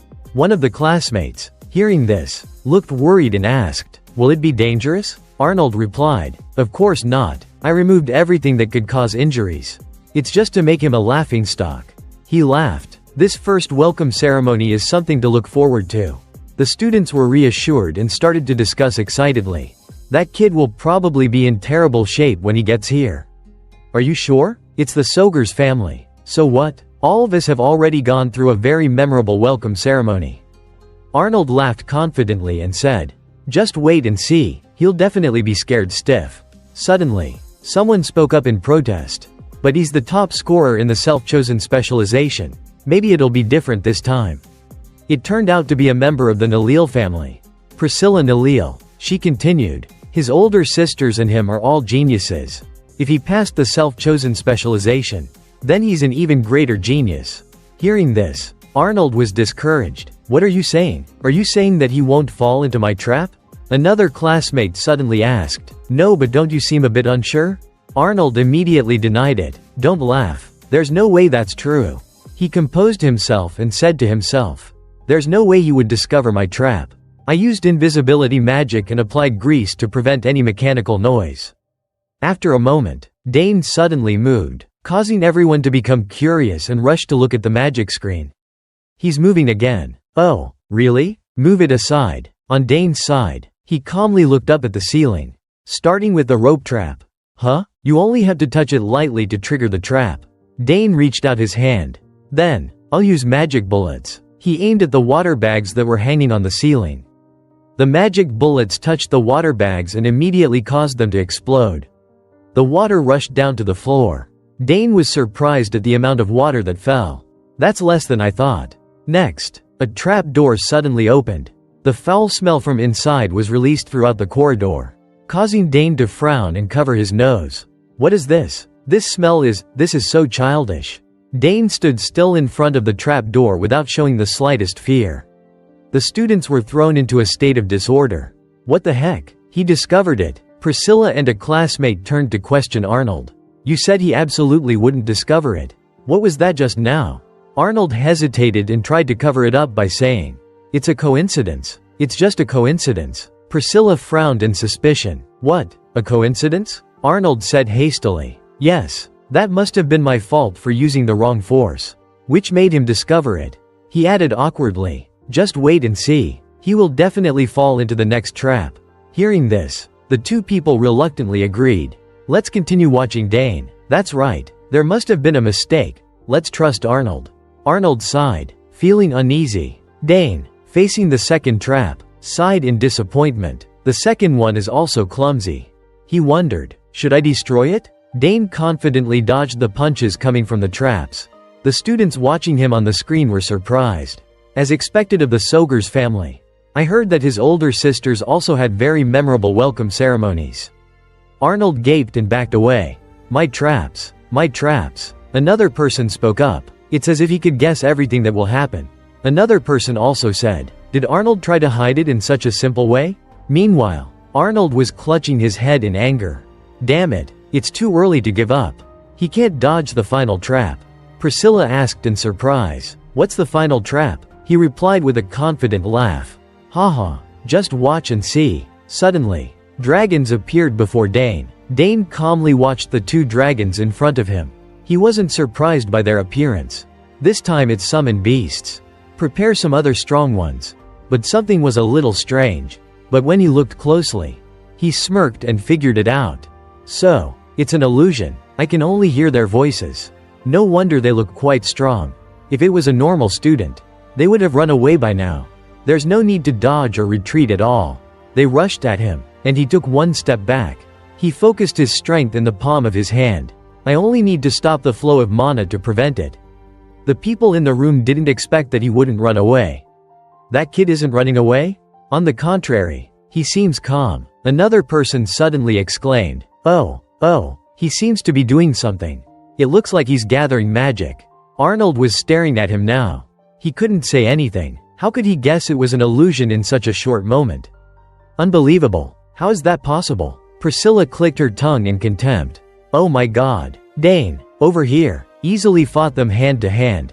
Finally, he defeated them with his final move. Oh no, let's see who designed this trap. The people who had been watching Dane in the room were now frantically running outside. Priscilla shouted in fear. Etheric, get out of the way. Get out of the way. Why is it here? Another person, while running, looked behind them. Arnold, damn it, do something. Arnold, frightened, said while running. I don't know what it is. It's not the beast that I prepared. The beast stood in front of them and roared. Grr, they screamed in fear. So you all were hiding here? The person who had arrived was Dane. Arnold didn't expect Dane to show up here. New student, if it's yours, then do something. We're sorry. Please take it away. Dane had just raised his hand when the fierce beast in front of them immediately disappeared. Arnold was surprised and said, It disappeared? Was that also an illusion? One person proactively approached him and shook his hand. He introduced himself to Dane. "Hello, new student. I'm Doyen Ballantyne, a 5th-year student from the alchemy department. I'm the only direct descendant of Marquis Ballantyne." He was quite tall and handsome, with sisters as beautiful as yours. "That is expected, isn't it?" Dane also raised his hand and shook his hand. "Yes, hello." But in his heart, he thought, what is this guy saying? He remembered the traps that he had set up and couldn't help but ask curiously. "You're really good at avoiding traps. I heard you passed the self-chosen specialization. So that's why Arnold's traps were ineffective against you." Arnold pulled his hair and lamented. "Damn it, why is my thing being talked about now?" Doyen continued. "He is the heir of the famous hunting family of Gyulard. It's possible that he designed all of the traps." Hearing that, Dane smirked to himself and thought, that kid was the one who made the plan. Doyen turned to one side and made way for him. "Hey, you guys come and greet him, too." Hearing this, the three of them stepped forward and shook hands. Getting acquainted with him, he pointed at her and introduced her to Dane. "This is Priscilla, a 4th-year student from the neurology department. It's better not to touch her. She wants to become a professor. So she's okay, she's kind and beautiful." She pushed him away and said to Dane, "Hello, I'm Priscilla Nalil, the abandoned child of the family. If you've entered the neurology department, then you can't dream of getting married." Hearing this, Dane smiled and replied to her, "Yes, please help me a lot in the future." She widened her eyes in shock as she looked at him. Her hand that was holding his was squeezed tightly. She exclaimed, what? Why is your mana so strong? It's a level that we can't have at our age. The level is unbelievable." Doyen asked in surprise. "What?" She looked at her hand in disbelief. He spoke. "Was it that great?" She replied, "Yes, it was." Arnold, on the side, frowned and thought, using his strong mana to stand out. Another person standing in front of Priscilla introduced himself to Dane. "Hello, Dane, Skull Hasbro, 2nd-year student from the martial arts department. Unlike the disgusting muscleheads in the fitness club. Don't misunderstand." Priscilla glared angrily at him. Hearing him say that, Dane remembered. Those guys. He continued. "Muscles are very important, but martial arts are not for showing off muscles. If you're interested, just tell me. I'll teach you what true martial arts are." Dane looked toward Arnold. "There's only one person left, right?" He turned to remind him. "Arnold, introduce yourself. It's your turn." Doyen looked at him and guessed. Is he angry? Just because of the traps? Is it just because of that? Finally, he couldn't take it anymore. So he had to go over and shake hands with Dane and introduce himself. "I'm Arnold Gyulard." He shook his hand and introduced himself. "I'm Dane Sogers. Please help me a lot in the future." Looking at his face, Dane could guess. He is probably sad because all of the traps he had prepared were destroyed by me. He proactively spoke to try and make peace with him. "Those were good traps. It seems that you know very well about the mechanisms and triggers. But the most prominent issue is the paint." Arnold didn't expect that he would say that. Dane continued, "Next time, instead of F6 black, try mixing F3 silver with D6 black in a 4:6 ratio, it will be better. That level of brightness will be less noticeable." Although he didn't like it, he still accepted his advice. That makes sense." He didn't hesitate to compliment him. "Besides that, everyone can easily fall into your traps." He angrily said loudly to him, "Who are you to dare to teach Arnold how to build traps? That's too much." Another person quickly spoke up and said, "Let's end the introductions here. Dane, I'll take you to see your room." Dane, walking behind them, smiled and thought, they're all really interesting people. Anyway, my mood isn't bad. I've gained some good friends. Arnold turned around and bragged to the others. "You guys heard him, right? He said that the traps were made very well." Priscilla laughed and said, "Oh, you're so cute." Doyen smiled and looked at them. Arnold angrily retorted to her, "I'm not a kid, so stop it." He thought, it will be even more interesting in the future. Leila, hearing this, was incredibly surprised and shouted, "What, 6 specialized classes this semester?" Dane quickly explained to her, "There are only 3 specializations. Each specialization has 2 lectures. Right?" But she exclaimed, "Moreover, there are also general courses. How am I supposed to do that? There's no time to sleep. Normally, the first year only has 4 lectures. Thinking about it, she said, maybe I can skip the first lecture? Hearing her say that made him chuckle. You can just say that? Is that why military science has 2 more lectures in the general course? His words confused her. You're really clueless. I'm very afraid of military science. I lost a lot of points in the first exam because of military science. Hearing that, Dane agreed that made sense. Well, that's a difficult subject. Seeing his expression, she also guessed that was the case. So she said, you really do have the look of the top scorer. I'll see you later in the swordsmanship specialization class. I had to go listen to a general lecture. This was the first time he had heard about this subject. He asked curiously, general lecture? What is that? Immediately, Leila took out a book and winked at him. Knowledge about cosmetics and skin. Seeing this, Dane smiled, thinking, she's really a girl. Then, he said, I know, I'll see you later. After that, the two of them said goodbye to each other and left. But as soon as he entered the lecture hall, the students saw him and started murmuring. It's Dane Sogers. Why did he come here? Could it be he came to listen to the lecture? Is that really true? He's the Count's son, so he seems a little cold. Doesn't he? I think I understand what you mean now. All of these words were heard by him. But he didn't care. I heard everything. General military science. According to what I read yesterday, there are some contents that I know, and some contents that are completely the opposite of reality. Well, theory and practice aren't always consistent. If they were, no countries would ever lose in war. But the reason that military science is taught is because basic theory is very important. At this moment, the students sat down neatly in their seats. The professor is here. What are you doing? Sit down quickly. Then everyone quickly became silent.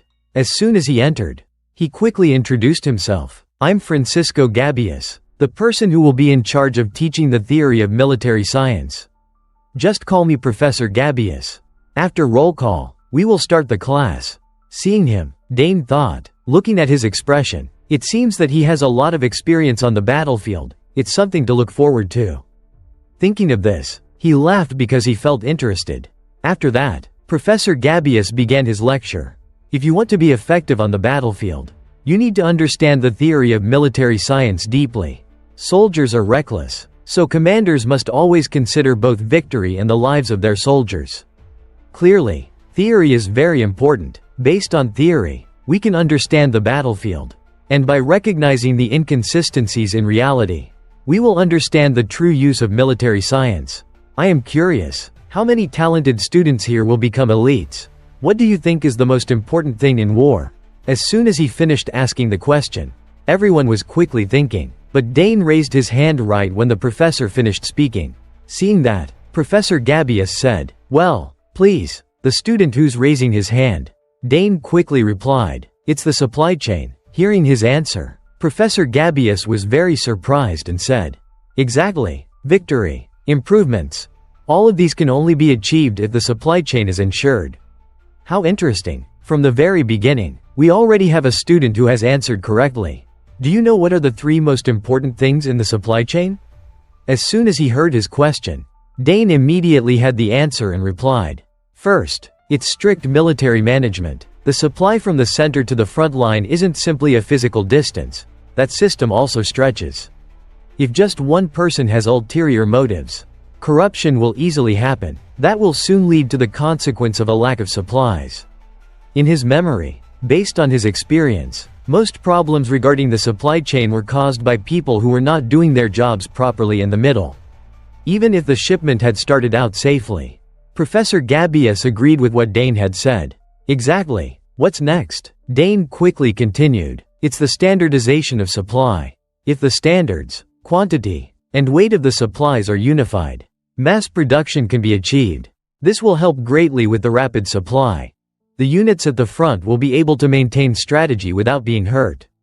Dane's answer caused everyone to whisper in shock. What is this? This isn't in the book. Even the professor was extremely surprised and said, what is this? That answer is also correct. Finally, it's, Dane quickly replied, on-site production. The longer the war goes on, the less the 2 previous things will be followed, and the quality of the supply will decrease. This requires the soldiers on the battlefield to find a way to be self-sufficient to some extent.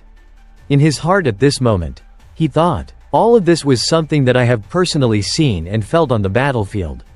As soon as he finished speaking, all the students in the class gaped at his perfect answer. Even the professor was very pleased with him and asked, "Very good. That was an excellent answer. What year are you in?" Dane quickly replied, "First year." Learning that he was a first-year student made him doubt what he had just heard. What? He's only a first-year student? How does a new student know all this? After that, he began to explain: strict military management, standardization of supply, and finally, on-site production for self-sufficiency. That answer is based on the experiences that soldiers and officers have had on the battlefield. How did you, someone who has no experience on the battlefield, come to know all of this? Seeing that he was being doubted, Dane was silent for a moment and then explained, "My father often told me about these things." Mentioning his parents made him curious.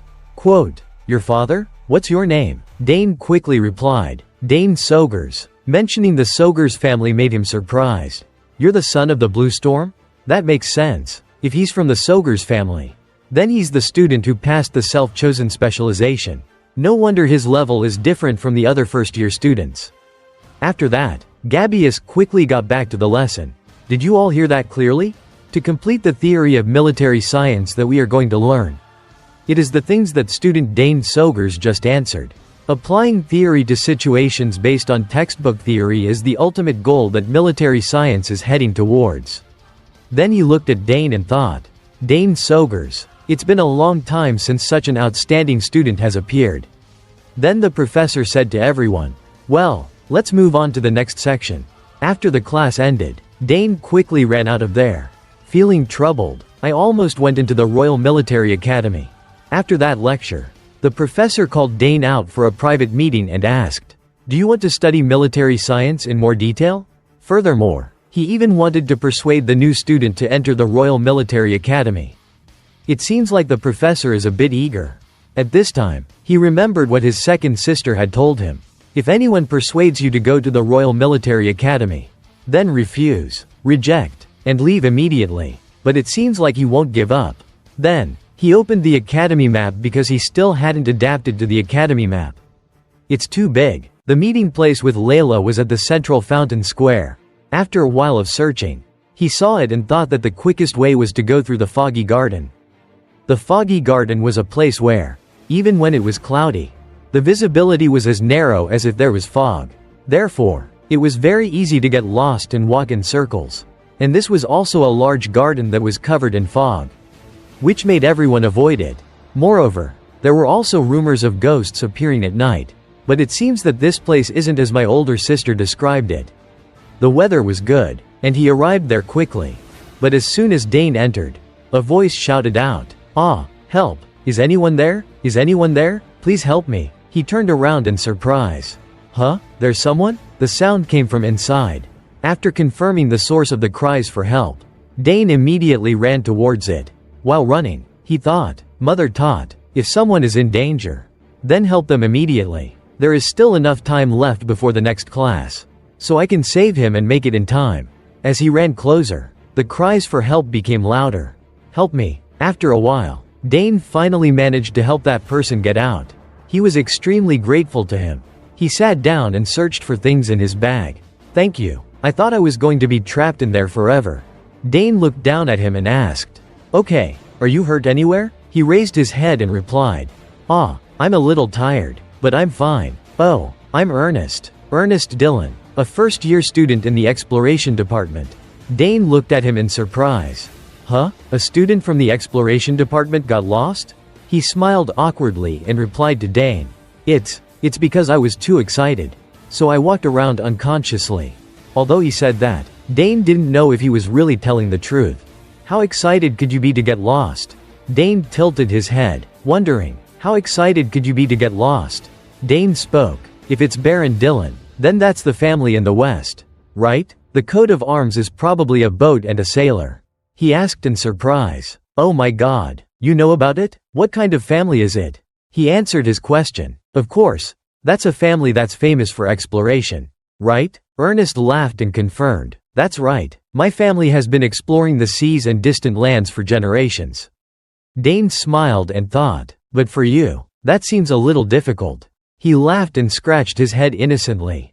"It's surprising that you know my family. What's your name?" He answered his question. "I'm Dane Sogers." Hearing his name, he looked at him in shock. "So you're the new student who passed the self-chosen specialization after 50 years? Dane scratched his head and smiled. That's me." After hearing his confirmation, he said happily, "Oh my god, how lucky. I've really wanted to meet you. Even if just once." Hearing this, Dane thought, haha. To that extent? But at this time, he noticed the scars on Ernest's neck. "Those are." He said that he wasn't hurt. But what were those bruises? And there were also scars. They were very different from the scars caused by exploration. He asked him, "Are you exploring this garden?" He smiled and replied to Dane, "Yeah, exploration makes me so excited. Actually, for me, not only the garden, but everything that I come into contact with is a kind of exploration. Including people and things." He said, "Look at this." He opened his bag to show him. "Look at this." Dane looked inside curiously and asked Ernest, "Are those all exploration equipment?" He let him borrow his bag to take a look. He squatted down and said to Dane, "My goal is to explore every part of the academy. This foggy garden is definitely one of them. Surely there's something here. The weather is cloudy, and the fog is so thick, that's not normal. Right?" Hearing what he said made Dane gape in surprise and agree. "That's right. So, have you discovered anything?" He replied, "Not yet, but I'm sure there's some kind of force in this garden. But isn't it true that no one has been able to make it clear?" Ernest agreed, "That's right, but what if? What if the reason why no one has been able to make it clear? What if they have already tried? But still can't?" Hearing that made Dane think. A reason why it can't be clarified. Ernest, hearing that, became serious and said, "That's right, we can't know it now. But what if, for example, it was a power that was created by unidentified elements or objects? Such as the legacy of an ancient kingdom that disappeared or summoned beasts from across the horizon." Hearing those things made Dane feel, if it's a legacy of an ancient kingdom, then that's interesting. Seeing that he agreed with his view made Ernest even more happy and say, "You think so too, right? I really want to find out the secret." At this time, Dane suddenly remembered something, patted Ernest on the shoulder and said, That's right, I was on my way to a lecture." Hearing this, he hurriedly gathered his belongings so that Dane could make it to class in time. Sorry, let's get out of here." But before they could leave, it suddenly started raining. This made him worry. He turned to look at Dane and said, "Dane, this is bad. I heard that if it rains here, then the fog will thicken." Just by looking at his worried expression, Dane could guess, "What? If that's the case, then it'll be hard to get out, right?" He replied, "Yes, we'll lose our sense of direction." Then, he quickly took out a compass. But it wasn't working at all. This was within his expectations. As expected, the compass doesn't work. Now we can't move at all. Seeing this, Dane asked curiously, "Can't you solve it with your exploration skills?" He explained, "The power is unknown. Damn it, I'm trapped. My body also feels heavier. What should I do?" His words made Dane even more bewildered. After that, Ernest quickly apologized. "Sorry, Dane, it's because of me." But before he could finish speaking, Dane interrupted him and said, "It's okay. Let's just wait here and see how the situation goes." But while he was walking, he felt strange. This fog, it feels familiar somehow. Or is it my imagination? On the contrary, I feel like I've gotten stronger in a strange way. Could this be? At this time, when Dane was sitting down in sadness and worry, thinking, "I'm done for. This is bad. If this continues, Dane will be in danger." Suddenly a surge of mana made Ernest cover his face with his hand. He saw the fog gradually dissipating around Dane. After that, he quickly approached him and asked, "Dane, what is happening anyway?" But he didn't answer his question and said, "Ernest, let's go. I think I know the way out." Hearing this made him ask in surprise, "Really? How do you know?" But he didn't say anything and just smiled slightly, thinking, "Who knows? Maybe I can clarify the secret of this place." After that, Dane went ahead to lead the way while Ernest followed behind. He secretly thought, "What is happening? This is a mysterious fog that many mages have been unable to explore. But Dane is able to walk through it as if nothing has happened. Moreover, the fog is dissipating where he walks and the visibility is becoming clearer. He's truly an amazing person." When they arrived, Dane announced to him, "Ernest, we've arrived." Hearing this, he was surprised and came forward and asked, "Really? You found the way? Ah, this is the center of the foggy garden." Ernest looked at the fountain and exclaimed admiringly, "This is the magic fountain in the center." Dane asked, "Is there anything special about it?" He replied, "Of course, most students enter the mist garden because of this." Ernest seemed to realize something and looked at Dane. "Oh, you don't know the legend of this place?" he wondered. "Legend? Is there such a thing?" Ernest patiently recounted. "The legend says that if you come here before the mist dissipates, you'll be reunited with the person you want to see." Dane pondered. Just a typical romantic story. Suddenly, he questioned, "But how does the fountain's magic still work? It's already so difficult to get here. How does it operate?" Ernest was startled awake. "You're right." Dane stared at the fountain. Then, the two of them worked together to figure out how it worked. If there isn't someone constantly pouring magic into it, maybe there's an even stronger source of power. So there's no need to pour magic in, right? Hearing this, Ernest became extremely excited. A source of power? If so, then the garden itself might be a giant organism. Dane nodded. The layout of this garden doesn't need to be so complicated and intricate.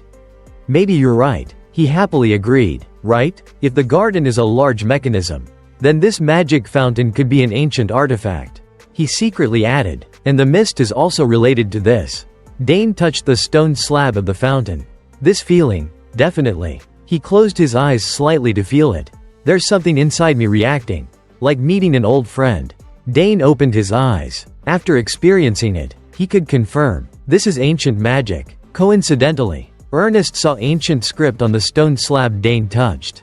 He said to him in surprise, "Wait, this is ancient secret?" Dane curiously asked, "Secret?" Ernest confidently confirmed, "Yes, because it wasn't clear. I wasn't sure, but now that I've touched it, I'm sure, because it's the language used in the ancient, lost nation of Sekret." He was astonished. "You know this too?" He calmly replied, "Of course, I'm from the Dylan family.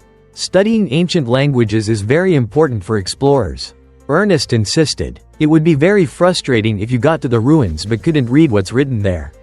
Then, he took out a notebook, twirled his pen, and said, "Of course, I haven't mastered all languages. But my father taught me this language since I was young. Let me try to decode it." Dane looked at him eagerly running off and smiled helplessly. "Haha, your instinct for exploration is really awakening." Dane started fiddling with the code. Let's see. This word means qualified, and the next word is this world. Yep, that's it. Ernest's face suddenly lit up with amazement. He wrote while muttering, "So, combined, it is." Ernest excitedly showed Dane. "Dane, I decoded it," he said. "What does it say?" Ernest held out the page filled with ancient script with a bunch of scratched out lines and translated each word. "Those who are qualified will prove their strength." Dane was stunned. Qualified? Prove? He thought. Qualified means ancient arts? Somehow, the closer I get to the center, the more familiar it feels. Ernest scratched his head and smiled slightly. How interesting. The qualification mentioned is ancient arts. No way such a person exists. Suddenly, Dane interrupted. "Thank you, Ernest." Hearing this, Ernest paused for a beat. Before his bewildered eyes, he slowly dipped the arm wearing the bracelet into the fountain. The surface of the water rippled slightly, and streams of invisible magic surged. When he pulled his hand up, the strands of water twisted around the bracelet, wrapping tightly like living ribbons sparkling with magic light. Ernest was horrified. "Dane, what are you doing?" He didn't say anything, just frowned slightly, analyzing in his head. It is said that ancient languages contain power through their shapes. If I use this bracelet, maybe there will be a reaction. An astonishing sight occurred. Ernest gaped as a stream of magic from the fountain enveloped Dane's bracelet. The bracelet suddenly lit up, showing strange characters. Ernest shouted, "Strange characters are appearing on the bracelet." Dane smiled faintly. He threw the bracelet into the fountain. Under the pressure of rushing water, the ancient script on the inside of the bracelet also began to change. Then, the bracelet lit up again, showing the strange characters as before. Suddenly, the fountain shook violently. The cascading water suddenly weakened, each stream scattering as if something was interfering. Ernest panicked. "What's going on? It's shaking too much." The shaking grew stronger and stronger. The supporting panels gradually retracted, revealing the bare central column. As if the fountain was peeling off its own skin, Ernest dazedly questioned Dane. "Dane, what exactly did you do?" "The fountain is sinking into the ground." Contrary to his panic, he gave a bright smile. "Excellent. The answer is correct." Dane stretched out his hand to retrieve the bracelet. A mist spurted out, obscuring their vision. Ernest quickly raised his hand to shield himself. "What the heck?" He widened his eyes in astonishment. "The mist also. Activating the ancient relic is so easy?" The bracelet flew back onto Dane's wrist. Ernest looked at him in disbelief. The qualified person. It turns out to be Dane. At this moment, the central pillar suddenly flashed with light. Dane hurriedly reminded Ernest. "Ernest, look, something is glowing in the center." In the next second, the two simultaneously opened their mouths in shock. The central pillar of the fountain emitted a jade green color sparkling like an aura. Ernest marveled. "It's so beautiful, just like jade. It must be the source of power that operates this fountain." Dane speculated. "Maybe it's the reason behind all the strange phenomena in this garden." Ernest nodded. "Awesome." He lowered his eyes staring at the scene before him. "Now then," he said to him, "let's go see the ancient arts. Shall we?" Continuing from the previous part, Dane cast magic, feeling it from the palm of his hand. He thought to himself, "This power is ancient magic. It really is similar to my own power." Suddenly, some patterns appeared. He recognized them. This is. Arcana existed and was destroyed. This is the heritage. He continued to look with surprise. "It's amazing that I can understand ancient languages that I couldn't read before. This really is the heritage of the magic kingdom of Arcana. So now I've absorbed this power." Suddenly, his chest began to ache. He gritted his teeth, sweat dripping. "Oh, my heart." Suddenly, it seemed like something was trying to delve deep into his heart. Something was flowing into my body. It was spreading and delving deep into his heart. A light suddenly appeared. He was confused. "This circle is shifting to another space." The light gradually appeared, forming a circle. Core and circle. He recalled those who had circles like this. Their roles were opposite, so it was difficult to have both, because it was less effective and also harmful to the body. He thought, "So, magic swordsmen often have to live with heart disease." He worried to himself. "So I didn't want to create a circle that can only use magic. But am I forced to do so?" He focused on thinking, forgetting that he was with Ernest. He quickly asked, "Dane, are you okay? You haven't looked good since a while ago." He smiled. "Don't worry. I had something to think about, so that's why." Thanks to that, Ernest didn't notice anything amiss. "That's right. You don't know how surprised I was. But the power you absorbed earlier." Ernest wondered. "The mist. The writing too. It seems like something is related to you." He was silent for a moment without replying, but thought, "Ernest must be very curious because he witnessed everything. But it will be better for both of us if we don't know each other." He replied, "I just responded in the way that my sister taught me. I don't know the details either." Ernest naively said, "I see. If you find out later, you must tell me." He happily said, "Okay." In the academy campus at this time, Ernest kept rambling about many things. "Today I'm in such an excited mood, like a real explorer. What do you think about finding out the secrets inside the academy with me like this, Dane? So if we discover magical phenomena or locations, let's share them with each other. Okay?" He replied. "Agreed. Who knows? There might be a magic collection like this elsewhere too." Afterwards, Ernest turned to look at him. "Oh, didn't Dane say that there's a class?" So he remembered the appointment with Leila. "That's right, Leila." He started to hurry. "Ernest, sorry, I'll go first." Then ran quickly. "See you later." Ernest also said goodbye. "Okay, see you later." But at a corner he didn't see Ernest smiling gently again, looking at his back from behind. What an interesting friend. In the blue sky now, perhaps Ernest thought. If I explore with Dane, I will discover great things. How exciting. A light flashed by. He noticed something different. That's strange. Why do I feel more comfortable when moving? The blue lights were still enveloping his body. He ran while thinking. The circle and core also exist, but there is no feeling of separation. Originally, the magic power of the core would be interfered with by the circle, so the effectiveness would be extremely low. His steps became faster and faster. But now, no matter how much magic he created, he felt that there was nothing unusual. Faster and faster. He began to be excited. No, the opposite is true. It felt like magic was being circulated through the circle and gathered into the core. Moreover, the magic concentrated in the core was even purer than before. He ran forward quickly, excitedly. How magical. I have to contact my sister. The scene changed to Hangston District. A female friend walking beside him said, "So this is the Hangston ward that everyone talks about. Dane, look over there. The entrance is over there." He looked in the direction the female friend pointed. The female friend spoke. "That famous magic curtain." Dane, he didn't understand. "Magic curtain?" The girl happily said. "It was created by Saul Hangston, a legendary magician from the academy. This is the curtain that is opened once a year for new students who have talent in magic." She explained, "If you go through here, different colors will appear depending on the quality and rank of the magic."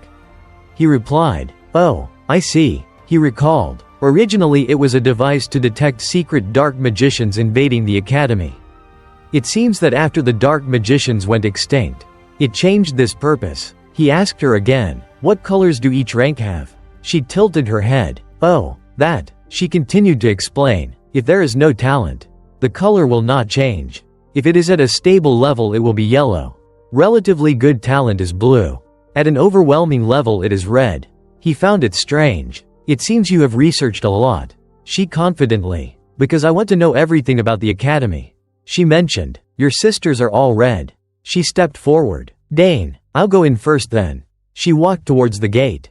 Red appeared inside. She was happy. "It's red." He was also surprised. "Great, you have to be at this level." He pursed his lips. "So I'll try too." He gradually entered, but nothing appeared. "Mine is probably red too?" He clenched his hand, glancing. Having absorbed more ancient magic, it will probably be stronger than usual. But it showed green. His face was full of question marks. "Huh, green?" She was also surprised. "What's going on? There is no green level." She was confused. "Why are you always so different?" He could only smile wryly. "That's right. Why is that?" The sudden appearance of someone new in the academy immediately drew the attention of other students. Those present started gossiping about him. "Did you see his badge? He's from the finance department." "How would I know? Magic department classes are so difficult. He probably just came to listen to the first session and then left." Next, another person arrived. It was none other than Arthur Diamant, a fifth-year student representing the magic department. A moment later, a classmate greeted him with surprise. "Senior Arthur, what are you doing here?" He quickly responded, I stopped by after class. I have some business." "But he hasn't arrived yet?" "That interdepartmental student, Dane Sogers?" Then, he looked confused and replied, He said he would take this class. But I haven't seen his face yet." After hearing these words, Arthur simply said softly, "Is that so? He's probably on his way. When he arrives, bring him to meet me. Okay? He's the younger brother of Senior Arabella, so I have to take special care of him." The next second, he replied in a surprised voice, "Yes, sir." Then, as he turned to leave, he felt confused by what was happening before his eyes. Arthur was perplexed because so many students were intently staring at Dane and talking about him. "Wow, he's so handsome. Look at his eyes, like emeralds." The person next to him is Leila Thermion, right? A moment later, she started teasing him. "It must be nice being an outstanding student. Wherever you go, you're the topic of conversation." Huh? He could only grit his teeth and radiate discomfort. Finally, Arthur saw him, so he gritted his teeth and said, "Oh, he finally arrived." He went up to him and said, "It's nice to meet you, Dane Sogers." Meanwhile, he felt confused because he didn't know him at all, yet he was acting so friendly. In addition, Arthur praised Dane. "I saw you at the opening ceremony. You were very prominent." After hearing him say all this, he thought to himself, "Who is this guy? He seems to be an upperclassman. But why is he acting so familiar?" The next second, to Arthur's surprise, Dane immediately asked, "But who are you? Don't they teach basic greetings in the magic department?" And so he replied with a confused, "Huh?" Dane also said, "If you have something to say to me, at least tell me who you are." Arthur was now so angry that his face turned red, and he gritted his teeth and cursed inwardly. This arrogant jerk. Meanwhile, the crowd had also expressed their discontent with his attitude and gossiped. "He's talking to Senior Arthur like that. If you offend a senior, your life at the academy is over." Then, he replied unpleasantly, "I came here personally because you're the younger brother of a senior I greatly respect. Yet you're acting arrogant and don't know your place? Have you ever thought that your attitude could affect the reputation of your family?" And then Dane casually replied, "I've never really thought about it. But, as I see it, aren't you the one being rude?" Arthur was even more angry. "You don't know who you're standing in front of." Moreover, he was calculating in his head, "If I let this go, it will damage my reputation. Senior Arabella will understand." After calculating the pros and cons, Arthur said while casting magic, "You seem to need to be taught a lesson." A moment later, the two of them looked at each other with eyes ready to fight. Just then, everyone heard the sound of a book hitting the table, followed by an angry voice. "What's going on? Is there a problem?" He quickly replied respectfully, "Professor, no, I was just stopping by to greet the freshmen." And the person who arrived was the head of the magic department, Drenovo. Furthermore, he said unpleasantly, "Is that so? If you want to socialize, do it after class." So he had to leave. But he didn't forget to threaten him. "I'll let you off this time." But as soon as he turned to leave, Leila reminded him, "Dane, be careful. That guy looks nasty." And then Arthur decided to teach him a lesson and said, "Take him to that place." So while all the students returned to their desks, everyone whispered, "Huh? But he's Senior Arabella's younger brother. Is it okay to do that? I'll explain to Senior. Just take him there." After that, Drenovo returned to his position and brought out an object and said, "Since today is just an introduction to the subject, I'll keep it simple and dismiss class early. Since this is a practical subject, we need to measure mana too." As soon as the professor finished speaking, the students spoke up, "Wow, it's the mana measuring device. I've seen it before." The next second, he placed his hand on it and said, "If you put your hand on the device and channel mana into it." Next, the device reacted magically. In addition, many magic circles appeared behind him, and Drenovo explained to the students, "You will know how many magic circles you have." And then all the students looked surprised and counted the circles behind him and praised him. Whoa, 8 magic circles, as expected of the professor. In addition, Drenovo told them, "Of course, the number of magic circles is the same, but the higher the level, the darker the color. Sometimes magic circles don't appear, but not having magic circles doesn't mean you don't have talent. So don't worry." As soon as he finished speaking, they agreed, "Yeah, some people haven't created magic circles yet." Immediately afterwards, he also said, "Therefore, we cannot only rely on checking magic circles. Since you have chosen this subject, at least you need to know the basic magic. We will use this orb to accurately assess your mana." At this time, Dane was surprised and wondered, "The orb?" A second later, he focused on observing the professor. Meanwhile, Drenovo was still casting magic and explaining about the orb. Using the basic magic psychokinesis, show your ability to control this orb. For example, he began to use magic to control the orb to move as he wished. He even made it spell out words in front of the students. After the magic performance ended, the students praised him. "Awesome, the spells were cast perfectly. And you moved it so accurately." Meanwhile, Leila muttered, "What's the big deal? Even the strength and accuracy of basic magic depends on the caster. You have to channel mana into each orb and move them. With our current abilities, 3 orbs is the limit." Furthermore, she turned to Dane and said, "Who knows, you might be able to control more." Hearing her say that, he reluctantly replied, Then, suddenly the professor called him. "Arthur, you're just auditing, but can you show an example for the juniors?" At this time, he confidently replied, "Yes, sir." Moreover, he was thinking in his heart, "I will definitely make that arrogant brat Dane know who's boss." As for him, he thought to himself, "Now let's see where that arrogance gets him." The next second, to everyone's expectations, he came to the professor's desk and placed his hand on the device. Soon, everyone saw the number of circles and praised him. As expected of Senior Arthur, he has reached level 4 already. The color of the magic circles is also very dark. Immediately, he stepped forward and praised him. "Oh, you've made progress." Arthur also bowed respectfully. "All thanks to your teaching, sir." At this time, Drenovo turned to the students and said, "Normally you will reach 4 magic circles after graduation, but your senior has already done it. This is an outstanding talent. Learn from him. Who knows, his advice might help you." As soon as the professor finished speaking, the whole class suddenly fell silent. Meanwhile, he thought to himself conceitedly, the surprise is still early. Dane sogers, I'll show you what the difference between us is. Furthermore, Dane was also bowing his head and thinking for a moment.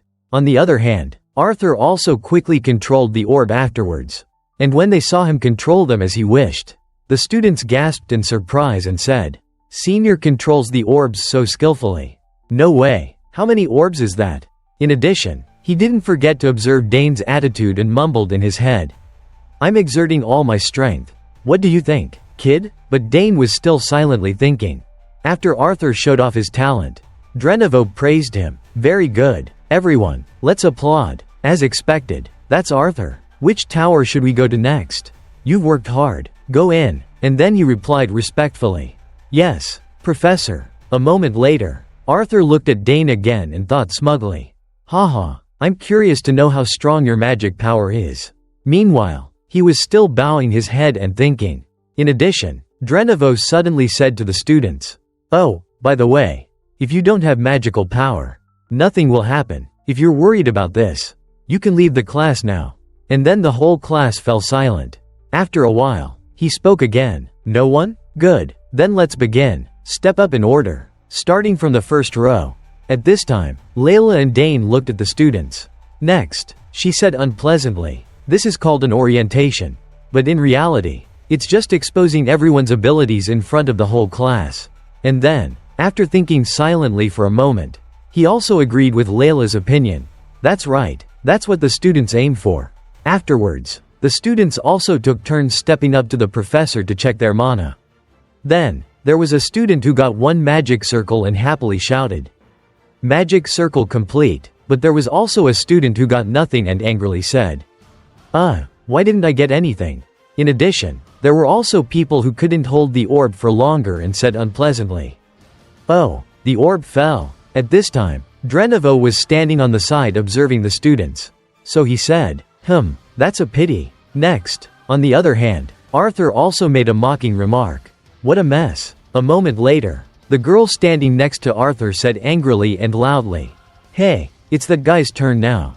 As she said, Dane stepped up to the professor's desk to check.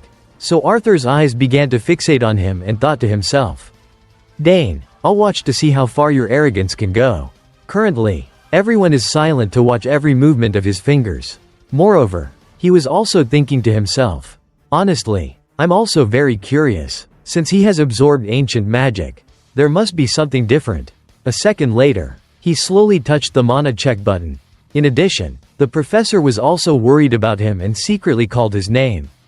Dane sogers. In addition to the professor, the other students also looked nervously at him. Moreover, the entire class had completely fallen into high concentration. Finally, he touched the mana check button. Dane was also eager to know the results. So his hand was holding the device very tightly. Just a second later, everyone exclaimed in disbelief. Cannot be measured. What? And then even he was surprised at his ability. In addition, both Arthur and Leila were also stunned by this result.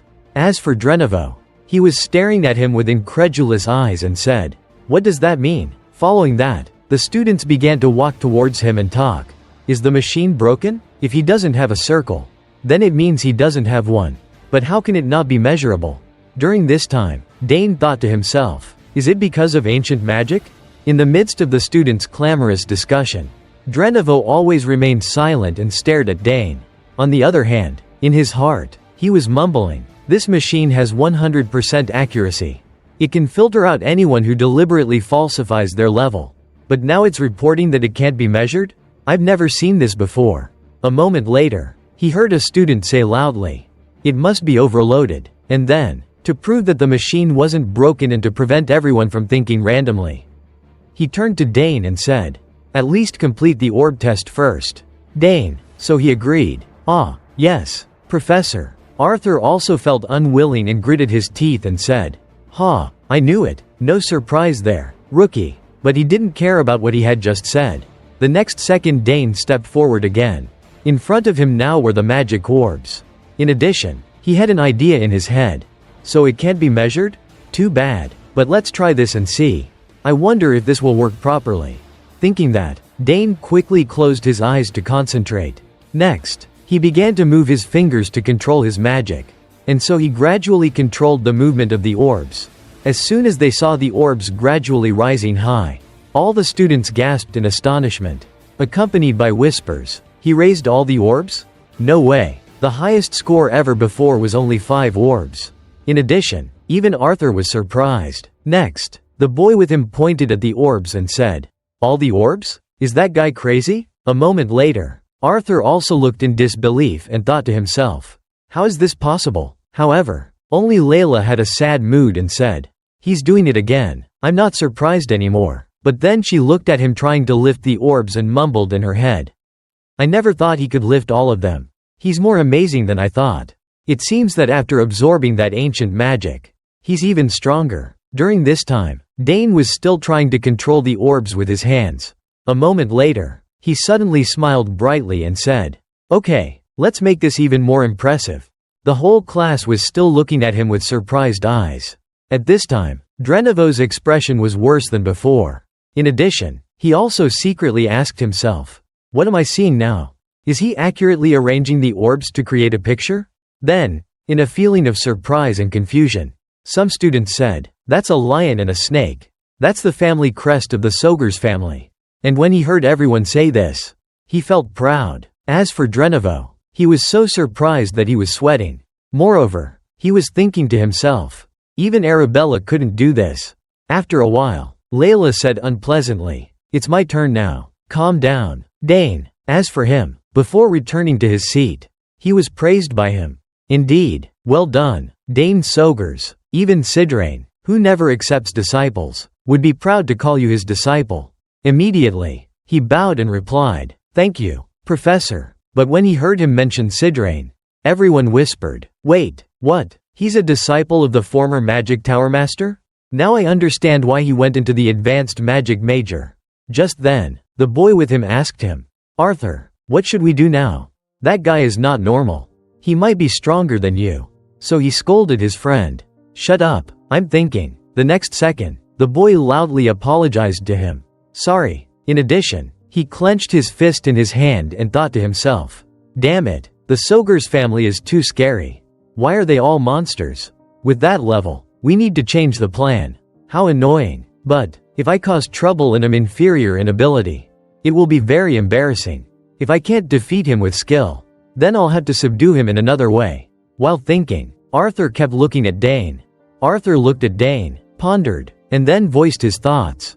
"We need to pull him into the student council." Hearing this, his 2 friends were incredulous, and hurriedly asked again, as if wanting to make sure what they had just heard was true. "Huh? The student council?" In contrast to them, Arthur was extremely calm, and replied, "Yeah, once I get him in the council, it will be easier to control him if he's under my wing."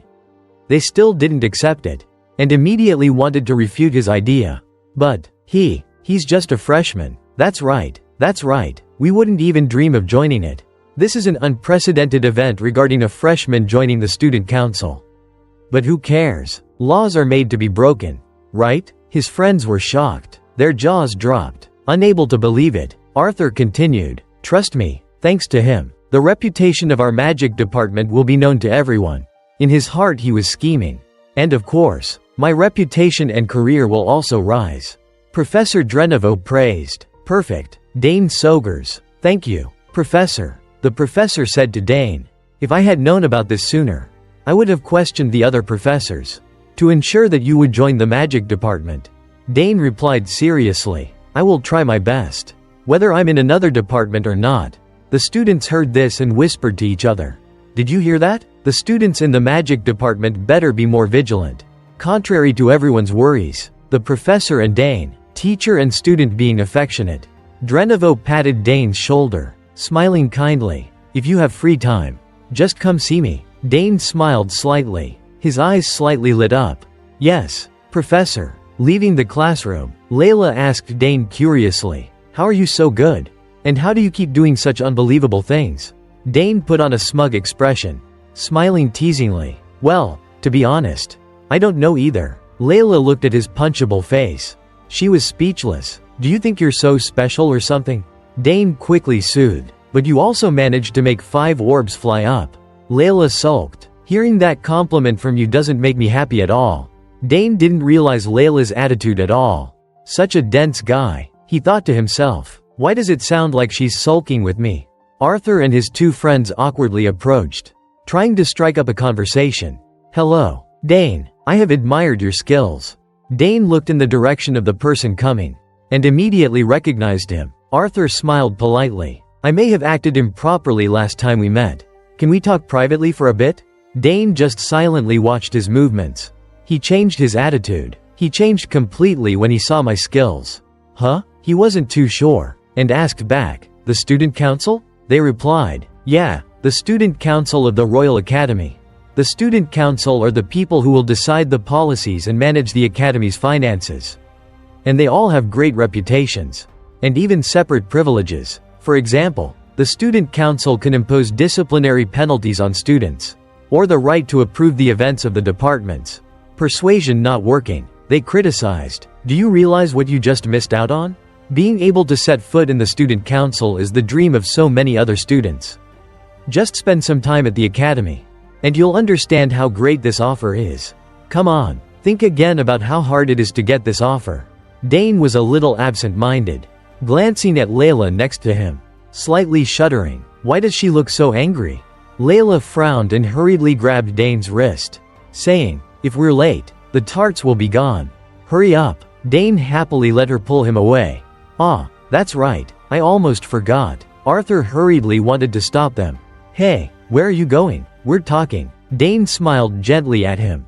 I have more important things to do. So please excuse me. In his heart he sighed in relief. Thank you, Leila. Thank you, Leila. Your timing is too perfect. Arthur looked at the 2 people, yelling, Dane, I haven't given up. I will convince you. Dane sogers. Leila frowned and cursed. He's such a nuisance. It seems like he really wants to pull you into the student council. If you accept that offer, it would be a very good stepping stone for him to turn you into a pawn for him. Dane sincerely turned to thank her. You helped me escape from him. Leila still couldn't stop her anger, and blurted out, more importantly, he doesn't see me in his eyes? He didn't even bother to ask me a single question. Dane smiled wryly. Hearing this, he vaguely realized, so that's why you're angry? Leila sarcastically added, it's probably because your talents are all funny and absurd. Today's test has proven everything.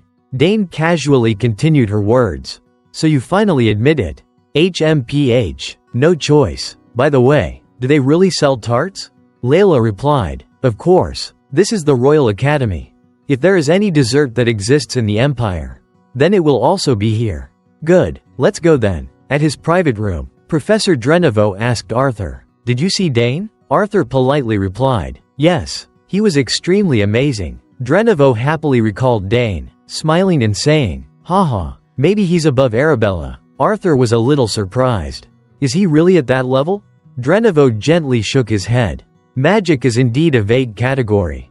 Difficult to determine, but to talk about innate magical talent, it's not impossible. His eyebrows slightly kissed, sticking together, truly surprised by these words. Oh my, do you mean that his talent has surpassed even the senior that I admire? Drenevo hesitated to open his mouth. About that, Arthur, just turn a blind eye to Dane's antics. Take good care of him so that he can get into the magic class. He was unconvinced and dissatisfied, his hand clenching tightly, and sneered with the thought. TCH, everyone is like that. They are all overwhelmed by his talent. Arthur said with difficulty. Actually, I met with him privately after class and suggested that he join the student association. But he refused. Drenevo was slightly surprised. Could it be that he has heard something from Arabella? His talent. It's really too bad for us to let him slip away. The 2 were silent, pondering their own thoughts. Suddenly Arthur opened his mouth. Professor, about that letter of recommendation earlier. Drenevo smiled kindly. Ah, that. It seems that things are not going smoothly. Arthur was now so nervous that his clothes were wet, only faintly replying, is that so? Drenevo saw this and comforted him. Don't be too hasty. You still have 2 years. Right? Someone like you will surely be recommended to the magic tower before graduating. Arthur's facial muscles stiffened, trying to put on a smile that was uglier than crying. Damn it, He said that last year too. Does he think I don't know his real intentions? If I take away a place in the magic tower now, it means losing a student to tease around. Huh? I heard that you are the one who cut off 2 magic towers that I liked. Huh? After a moment of silent thought, Arthur suggested, alright, then I will personally persuade Dane. Drenevo appeared trusting. Alright Arthur, I'm counting on you for everything. Arthur heard this and was startled. Damn it, my future is being held hostage by him. Whether I like it or not, I have no choice but to obey. Then cursed inwardly, you old codger. At this time, Leila and Dane were striding towards the canteen.